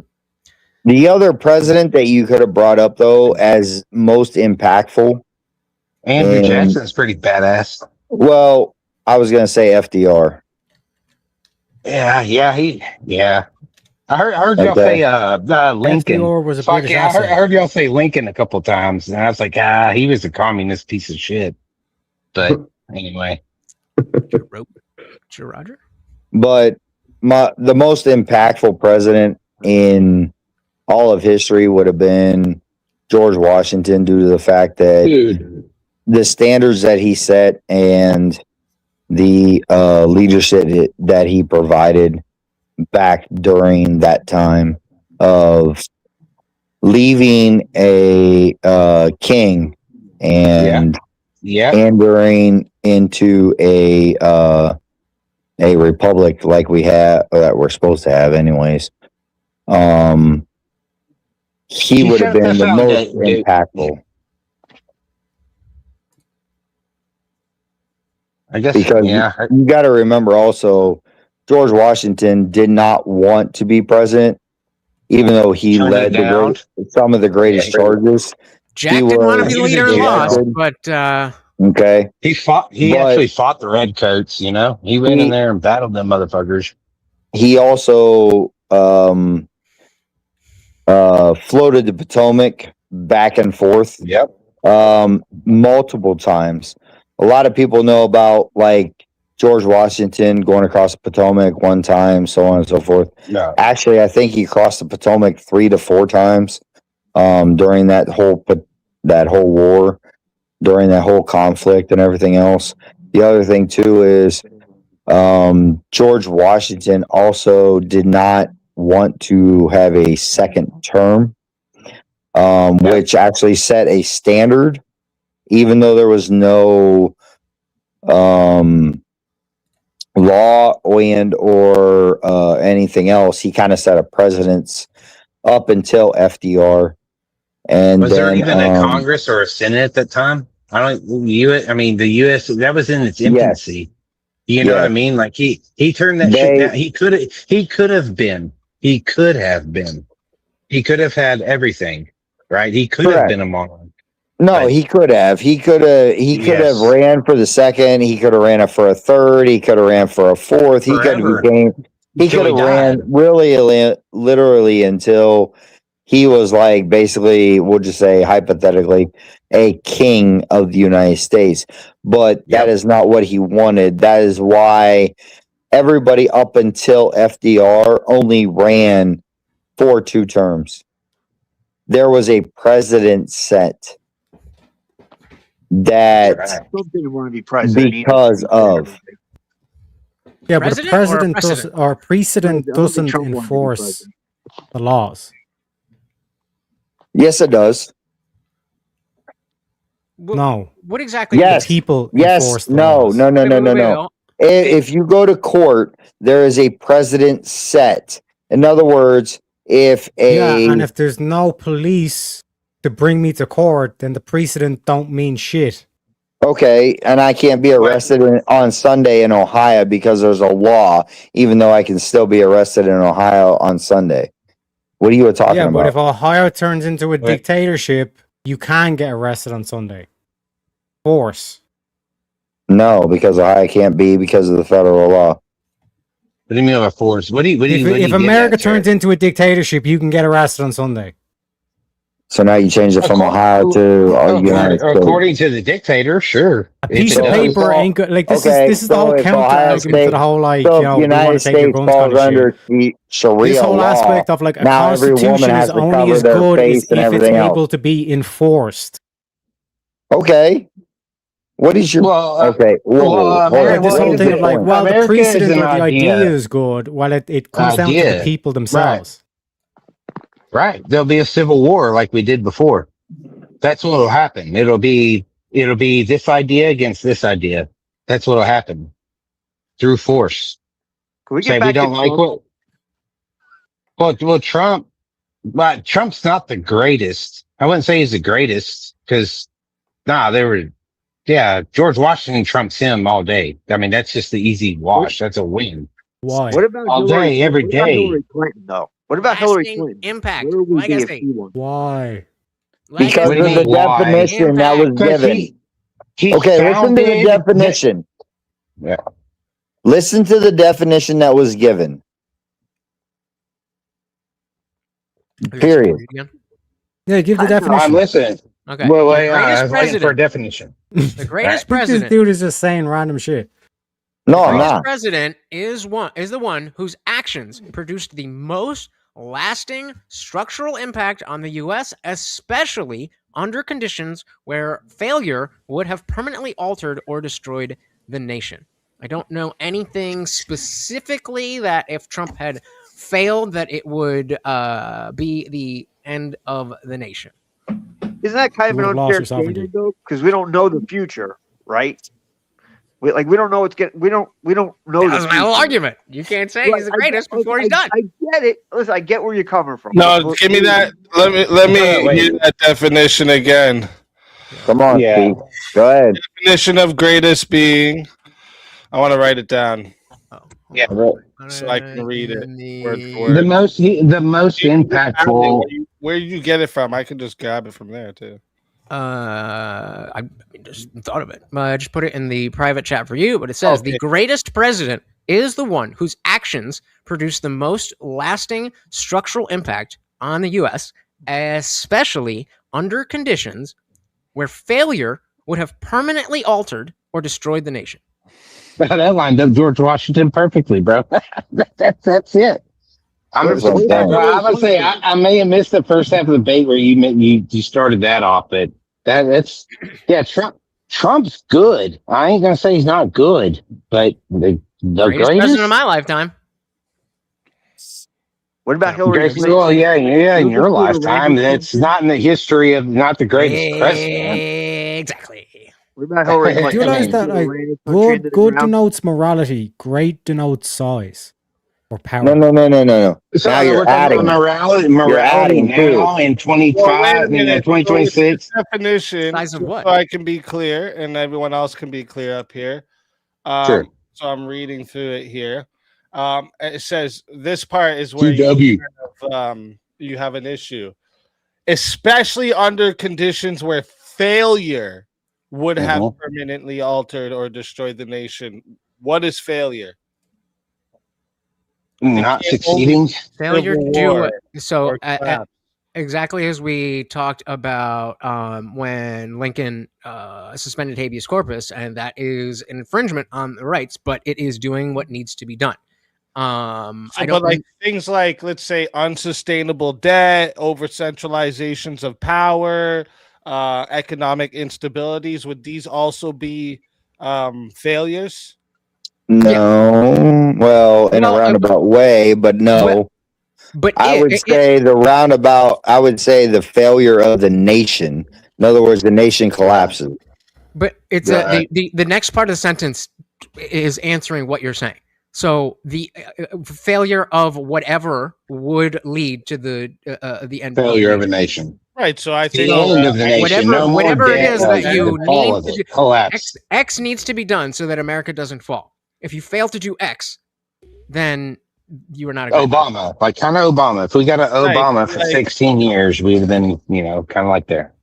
Like, so first of all, like if I am the not a president communist. faced something like, say, like the transformation of America into like a bloated, debt-driven federal system, would that be a failure that a president faces? And if they are able to face that threat, it would also be looked at a great achievement. Hold on, stop. Say that again. When the federal, sorry.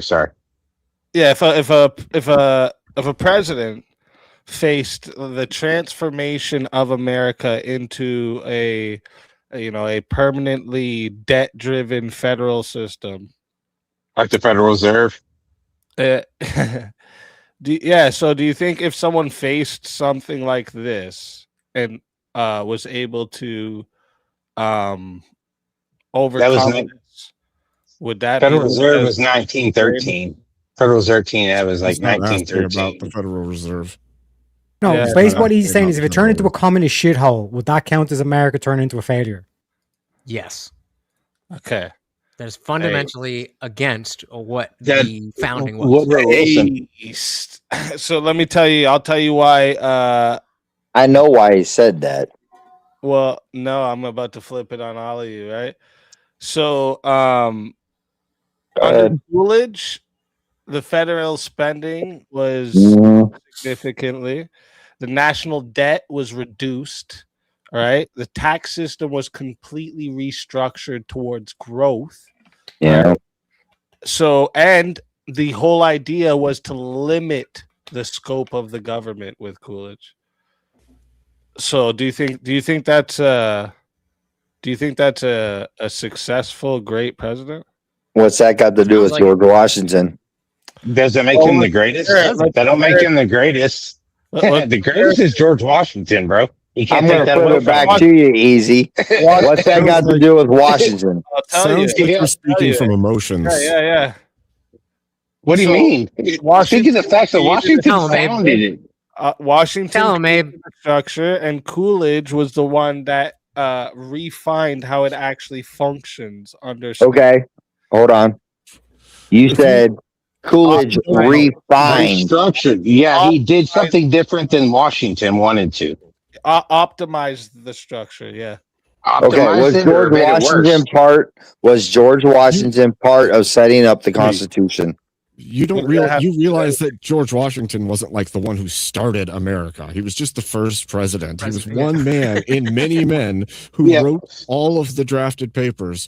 But he was the first man that run the country, right? He was the first executive. Was he the first one? Hold on. Was he the first president? Yes. Was he the first? Okay. Listen. Yeah. Holy was shit. he part was he the first president? I already said yes. If you would shut your Okay. mouth for a second, Don't you'd be able matter. to hear other people speak. Listen, Okay. he was the first president. He was the first president because he was the head general of the military of the forces who stood against Right on. the British Does anyone up forces here in the know US. B Gaming B? Wait, What? what's the name? B Gaming B. No. Sorry, bro. All right, that's someone new. If you could just you can turn it back off before you get pulled up, but if you could just throw your cam on, give me a peace sign so I know there's a person actually. And you guys kept saying he could have run for more terms. There wasn't a 4-year term for a presidency when the country first started. They literally put him in the presidential seat, and they didn't even know when he would step out of that presidential seat. There was no set amount of time at that point in time. He set the president, correct? He set the what? President. You know that President. president And precedent are two different things, right? One's a legal was term after- and one's a position. All right, I've been drinking for a little while. All right, shut the fuck up. No shit. Yeah, all I'm seeing is a black screen there. All right, he set the presidents, correct? Precedent. I think he meant precedent. Yes, he set the precedent. As the first president, he set the precedent for what would precede him, maybe. Coolidge. Hold on, wait. You're talking about Coolidge? When was Coolidge? No, what? No. Speakeasy said something about Coolidge, right? That was 1929. You're talking about doing 1929. Yeah. What about Right. Yeah, that was right after World War I, going into World War II, right? I'm not sure what this has to do with anything I brought up. Between them, yeah. Well, that's when there's like socialism and all this other stuff. What? Like, what was your thing about Coolidge being the great? Or were you saying he was the greatest? He reduced the national debt, federal spending was cut, and the tax system was completely restructured toward growth. And his whole idea was limited government, which was the main intention for government to begin with. He wanted to go back to what was getting away from everyone. Well, he served his 8 terms. I mean, he couldn't be president again. Well, I don't know if that make him the greatest.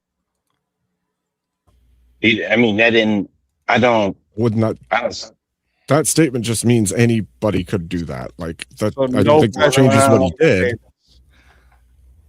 Well, Actually, there is presidents all who kind of serve more arguing than 2 here or there. terms, by the way. There is. I think that's which ones? There's presidents prior to the law. Yeah, prior. Of us putting in.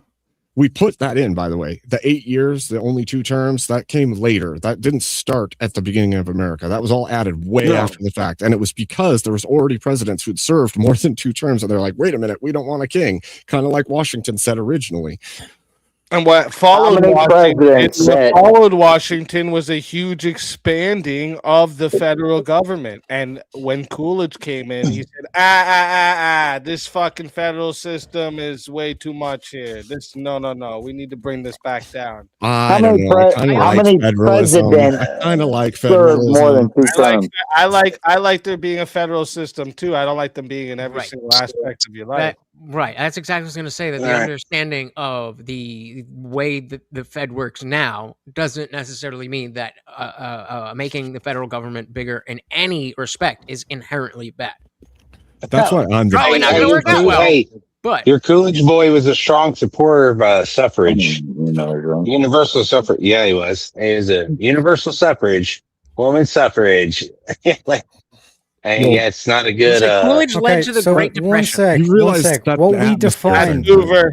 No, Hoover Yeah. led to the Great Depression. Don't blame that on Coolidge. No, Has no, no, not What we depression. I said defined as a suffrage. Woman failure suffrage. He No, was was America turning strong into some sort supported. of a communist shithole, meaning And massive amount of debt and all this kind of shit. So what Easy's pointing to with Coolidge is like, technically, if that's your idea of failure, then Coolidge actually is the one that kind of went completely the opposite to that in terms of the antithesis of saying reducing government spending, what's it up? paying off the debt, all this kind of thing. People compared see, that's People compared Trump to all these other presidents. I think he's more compared to Coolidge than any fucking president, dude. He's Also, I'm look really at- go look Yeah, at and okay, I can see that. Wait, yeah, keep yeah. on Calvin. I can see that. I'm also really Yeah. curious what these guys, how they could say that they think that Lincoln was a communist president. He's your first I Republican did. president. I said that. Of all presidents, I'd he's your never heard first that before. Republican No, no, no, president.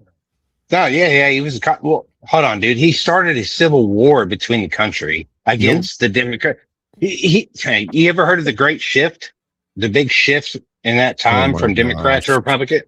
Oh, so There you're was telling me? No all- way! Hold on. No way! In 2026 is homeboy about to say the party switched! That's What? wild. Yep. That's so wild. It's not even funny. What? Bro, I thought there was a party switch when I voted for Hillary Clinton. God damn! Yeah, it happened Explain the with party Lincoln. switch. Wait, explain the party switch. No, please. So, Oh, okay, God, I you're love telling it. me all the Yankees now are Republicans? You tell me what you're Yankees saying. You're as saying Hold that there's on, a party hold on, wait, switch. hold on, You're right, saying there's right. a party switch. Yeah, well, yeah. Yeah, there was You a tell party me. switch back Okay, when so Lincoln. tell us what happened. With Lincoln. Yeah, there was a party. So all the Republicans were up north. They wanted their good shit, and they wanted shit to keep going up north. And it was about taxes. The whole Civil War wasn't about slaves. No, So It's you're about saying taxes. It's that always in the well, it's midst of always a about war, fucking an entire money. party just decided, actually, guys, we're gonna just be the opposite, and you guys be us. Well, what makes it good or bad? Whatever you call it. I'm not a Republican or not. The irony. It just the no, irony, no. the irony Wait a is minute. that What do you we mean irony? ostensibly did have a party switch over the last 10 years where the left was Oh, 10 years. So it didn't anti-establishment and all happen that back stuff. then either. It didn't happen back then. Oh, yeah, I don't it think I didn't interrupted happen you. back I don't think I then. interrupted you. I don't think I You interrupted you. were. I You don't did. think I interrupted you. So I'm going to keep talking. So Yeah, all right. So I'm going to interrupt you some more and not be gay about it. So you're saying there's a party switch in 10 years, but there wasn't back in 200 years? Correct. Oh, Correct. okay. If you All look right. 10 years It ago. just happened, dude. So have you heard of Rage Okay. Against the Machine? Have you heard of Anti-Flag? Have you heard of Green Day? Yeah, they're communist pieces of shit. And were they when they started? I don't know. That's a party switch. But I'm So still they waiting were- on so your they- explanation. I'm still waiting on your Hold explanation on, of wait. the original party So switch. you hold on, wait. So your bands went from Republican to communist, and that's Well, your the gotcha culture. on me.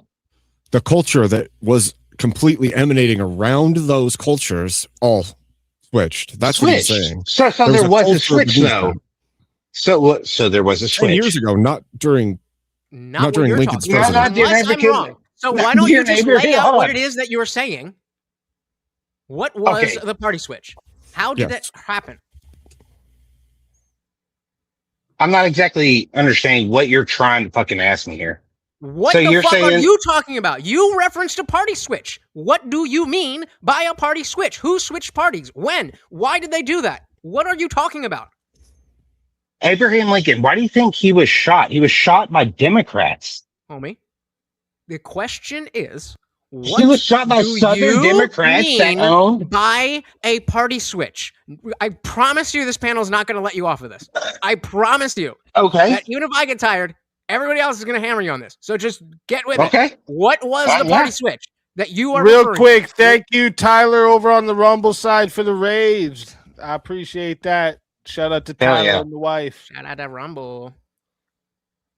The party switch was the quote unquote Republicans up north wanted they wanted their tax money. They wanted their slave. They wanted money from the slave owners. What do you mean? Who? Which All right, you I said the got a Republicans? question I'm though. saying who? Hold up. So Reagan was a Republican the whole time, correct? Yeah. Right? Yeah. Yes. No. I mean, No. prior during his presidency, yes. No, he wasn't. During his governorship in California or whatever it was. Y'all need to look at your history a little more, dude, into the fucking Yeah. Lincoln thing, dude. Then that was a hold up. popular culture thing that was talked Lincoln- about by the Democrats for about a decade. They were trying to get Why do you everyone to think believe the Trump Republican fucking Party was all Oh, screwed up. Jesus. Okay, Lincoln so- ran under so- the National Okay, so Republicans switched. Union Which Party. Republicans, and what did they Why? switch, and how did they get the Democrats to take on the position of their opposing party? Because he was trying to unify the states. It's called the Union, the No, I'm asking- United States of Yeah. America. I That's understand why. this. My point, though, is to go against the person that's arguing against Lincoln right now. Yeah. My point, though, is he ran under the Union Party. Why? Because Democrats refused to vote for a Republican. So to get Democrat votes in the North, he ran under a different party name, so Democrats didn't have to vote for a Republican. Meaning? And then? That's a switch. Oh, No, well, there you go. That proves it. Is it? We were wrong, guys. God damn. I've never Is lost it? two If- debates in one night. So if a One- president runs and he can sway some of the voters from the opposing side, that's a switch. Okay, I see you on cam there. If you want to turn it off, you No. can. If you want to keep it on, you're good. Sounds like Trump. Missed the Civil War. Yeah, missed the fucking Civil War. You're just admitting all of that. Started a fucking Civil War over taxes. Amidst he was voted in during the Civil War or was it before? Well, the yeah, Civil that's War? a I'm mi- just curious. You tell me. It sounds like you know. Well, he was 1860. He was- When was the Civil War? You guys gotta The know Civil more War- about your he was voted in history. before the Civil War. The Civil War was funded and propped up by the British Empire, the Imperial Empire. I'm wondering too, when it comes to the idea of the party switch, right? Is it that there was like some type of like literal switch, or are you just saying that there's some presidents that were Democrat that turned Republican and vice versa? I think they're saying that the North had stances that look somewhat like the left looks today, and somehow they're saying that that means something switched, even though there wasn't actually a switch. There was just a through line, and you can see where policies have slowly shifted over time. I could see that the policies shifted for sure, but like have the core stances of each side switched? Well, I think over the last 10 or so years, yes, but Really? not during that time. Yeah, DEI, really? Kind of, yeah. I mean, The left it's used like, to be anti-establishment, and now you go and Right. where formerly anti-establishment people. That's why I brought up bands. You could look at counterculture sports, like skateboarding No, or that's whatever. Democrat- And they're Well, let's slapping talk about the BLM. switch. They're slapping BLM stickers on the Rams when we used to slap anarchy stickers. I'd and- argue that Democrat is core. Its core thing Not is federal core. intervention. It's always been with Democrats. but, All right, but who- my main who thing started is when the I say a KKK? switch, Always been. when I say a switch back in that time, They just from wanted it Fair, to who- belong who to was- places. They where- want federal where intervention. was a so they switch? can make your kids there was, believe boys okay, are girls. if there That's was why a they want switch, you're federal denying a intervention. switch, period. Where's more Democrat? Is it north? Is He's it saying north that or is it the south? ideals Where that is it the north? left has Is it now, they've right? always had. What are you And I'm talking saying, about? okay, that may be the case in terms of policy, but the cultural aspect of it was the opposite. The Republicans Okay. were the stodgy, I go to church and I don't say mean words or anything like that, and the left was, oh, we're the cool guys, the underground, and we do all that kind of stuff. And now it's completely different. Being Who started- conservative being No, conservative. wait a second. No. We're doing Republican. I think it's because you see people like me that were degenerate realize how fucked up it is to live that lifestyle, and they've come more to the right. That doesn't mean what the left used to do is what the right is doing now. It's just you see people. That's just culture, right? No, I get agree. away from. You see people that look like me now that are conservative. That's all. It doesn't mean that.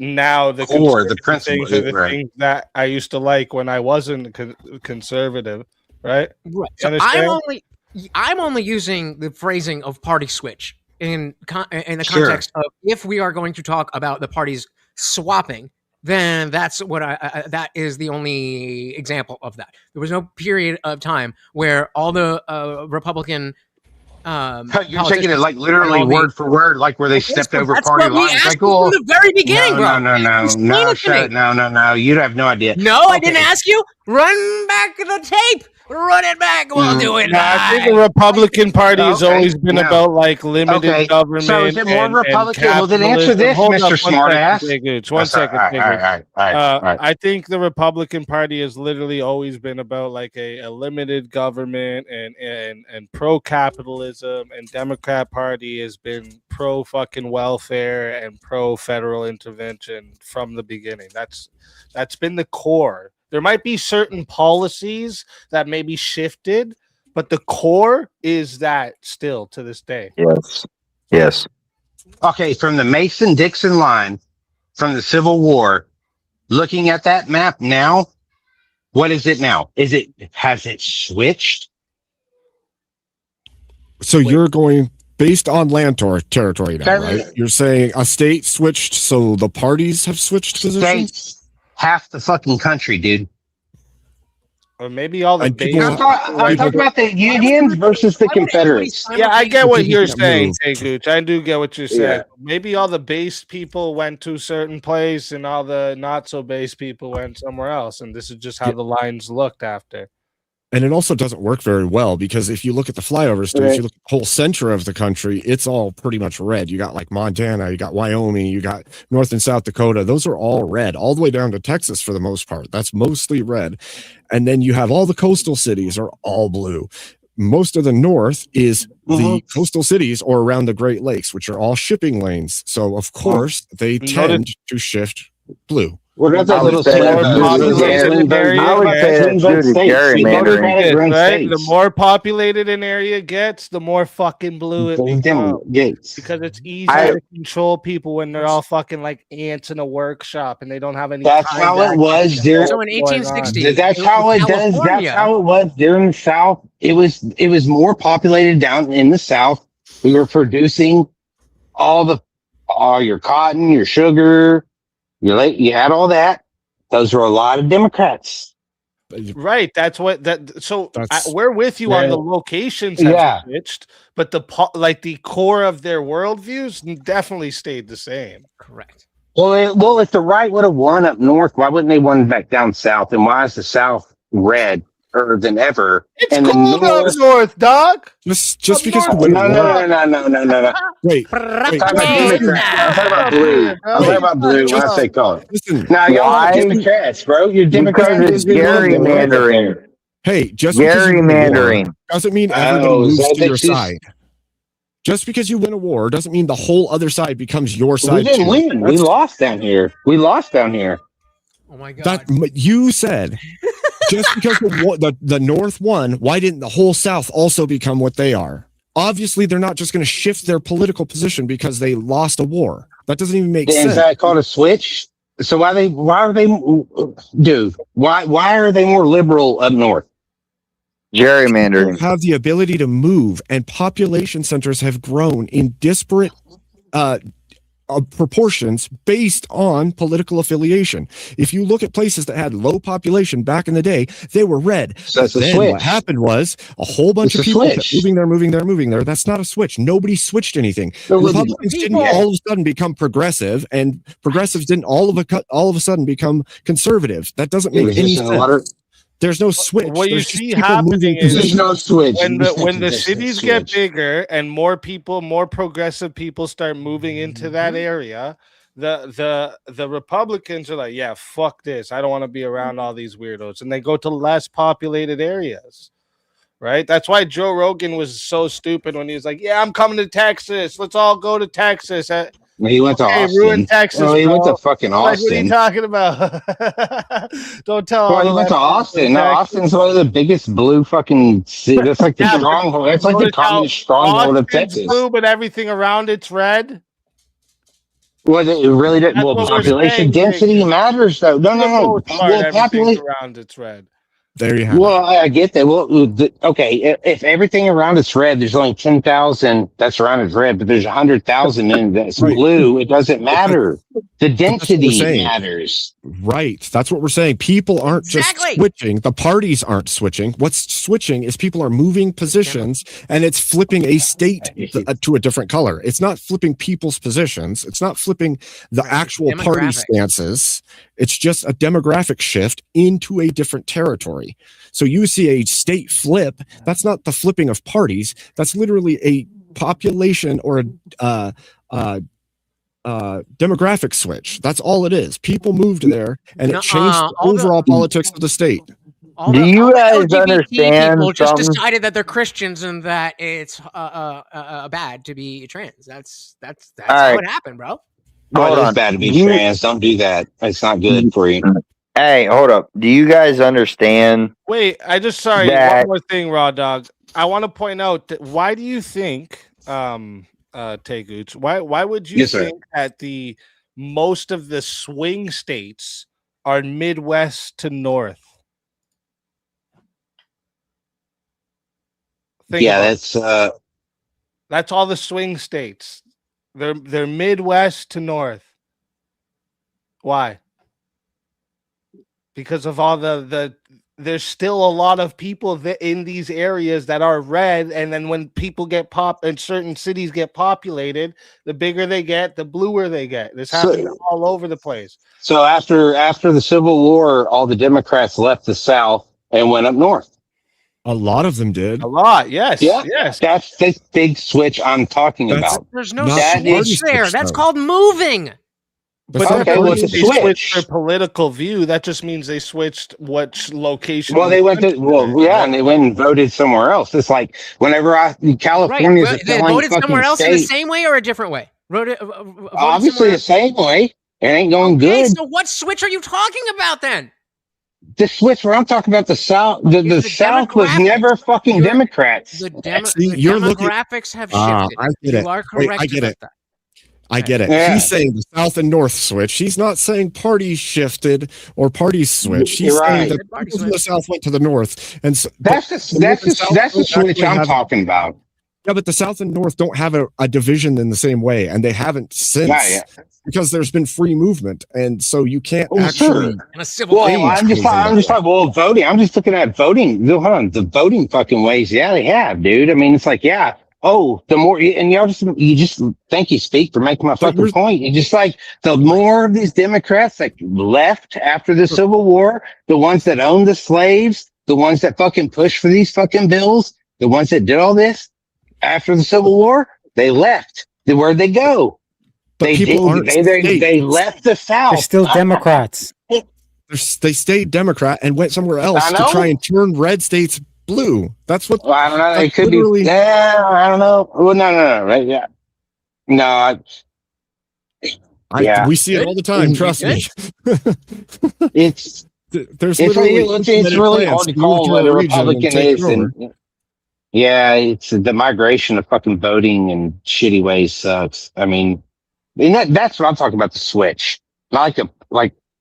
I guess I did maybe say it wrong, like party switch, like the whole party word. Like, don't take me literally when I say the whole party switch, but I'm saying like the mass migration of voting blocks vastly shifted over the Madison-Dixon line after the Civil War. Yeah, but I think the confusion happened because you're like, oh well, Abraham Lincoln, he was like in the North. Means he must have been like a Democrat or whatever, but like no, like he was actually a Republican or whatever. But he was a Republican. He stood against like this British imperial system that the Democrats were so eager to keep. I don't know Maybe- about all that. He didn't try. You Maybe- know, well, hold on. You talk about freedom and all that stuff. He did. I got to give this to them. He did impose a shitload of taxes. It was all about taxes. Yes, it was. Well, yeah, it was. It's about Think taxes about over the. this. In wartime, what Lord. happens? You have to pay for that war, right? Oh Especially when you well, lost this- other people don't want to pay for the fucking war. What are they going to do? Take up their guns? I mean, and they did. No, You know, so no, that's- no, no. But That's- you realize in World War II, like the tax rate in Germany went up as far as We're like talking about World War II. 50%. We're talking about slaves and muskets. Yes, It's no, I'm not talking about in World War war II. times, the tax rate is naturally Yeah, going to because skyrocket. back in the day Yeah, when but they they had went into muskets, they work. didn't have automatic guns, right? Yeah. Tareyak, is it the case that prior to the Civil War, there was a British connection in the South trying to get them to basically keep their Weren't the allegiance French back to there the crown? too? I think the French Yes. was there too. Oh, what do you know? So it's almost like we had a country, a pre-existing country, the United States, and the South was trying to side with Britain and go back to the crown, while the North was saying, and by the way, the first Republican president And said, those were no, Democrats. you're not That's what my tearing, point is. you're not, Those are you're not Democrats tearing, doing that. you're not tearing our country apart. We're going to keep our union together. Yeah. Yes, And this is why, and Abe. it wasn't just about taxes. It was about the fact that they were trying to tear the country apart and dissolve the entirety of the union, which was the United States of America. Well, it kinda Exactly, did and tear this the is country why, apart Abe, for They a while. do their old You No know, Kings protest. That's they the did. Democrats that are supporting the No Kings and all this kind of shit. And then when the crown comes into town, they're clapping like fucking seals. Yep.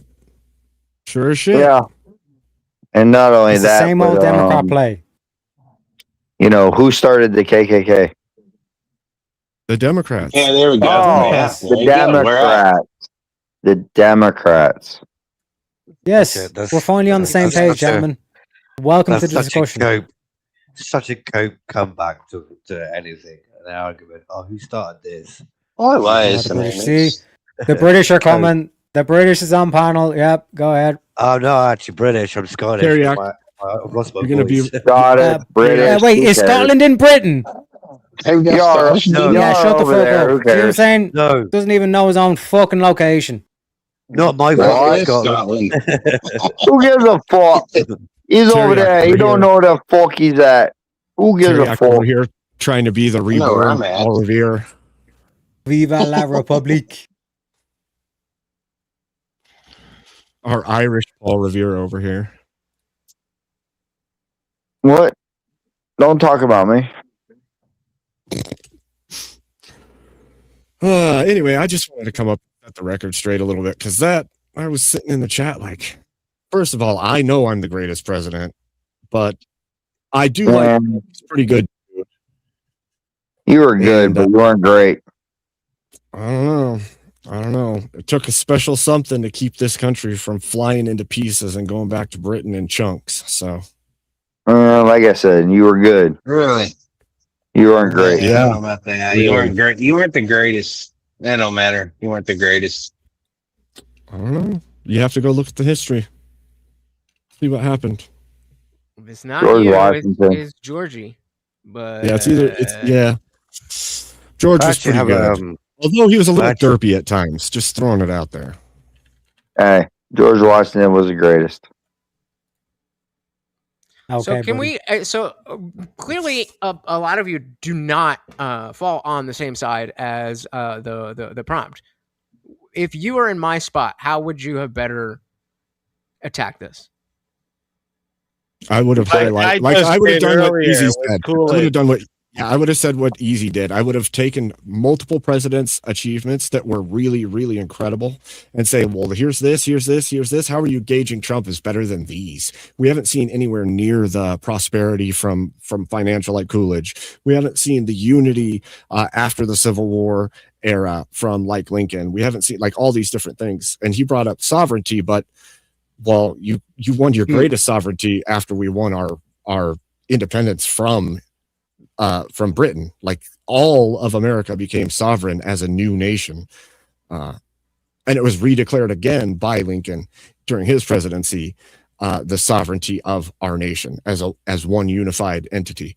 So both of those presidents also did that, and I would say in a greater number, because we weren't at at odds enough with Britain in this current era to lose sovereignty to them in the way we would have in the past.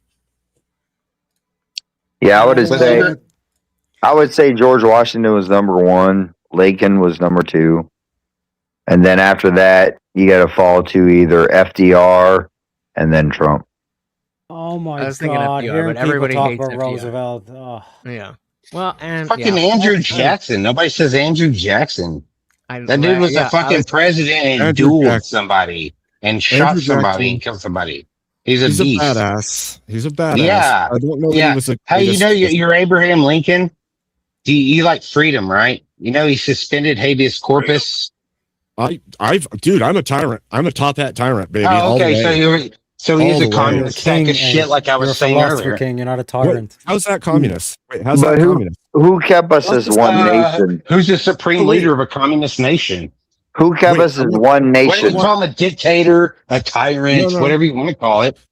A sack of shit. He's I want to supreme understand. fucking freedoms. No, help me understand how suspending habeas corpus is communism. Explain that to me. Suspending habeas corpus and then starting a civil war within a nation.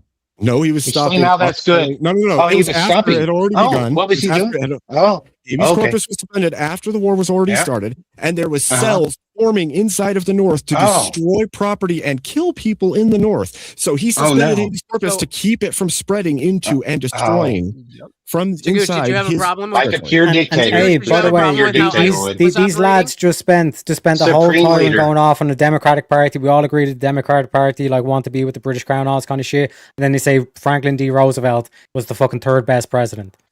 The cunt that literally like after McKinley deindustrialized America. They're saying he's the third best fucking president. That's not what I said. But thanks Who's they? for spinning what I said. This is wild. You tell me I need to learn my history, but then you're telling me things and you're wrong about things you're telling me. So I'm like, wow, What? which history am I supposed to be reading? Who, me? Yeah, you. Bob. Abe, I have a bloody bone to pick with you, but not right now. Good luck. Good luck. What's going on, everyone? So what Can't we're start like that and not have anything? well, because I kicked his ass on VK. Twice, evidently. Both times when you lost, you kicked my ass. No, the second time I definitely did, but second time I definitely did. But no, I think this is an interesting kind of view because like everyone looks at Washington like, you know, the kind of the birth of a nation, and it was like, well, was Abe like, I don't know what the right word would be. Was he then fulfilling that promise? And I think those are Yes. two kind of, oh fuck, get out of here. Yeah, I think there's a level of like hey. almost like a level of husbandry that happened, right? Like it started at Washington, and then as the country was hitting a forward momentum that was something and started ripping itself apart, then Abraham Lincoln had to look back to the founding and go, wait a minute, we're not going to tear this apart. We have all the stuff we need to hold ourselves together. And then he had to be that force that held it together. Well, be that force that tore it apart. That could have, it did tear. It was a civil fucking war, dude. The South tried to secede from the Union. We were a country. Sure. The South Sure. decided they were going to leave the Union and destroy the entirety of the country. So what did he do? He go to war. He went to For war. Britain. Wait, for Britain. For the people Okay. we left and won our independence from, the South tried to secede and rejoin. They were all this- Democrats, by the way. They were all Democrats. That's the point. That's the point. Yes, he had to I know. hold That's it what I'm saying. The together party switched. The South end. and hold and hold Oh true my God. and hold true to the beginning, right? We took our independence. The South is trying to tear the country apart and go back. Lincoln had to uphold the original Declaration of Independence and the Constitution that was put into place. So Correct. he's the fulfillment, or at least a partial fulfillment, of what was set forth at the independence. Well, and if you think 100%. of it, Lincoln was actually, he would be considered a progressive because the status quo was slavery.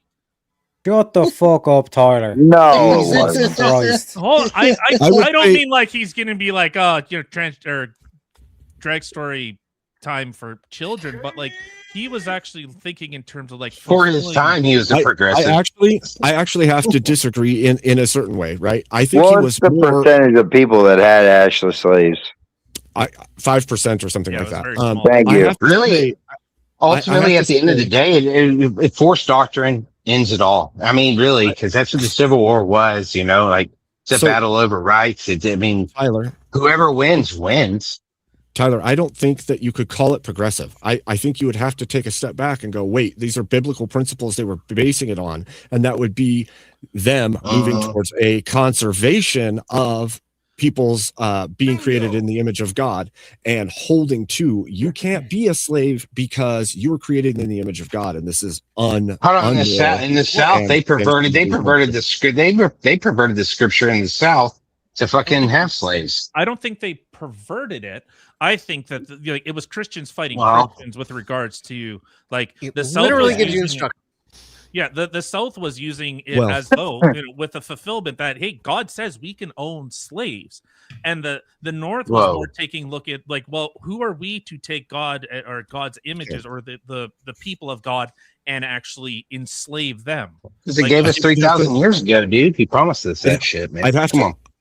I think you have to step back from that, actually. I think you have to step back and go, historically, there is slavery throughout Scripture, and there are mandates put forth for how servants and slaves are treated. It does not prescribe taking slaves or servants. And then when you look at the New Testament, even then, the words it's using are specifically in reference to you need to treat them as an image bearer of God.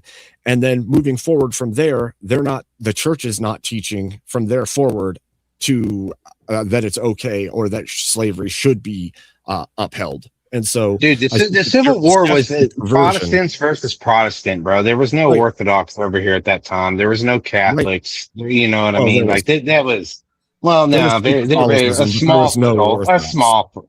Yeah, there was no Orthodox here. There was no. So it's scholars. You know, what do you call it? Like their own interpretation of the Bible, so that you're going to say they're wrong. Well, they think they're right. Well, that was also the upwelling of feminism. Feminism is an upwelling from within Protestant Christian communities. Now, obviously, that was Christian men were with women who then diverted from the church and then made up all their own stuff, like the originators, Planned Parenthood, and all the other things. All of these women in the past that moved away from the church and then started their own churches and then convinced men to change the churches and all these things in the West. There were simps back in the fucking day, dude. There's always been way back then. There's always been simps. Well, not only that, but there was a lot more to it whenever it came to slavery that a lot of people don't realize that America was one of the last places that a slavery ship arrived. And those who weren't sold were actually left in cages sitting on the beaches, which means so what I'm getting at is those were left in cages so the slavery ships then could go back and get a refill back over in Africa, correct? So what I'm saying is those that were left on the beaches in cages, they were taken into basically custody of somebody that was here in the U.S. because that way the slavery ship wasn't taking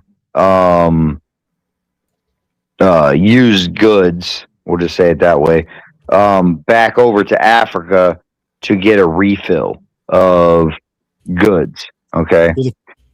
There's so much to this that people don't know too. Correct. Like the slave trade is not like a bunch of white dudes going into Africa and getting slaves. It's a bunch of African tribes enslaving each other and then selling them off to who owned the boats.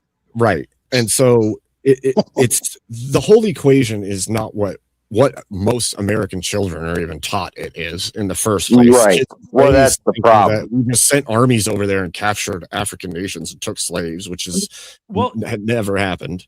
Right. So, No, it only took That- 6 that- months to cross the fucking Atlantic, you know? Well, isn't But this that's kind of that's the problem. That's a lot of the problem is when it comes to slavery. It's like, well, there were slaves. It's like, yeah, but What do we how do with many? them now?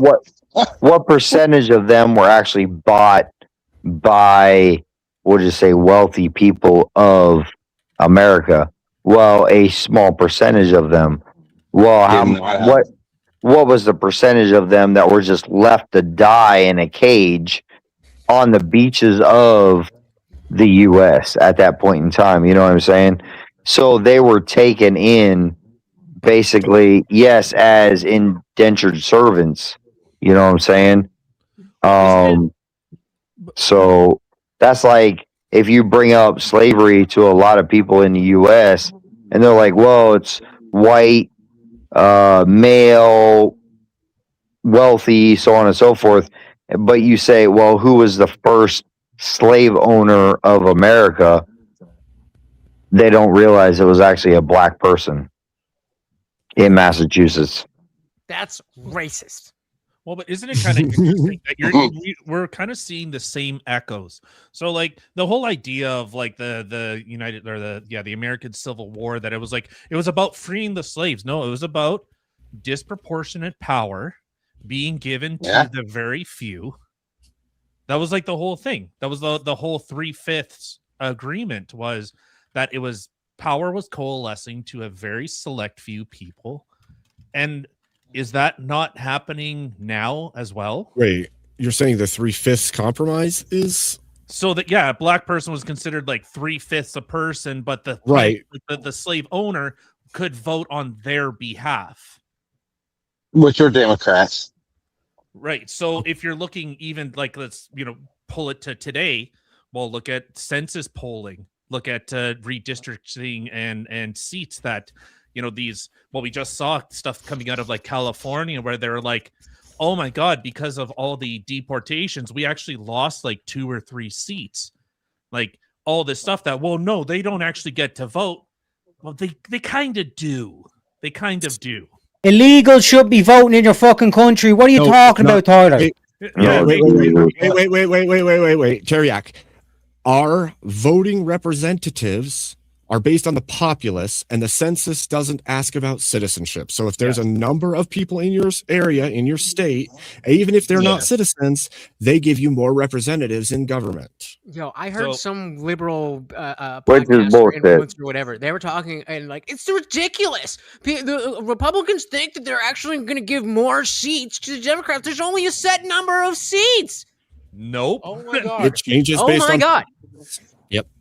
Yep. It's people and where they are. Right, but This is even my- with the same population. Yes, but your main point, Taylor, is that all the power is going to a select few. Yes. And the example you gave is that they're redistricting and they're getting rid of the illegals. No, but so the point that the So thing that I was saying, the fact that Democrats are losing seats it proves what Elon Musk has been saying, where they're literally just mass importing so they can make sure that they control the states. Yeah. So Yep. this is a play from the Democrats. Yeah. Yes. No, Right. yeah, that's what I'm saying. Well, besides that and gerrymandering, Tyler agrees with us on that. Hat off, Tyler. Just Have be you clear, guys just be seen clear. Like I said, the- I've had to listen to a lot of shit. have you guys seen like a map of? I'll just use Illinois as an example. Have you guys seen like the gerrymandering, the way?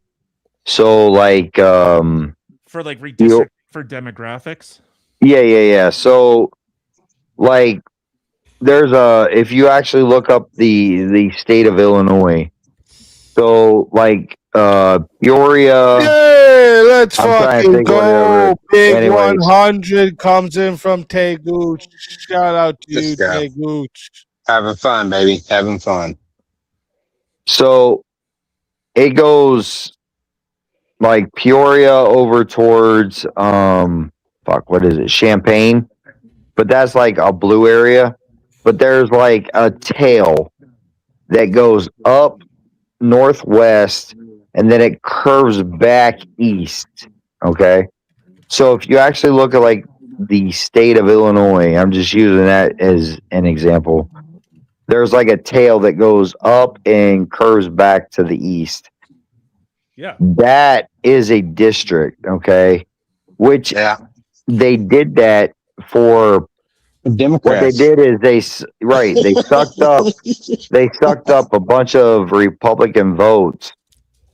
And what they did is they took those votes in that Republican area and they outnumbered it of the Democrat votes that were in the more populated areas to outweigh the state. Does that make sense? There's a secondary part to that, right? There's a secondary problem to that. And because we're a representative form of government, you're only going to get that district's votes going to whoever the people are above The that. state And issue, so yeah. it ends up cutting out any representation from one side, right? So like you lose all representation for people on the right in a region like that. Period. Like it's gone. And so this is actually an interesting thing. So I'm fairly certain this is the same type of thing that happens in Canada, happens in the United States. Like people live in similar areas, then they vote for a representative that looks like them. And so I wonder if those same areas are, maybe more concentrated of like Black people or Hispanics or Filipino XYZ. Like that's the same shit that we see here, like in the Maples in Winnipeg, which is like a high, immigrant but high wealth area. It's either Filipinos or East Indians, and those are the only people that you see running in those elections. You don't see an outside race running in those elections. Well, you can't quite say that due to the fact that it's rural or urban. I can't remember It's his like name. rural or urban. He ran for I think that's he ran for governor. He ran for governor against Newsom. He was a Republican, but he was Black. Arnold. Elder. Yeah, Elder. Yeah. He ran for Elder. Larry Elder.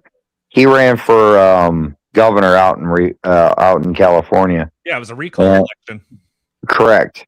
Mm-hmm. And actually the population area that he ran in, he said that because I listened to him multiple times, he said that the population was highly Black to Hispanic, so he thought he would be able to pull that vote for governor, and he did not, due to the fact that the way that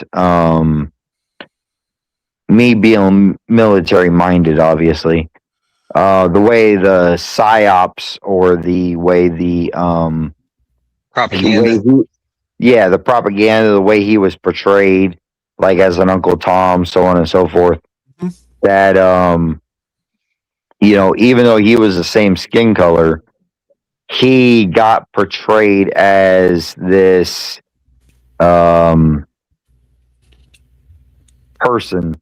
that he shouldn't have been. You know what I mean?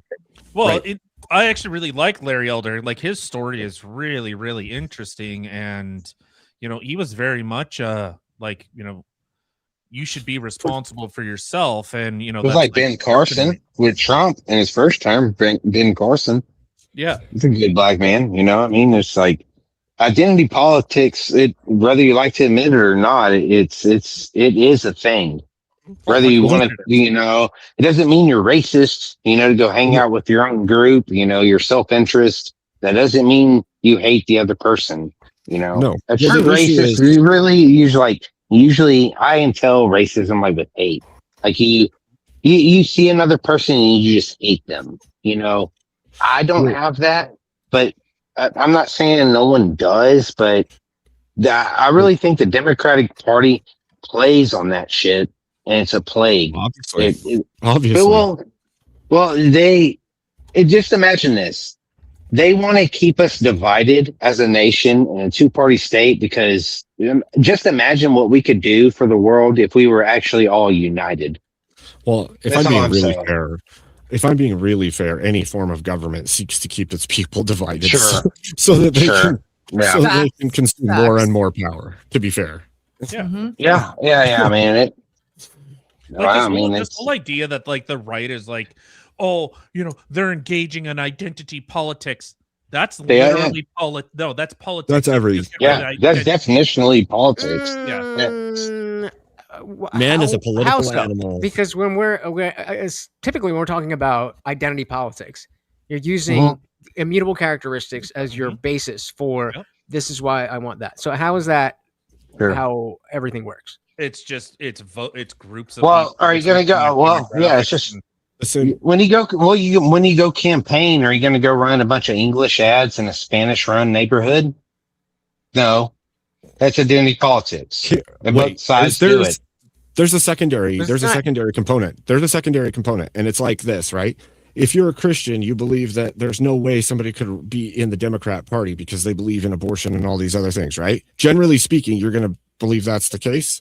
Well, then you're going to appeal to that group. The same is true for the left, is going to appeal to the Black community, to Hispanic community. And so there is definitely a little bit of it on either side. The difference is one is ideology based and the other is immutable characteristics. So if the right is calling out to people based on ideology and the left is calling out to people based on immutable characteristics, one of these things is not the same. I would say that I think they are, because we look at groups and I We're still all in ideology in the same way, though, in a sense. Well, but people live with like people, whether it is people that look alike or they think alike, like whatever it is, whatever that breakdown is, I think that's just how people tend to live. Sure, but that's outside different. Of white people. That's Outside of white different than people. what at least I'll speak for myself. That's different than what I'm appealing to when I say identity politics. I'm not saying that who you are and what you do and all those things are irrelevant to your politics, but putting that as the primary aspect that you are, but if you don't vote for me, you ain't Black. That's identity politics in a way. That's what I'm saying, like visual, more of a visual thing. You mean somebody said that? Joe Biden did, yeah. Joe Biden It was a joke. I think Clinton It was a whipped out joke. some hot sauce from her purse. If you don't vote for me, you ain't Black. Yeah. It was a joke. It was a joke. It was a joke. No. Jesus. It's like every demographic.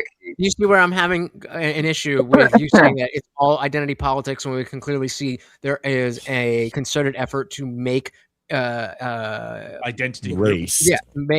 Use that as the It is all identity. main, or the primary factor. Yeah. As opposed to, well, Hispanic people tend to naturally want this, and so this county tends to be English speakers. Mm-hmm. And so appealing to those demographics is not saying because you are Mexican, you should vote for me, or because you are white, because you speak English, you should vote for me. No, that's literally what they say. No, you're dealing with identity politics. You have to identify the identity you're trying to politic to. Like, do you remember? That's it. No. That's not what that means. It's actually a manipulation of the identity in order to capture votes. Yeah. So let's just go with that's Trump. what they do, though. I'm not saying that's what you're supposed to do. It's just saying that's what you do. Sure. So Tyler, how would you say Trump has done that?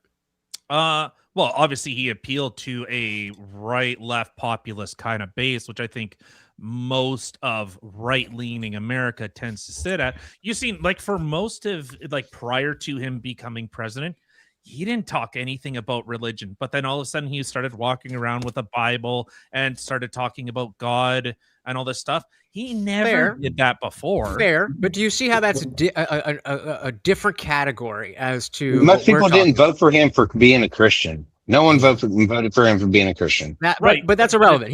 Tyler's demonstrating. No, it's not irrelevant. Well, the fact that he's using the identity of being a Christian to get more votes. Understand that, but that's not his. That's not his pitch. That might be one aspect of what he's saying. And as you said, who we are, what we think, our ideology, that's obviously directly tied to our politics. But the fact of the matter is that there's people who will, push that to so cute. They'll push it to such a level where it's the only thing that seemingly the only thing that matters.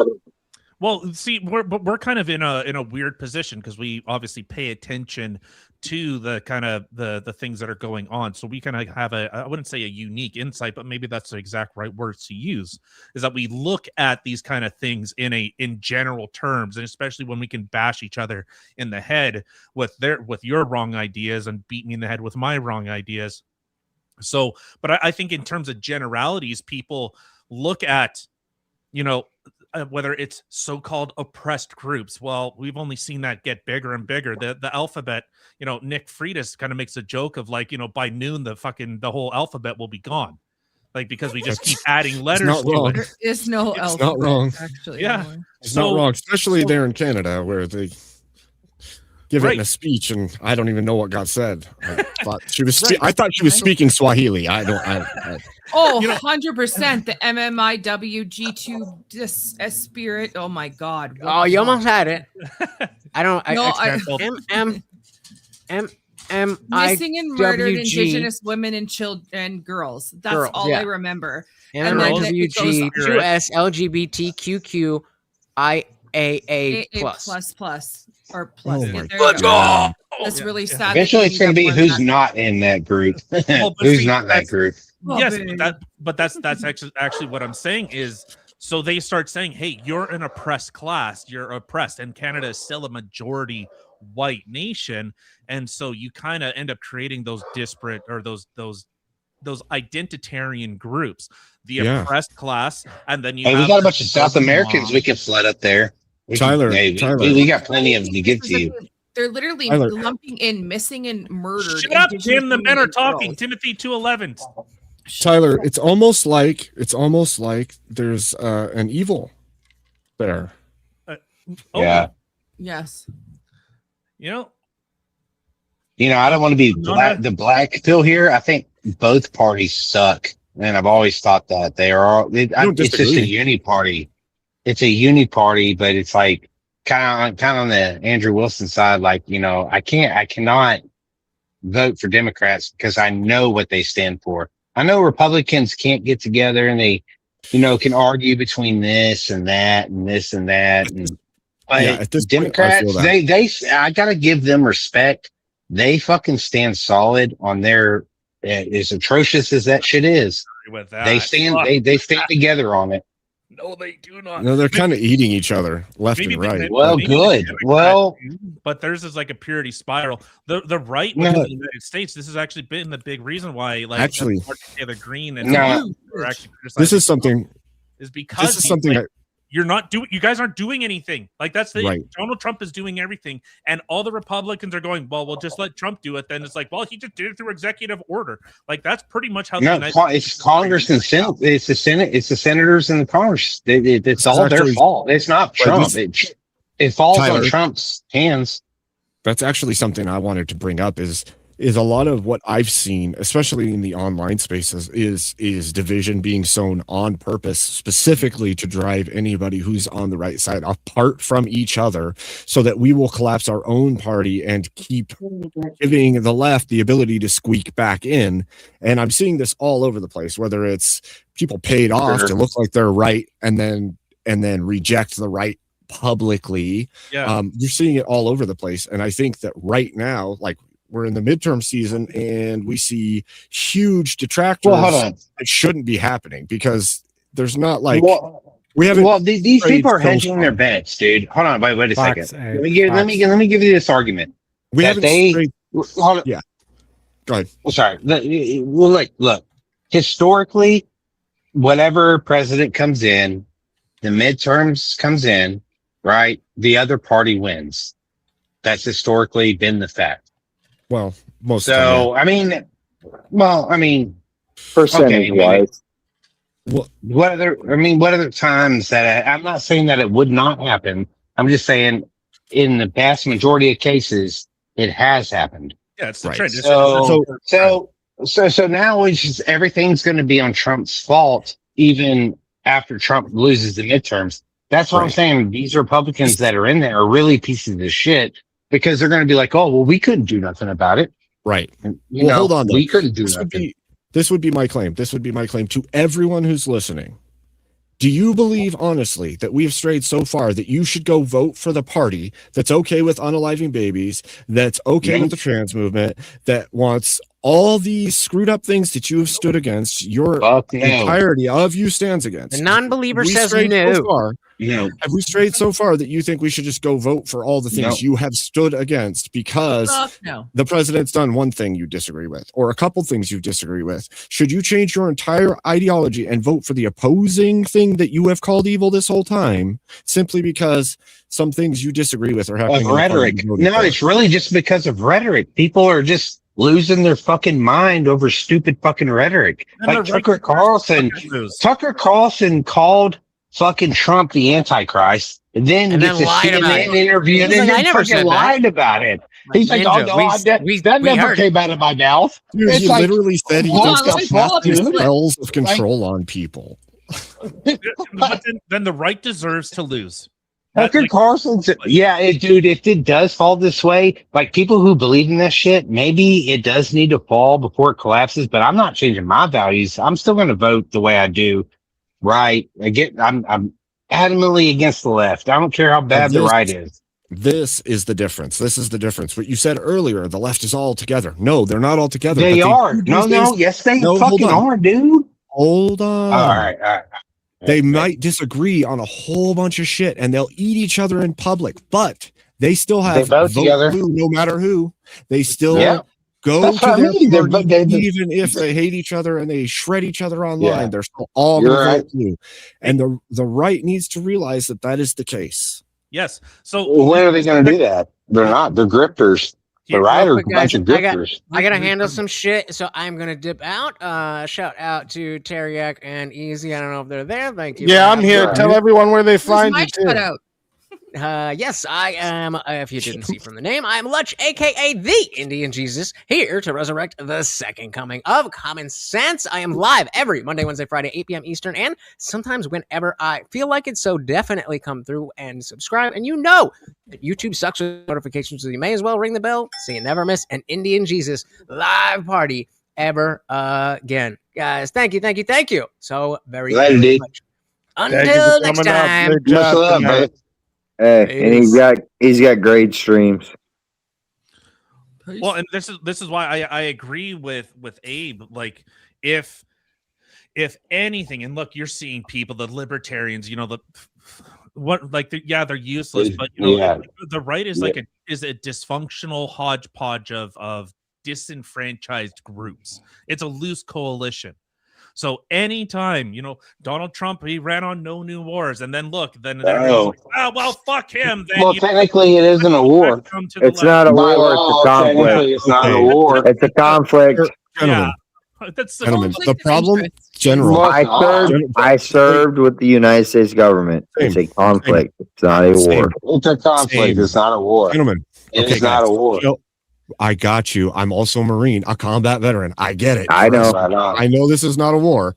However, to the general public who has not served in the military, to them this is war, and they have no delineation. You could try to explain the difference between a conflict and a war. To them, it's the same thing, and it will always be the same thing. Yes. I got that. What I'm getting at though is it's classified differently. I know. People don't give a shit. But look, the people who stand on the principles, like I will never vote for a Democrat. Even though I know they got their shit together, they're like, no, man. It's like Nick Fuentes going out there saying he's going to go vote, calling all his people to vote for fucking Democrats. That's crazy. He was, dude, I think Nick Fuentes and Tucker Carlson and Candace, I think that's a psyop, dude. They're feds, CIA. Dude, listen, I think that is. I want everybody who's in the chat, everybody who's listening, when you hear stuff like that, you need to realize there are people that want to crash the entirety of the system because they hope to wrestle power from it once it's collapsed. Well, they don't give a shit about you. They don't give a shit about the economy. Charlie. They don't give a shit Especially after about Charlie others. got shot, dude.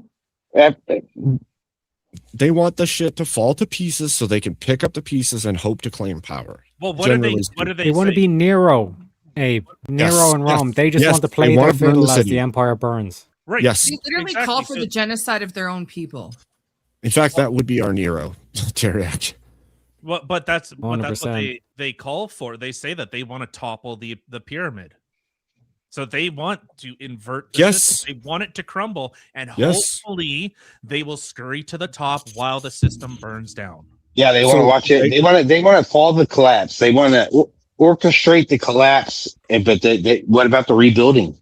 After something collapses, how do you clean it up? How do you build? You guys, they offer nothing. Do you remember Germany? But anyway, hey, not to cut you off, Abe, real quick. Go ahead. Hey, I gotta go. I've been up since like 3 a.m. Quitter. Anyways, hey, I appreciate you guys. I just wanted to come in, stop in, say hi. I don't know how many of you guys actually remember me. It's been a while since I've been on a panel. I remember you, Raw Dog. Actually, my name's Raw Dog. Yeah, I put the prodigal son returns, but there's a joke behind that. But anyways, hey, I wanted to say I love you guys. Easy. I do listen to all your streams. I keep up on all this shit, man. I've been driving truck still. I actually got a local job recently. I moved back to my house. I'm renovating it. But anyways, there's a long story behind everything. Someday we'll have to catch up on everything. But I wanted to say hi. I wanted to say I love you guys. Tareyak, Abe, all you guys. I miss you guys. Seeing you. The wife says hi too. Yeah. Hey, Alicia. From here if I could. But like I know, I see you pointing at yourself. But you know, and only one of you should be on stream at a time, you know, like anyway. It should be the male, but we won't get into that. But anyway. There you go. Now it's just but anyways, next time I get a Friday off, I hope to get on VK. That way I can come in and cause some havoc like I used to. But you know, I love you guys. I do listen to all the streams. I just want to let you guys know that I miss everybody and haven't had a chance to get on live. So it was appreciated, and thanks for everything. Yeah. God bless you, Raw Dog. It's good to see you. God bless, and thanks for coming up, bro. Yeah, take care, God bud. bless, Raw Dog. Even though you don't want me here. Peace. No. The typical expression is women should be seen, not heard. Not heard. Women should be seen, not heard. Isn't women supposed to be in the kitchen? Children are to be seen, not heard. Come on, That's get it right. You can still hear from the kitchen. They're pretty loud. He's actually referencing his own clip, which is freaking fantastic. It's a good clip, Tareyak. It's a good clip. Appreciate it, Abe. It's a damn good clip. See, that's Take care, brother. See, atheists can think women are second-class citizens too. We can all get along here. Facts.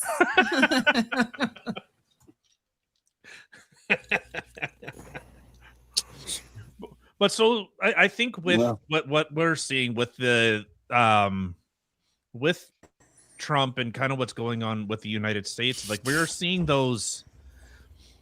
And I think the right tends to do this a lot. And I'm sorry, I'm fucking like four. The Canada right or the American right? I think just the right in general. However you want to kind of. I think Canada. Conservatism. He's talking about conservatism.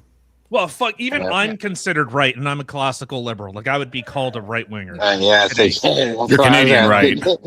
Oh, Canadian right? No, I would be supporting transing kids if I was a conservative in Canada.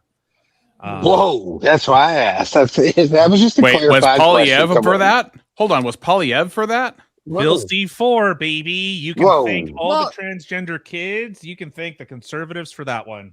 See, and it's funny. Really? I don't think they actually read what they were voting for because they went for the Bill C whatever. Bill C but then Common when he was on sense. Joe Rogan, but then when he was on Joe Rogan, he's talking about like how certain things What'd he are say? not, he doesn't think things are okay. So with certain things, like what's transing kids. Yeah, What? We have well, to okay, tiptoe. hold on. I think I might have gotten two things conflated here. I was thinking of Hold me, on. but the thing is, they voted for that too. That was one thing that they voted for too. But then when they Kill were talking yourself about wherever. Wade, They'll help you kill yourself. Exactly. Yeah. Like our government Wow. will kill you. So the thing is that the Nice. conservatives have voted for that as well. But then when Joe Rogan was talking to him about it, he was like, oh, I didn't like, that's not okay. And I don't think that this 26-year-old healthy human being who only had seasonal depression should have been allowed to unalive himself. What if he wanted to, though? What's the big deal? Because it's absurd. To who? Absurd to you, but not to him. Because it's evil. That's why. Because you're preying on mental illness. And Thank if you. The way that I look at But it. what if you're helping his mental illness by stopping it to, you're ceasing it to exist. You're helping his mental illness. That is literally what the world is doing right now, is helping everybody's mental illness by allowing I all know. of this. playing devil's advocate here, and it's fucking disgusting. Okay, so if I is go disgusting. inside of a mental institution and I just off everybody with an AK, that means I'm helping people. No, you went in there. You went there with an intention to do that. Well, see, that's the problem. The problem is You they weren't have to committed want there. it. They have to. They want have to want to do it to themselves. because the So it's not- epitome of so- self-worship. The epitome of self-worship has taken place, right? And so, so long as people want it, they can have whatever they want because everybody's Exactly. sovereign now. So help can include doing what is wrong if people want it. Well, yeah, according to a lot of the left, yeah. Yeah, Yeah, that's why not? obviously what we have a problem. That's the right. Well, that's the right, ain't it? They have the right to do that. They have rights. No, it's not a justified killing. Well, so I see. Well, Speaking who's Face with- justifying it? How can you not justify your own killing? Because Your you own do not own self-killing. yourself ultimately. It is not you. You don't? Actually, Well, who owns it? Definitionally, life is not your own. definitionally, murder is unjustified killing. You're talking about murdering. No. You're No. conflating two things. No. I'm not Murder- conflating two things. I'm murder is specifying. unjustifying.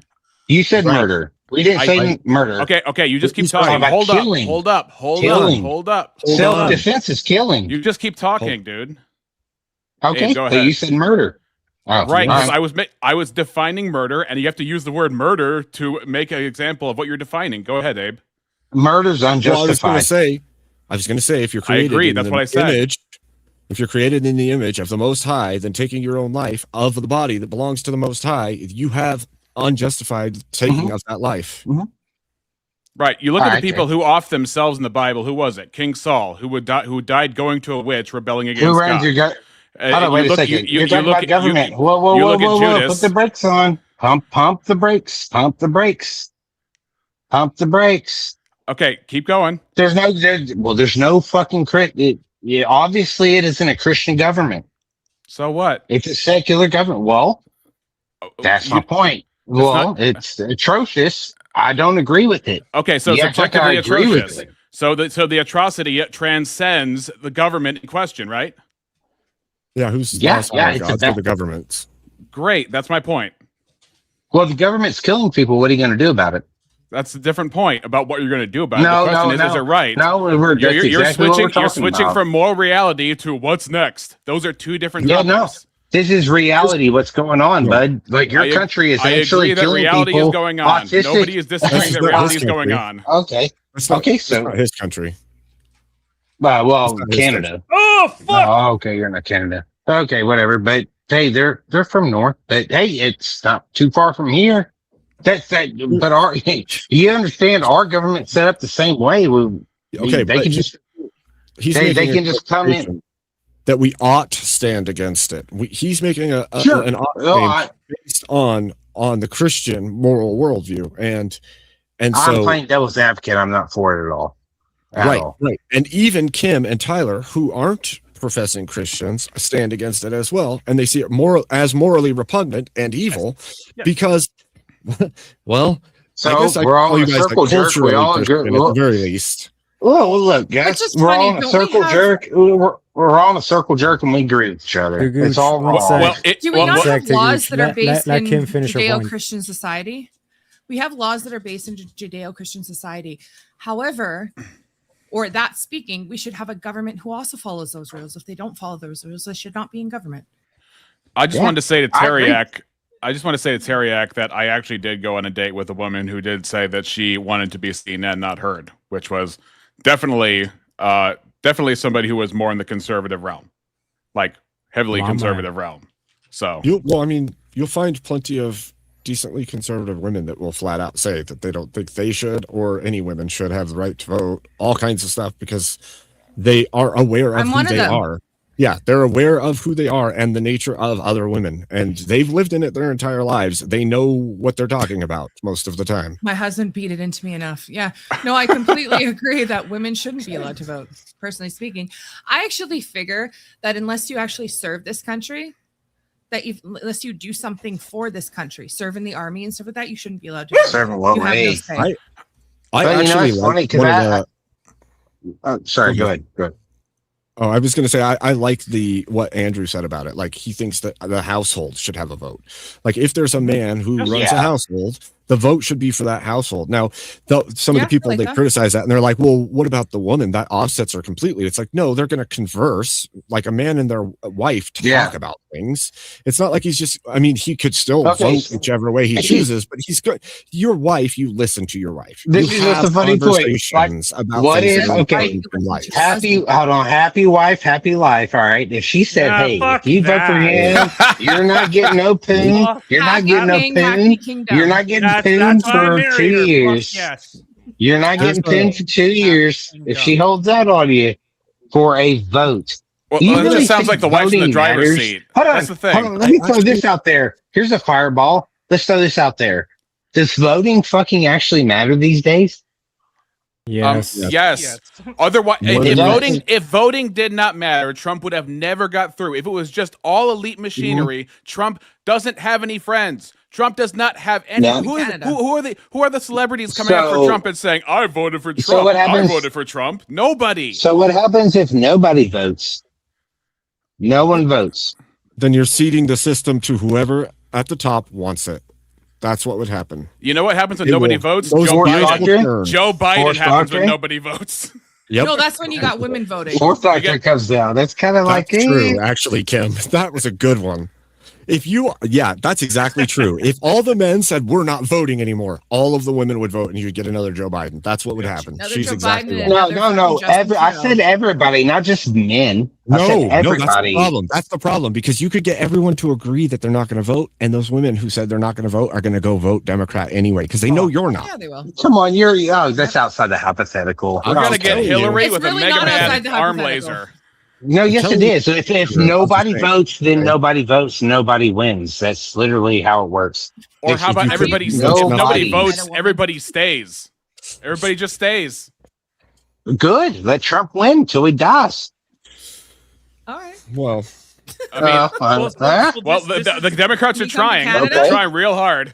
Because let's get our liberal government out of here. I don't know how the fuck do you fix Canada? How do you even start doing that? It would be a We violation become of part TOS. of America. I'm just kidding. I could tell you.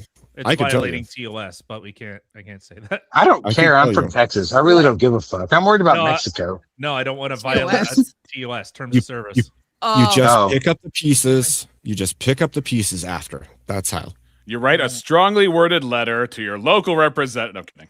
Yeah, and you talk to the minister in charge of that department that goes, yeah, like we give a fuck. Yeah. That's No, pretty you much just what pick up happened. the pieces. And the pick up person Right who's on. saying I don't give a fuck is some dude dressed as a female with a beard. Because Hey, you no, also one of- you have to take this all into Sorry. account. Some nations are in free fall. When they Sure. hit the bottom, then there will be pieces to pick up to Pick up. rebuild with. and make a new house with. Unfortunately, when you hit the bottom, things don't tend to survive very well. Well, and that's unfortunately, and this is like when I actually talk to Americans, I use like Canada as like this is the path you guys are going down. Oh yeah, like we're gonna have what the fuck, Tim? You fucking weirdo. What happened? Sorry, just said I just pictured Tyler in a dress. I might have a picture of such thing. Oh, You no. saw This is Tyler. Put- this is put the it on the correct screen. answer to that. it's Just kidding. Halloween. Don't, please don't. Tyler, It's this is the Halloween. correct answer to that. That was a toga because I'm Caesar, bitch. That's right. That's the correct answer to that. Right. Okay. That's right. I was Caesar wrong. Abraham Lincoln. I like There it. you go. Or it's a kilt because you're William Or it's Wallace. a kilt. Yeah, I'm Scottish, mate. It's a kilt.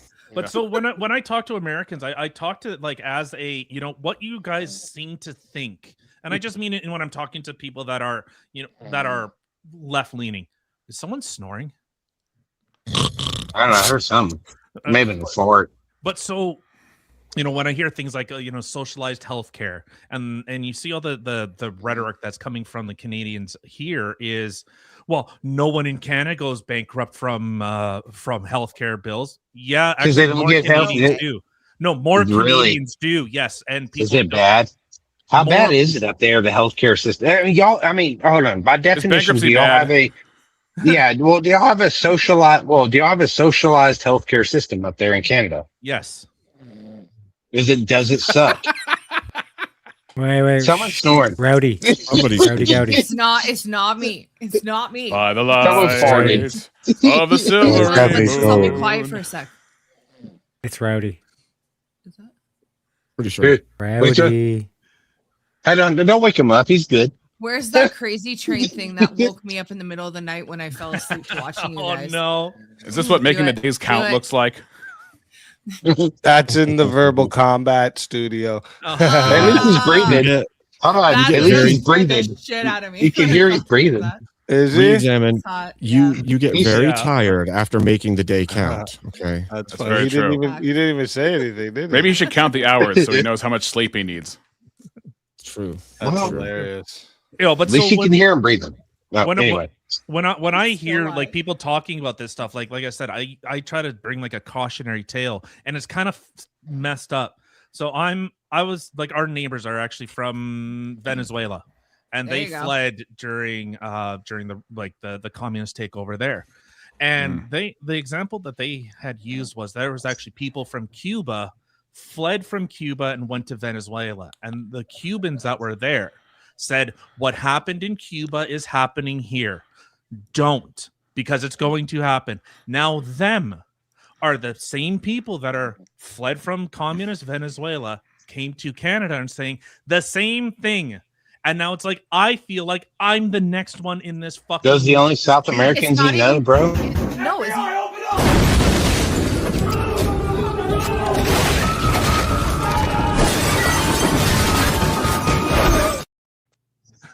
like, they just destroy everything. Are you Like, aware? what the fuck? That's No, called the and next it's election in not. Canada. And it's not. We know people. My best You friend there, is from Rowdy? East Germany, who was in a Oh, well, communist. and they- I'm just saying, I live in South Texas. So, like, any and all you kind of can pull him immigrants. down, Tiny. We're gonna be ending Like, in like 5 minutes here, anyways. So what's the Okay. through line though? What's the through line? Just It pull just- Rowdy down. Because The- there has to be a common trend that we see. And if it is the case that you saw Cubans go to Venezuela after Cuba collapsed, and then Venezuela collapsed, and then the Venezuelans came to Canada, and It's Canada like looked socialism, at they're it leaving, but they keep going everywhere and they vote the same fucking way. Well, Well, that's the question. I think it's lazy people or people that get into positions of power. It's so much easier to say, well, having wealth is bad. Taking someone's wealth is good. And it just Well, they're further, thieves. further. Here's a question. Here's a question I would ask. Is there very, very wealthy organizations and globalized powers pushing for these countries to move in the direction that they are, do you think? So Canada's in a unique position that we basically have 8 families that run all of Canada. Right, but you also have China holding your hand, right? Oh In yeah, no, Canada. they actually have sovereign territory that they operate here. So the whole Belt and Road Initiative that's like Right. it's only southern countries. Right. No, it's happening in Canada. They have mineral rights to mines, and they have Right. military guys. Oh, wow. In So y'all are the enemy. You son of a bitches. No, they actually train Chinese. The Canadian military trains Chinese troops. I know this for a fact. Yeah. Did you hear literally about how they're giving citizenship to immigrants if they decide to join our Canadian Army? If you're an immigrant and you join our army, they give you citizenship, which is insanity to me. That is literally America has a letting the policy enemy like in. that.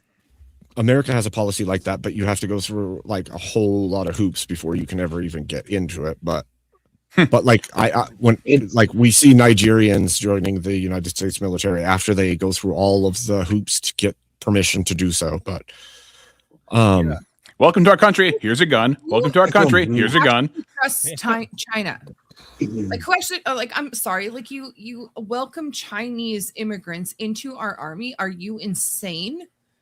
Like you don't think that they're not giving info back to them, and the fact that Canada is so absurdly oblivious to this, and they're just like the weirdest thing, Kim, so dumb. is like in China, you have to hold hands with the Chinese government to even have a business. Like China owns a chunk of every business that functions within China. So if that's the case, any nation that is doing business with China in a massive way, also China now has ownership of the chunks inside of your country because that's how China works. So you're like slowly being dominated by them while they're no wonder Trump that makes a whole lot of sense why Trump wants to buy Canada, buy Greenland. It really does make a whole lot of, because he has a whole lot more privy information than, like, y'all have a lot more than I do, but I'm just saying he has a lot more than y'all do. So wow, that's insane, dude. That's crazy. Well, that's why it's a soft surrender.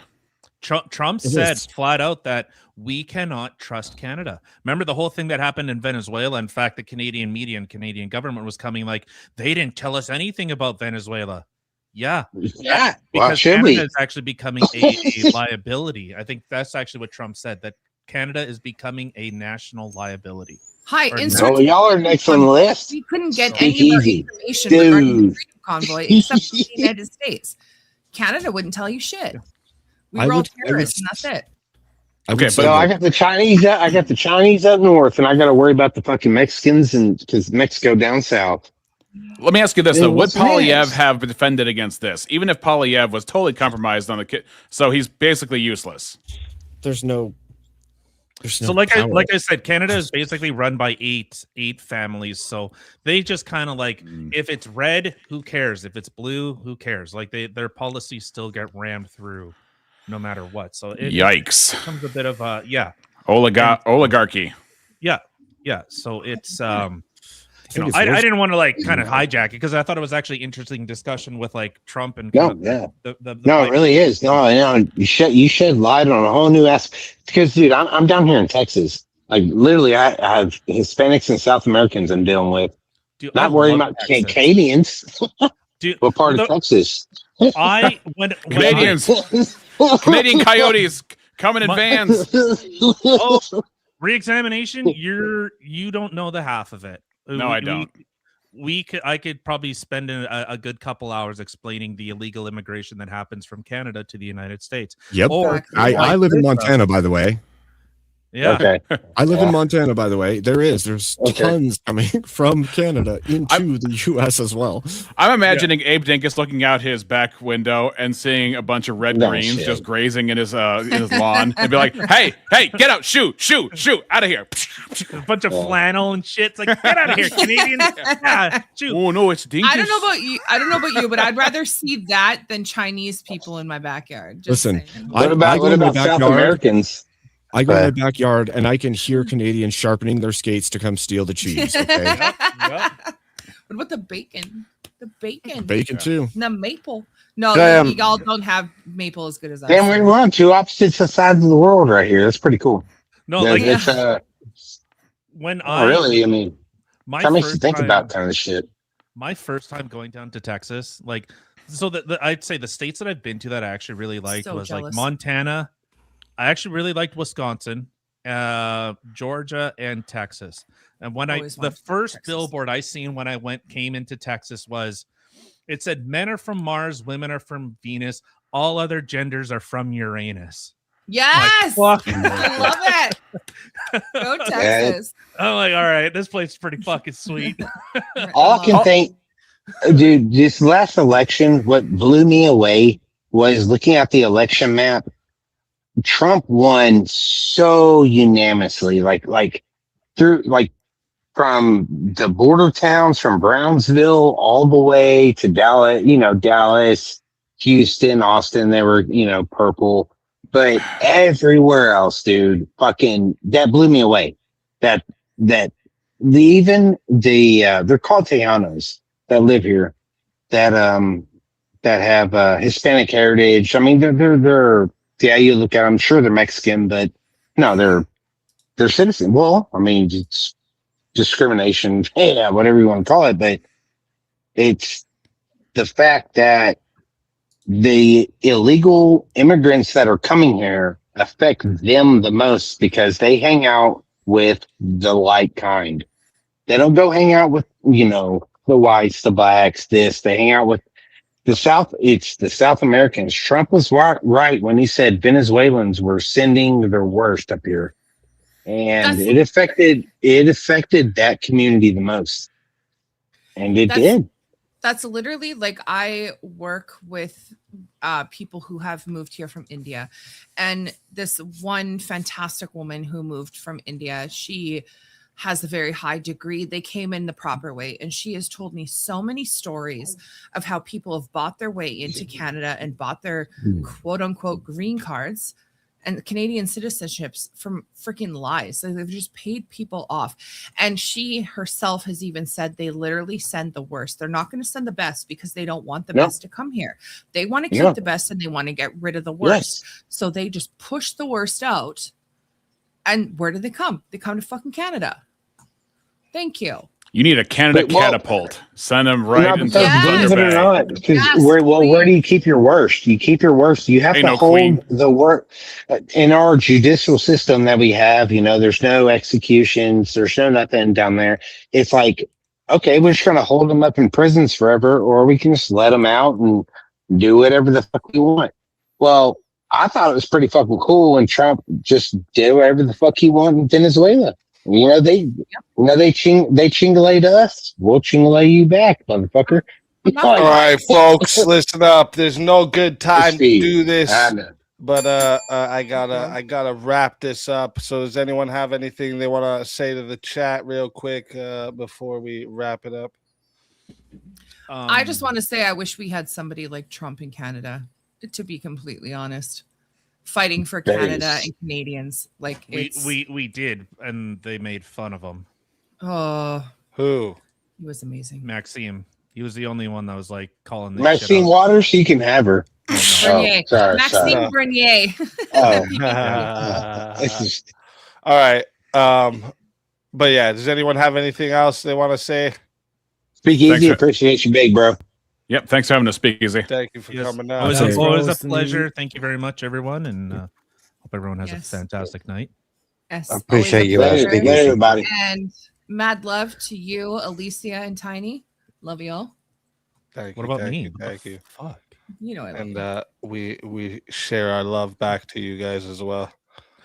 Oh, I appreciate the raid earlier on Rumble too. Hey, no problem, buddy. I didn't even know you could do that on Rumble, so I'm gonna have to figure out how to do it on Rumble. So good job, Tareyak. You God literally appreciate you, Abe. The whatever channel you want to go to, say Rob is streaming right now. I don't know if he is, but let's just say. So you just go to that stream, copy the URL, and then in Rumble in the chat /raid, and then Control V or paste and then enter, and then it'll say slash like the slash like this. The one. Or you mean a dash? The one that goes slash, from okay. Just top making right, sure. Some bottom people left. will call the dash a slash. Oh no. Yeah, No. so just making sure. Sideways no, one, that's like you that's a control dash. bot Yeah, in I know. Discord. I've had people say slash when they mean dash, so I'm just. That's a making sure. slash. Okay, that's cool. Yeah. So yeah, it's just /raid and then I don't know, whatever Control V, and then okay. Yeah, I'll say like confirm and then you're done. Bazinga. Cool. Yeah. Nice. Nice seeing you all tonight. You guys as well. Anything else, anyone, before I kick you out of here? Yeah, you can appreciate find me at yeah. Tareyak, Tareyak. Appreciate you for hosting, Easy. And I'm not going to be going live after this. I'm too bollocks. So the deductions will be later on at some stage when I wake up. And also, just put everyone's mind at rest. I'm going to be getting my hair cut tomorrow. So you can drop it with the fucking email comments. I seen yous all in chat, these bastards. Nah, I love yous all. Appreciate the roasting. But yeah, Easy. Thanks for hosting. Yeah, guys no have a problem, no fantastic problem. night. Yes. Good night, everybody. Yeah. Thanks for the fun. Good conversations. Hopefully the chat got something out of it. They usually do. 100%. Oh, thank God she's gone. I appreciate Just you. imagine Bringing me Tyler up, walking into his bedroom and going, "Ah, fuck!" You know what I mean? Sorry, what was that, gaming? I just wanted to say thank you for bringing me up. I appreciate it. I was enjoying the back and forth conversations. Tarek, I really enjoyed your debate, by the way. It was really interesting. Appreciate you, Gavin. Yeah, appreciate My you Celtic coming up. brother. Appreciate you coming up anytime. Definitely Friday nights come up too. You got a chance to win some money for arguing. That's how it goes on That's Robo how it Combat goes. Friday, baby. Let's fucking go, baby. Yep. All right, let me shove y'all over to the backside there. Ooh, that sounded gay as fuck. I didn't mean to say that. Pause. Take back everything I just said. All right. I'm deleting this whole stream now.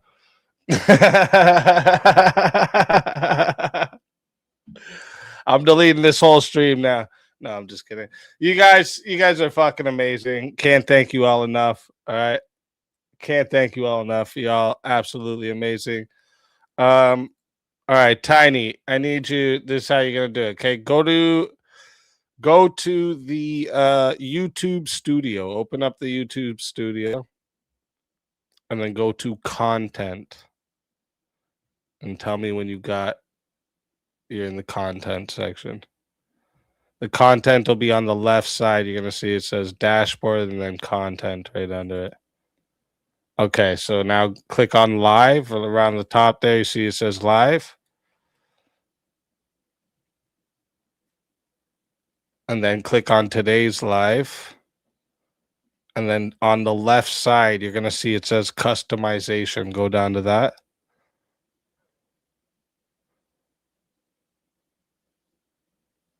You down in there already? And then when you're in customization, scroll down, you're going to see it says redirect. Hit the little button says add, and a window's going to pop up. So you're going to see there's two sides. Right now you probably see my two lives. You're going to want to click on the search videos from other channels on the top right side. And then put in there Nemo. If you just put Nemo, you should see like a bunch of different channels called Nemo's Dreamscapes pop up.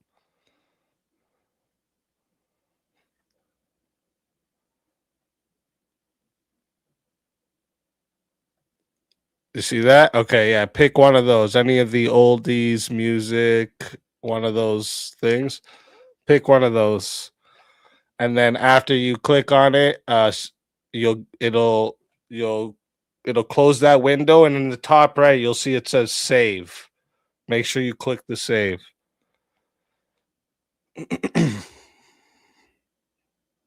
Saved? All right, perfect. And that's how you set up a raid. Spartacus said, clip it.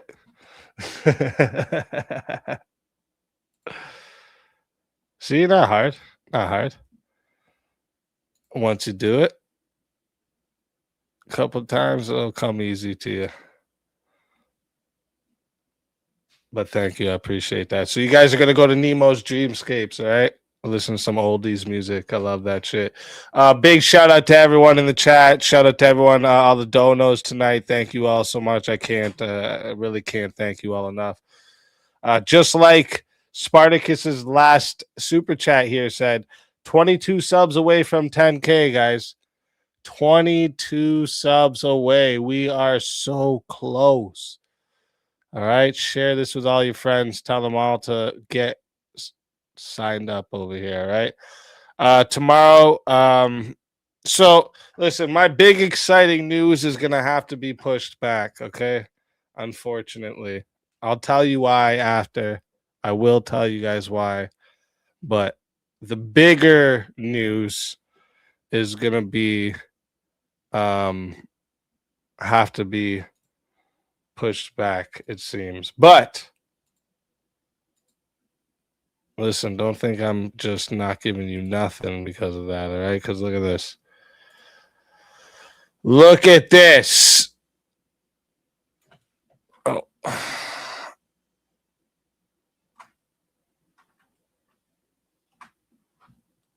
What do we got coming? What the fuck is this? Why is this like this, though? Oh, okay. This week, First Amendment versus Dr. Kent Hovind. All right, evolution versus creationism. It is going to be a hell of a fucking show. It's going to be a hell of a show. All right, you guys already know Kent Hovind. All right, y'all know First Amendment.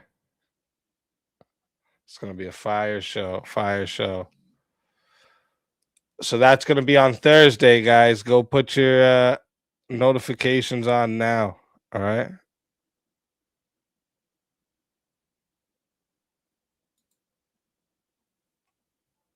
It says Sibs. I think it's because I wrote Sibs by accident. I'm pretty sure I wrote Sibs first. Yeah. 22 Sibs away from 10,000. Shit. We all wish we didn't know First Amendment, he says. I don't mind First Amendment, you know. I get it. I know some people that when it gets real animated and the talking over sometimes can get a little much. I get it. But I mean, I've met much worse people. There's times he makes me laugh. I can't lie. I laugh. I'm like, holy shit, this is kind of funny what he's saying. It doesn't mean I agree with him or anything, but yeah, he'll make me laugh sometimes. I'm like, this is kind of funny, dude. And he does this like whole fucking glasses and headband thing now. I don't know, man.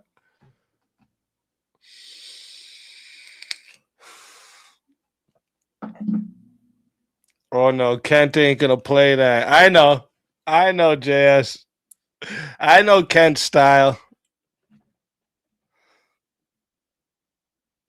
I like Kent Hovind too, bro. You know how it is. I really like his work. So I'm excited about this too. Can't lie.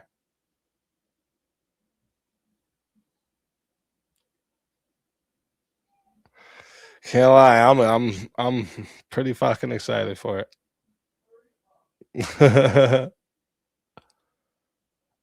Don't forget, Speakeasy once called the super chat goal the Snapchat goal. Yeah, actually, I did do that one time.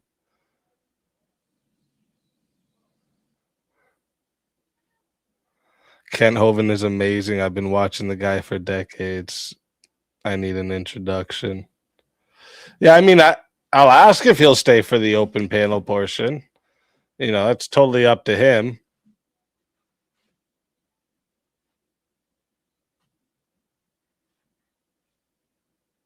But yeah, it was pretty cool that we got this one locked in, and we're working on some more big ones for you guys, some more real big names and some big debates. We're working on it. All right, I got help now, so you know, big shout out to Tiny, all the work she's putting in. All right, big shout out to all the mods. All right.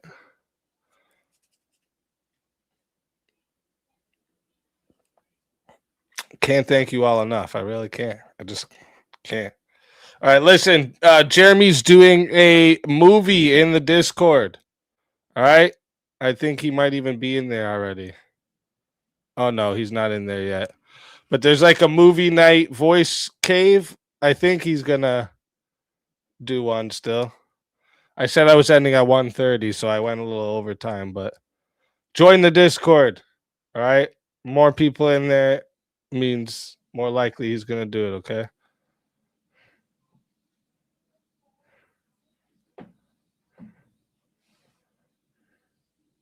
Don't worry, Jeremy. I'll have that. I'm gonna have that unlocked too.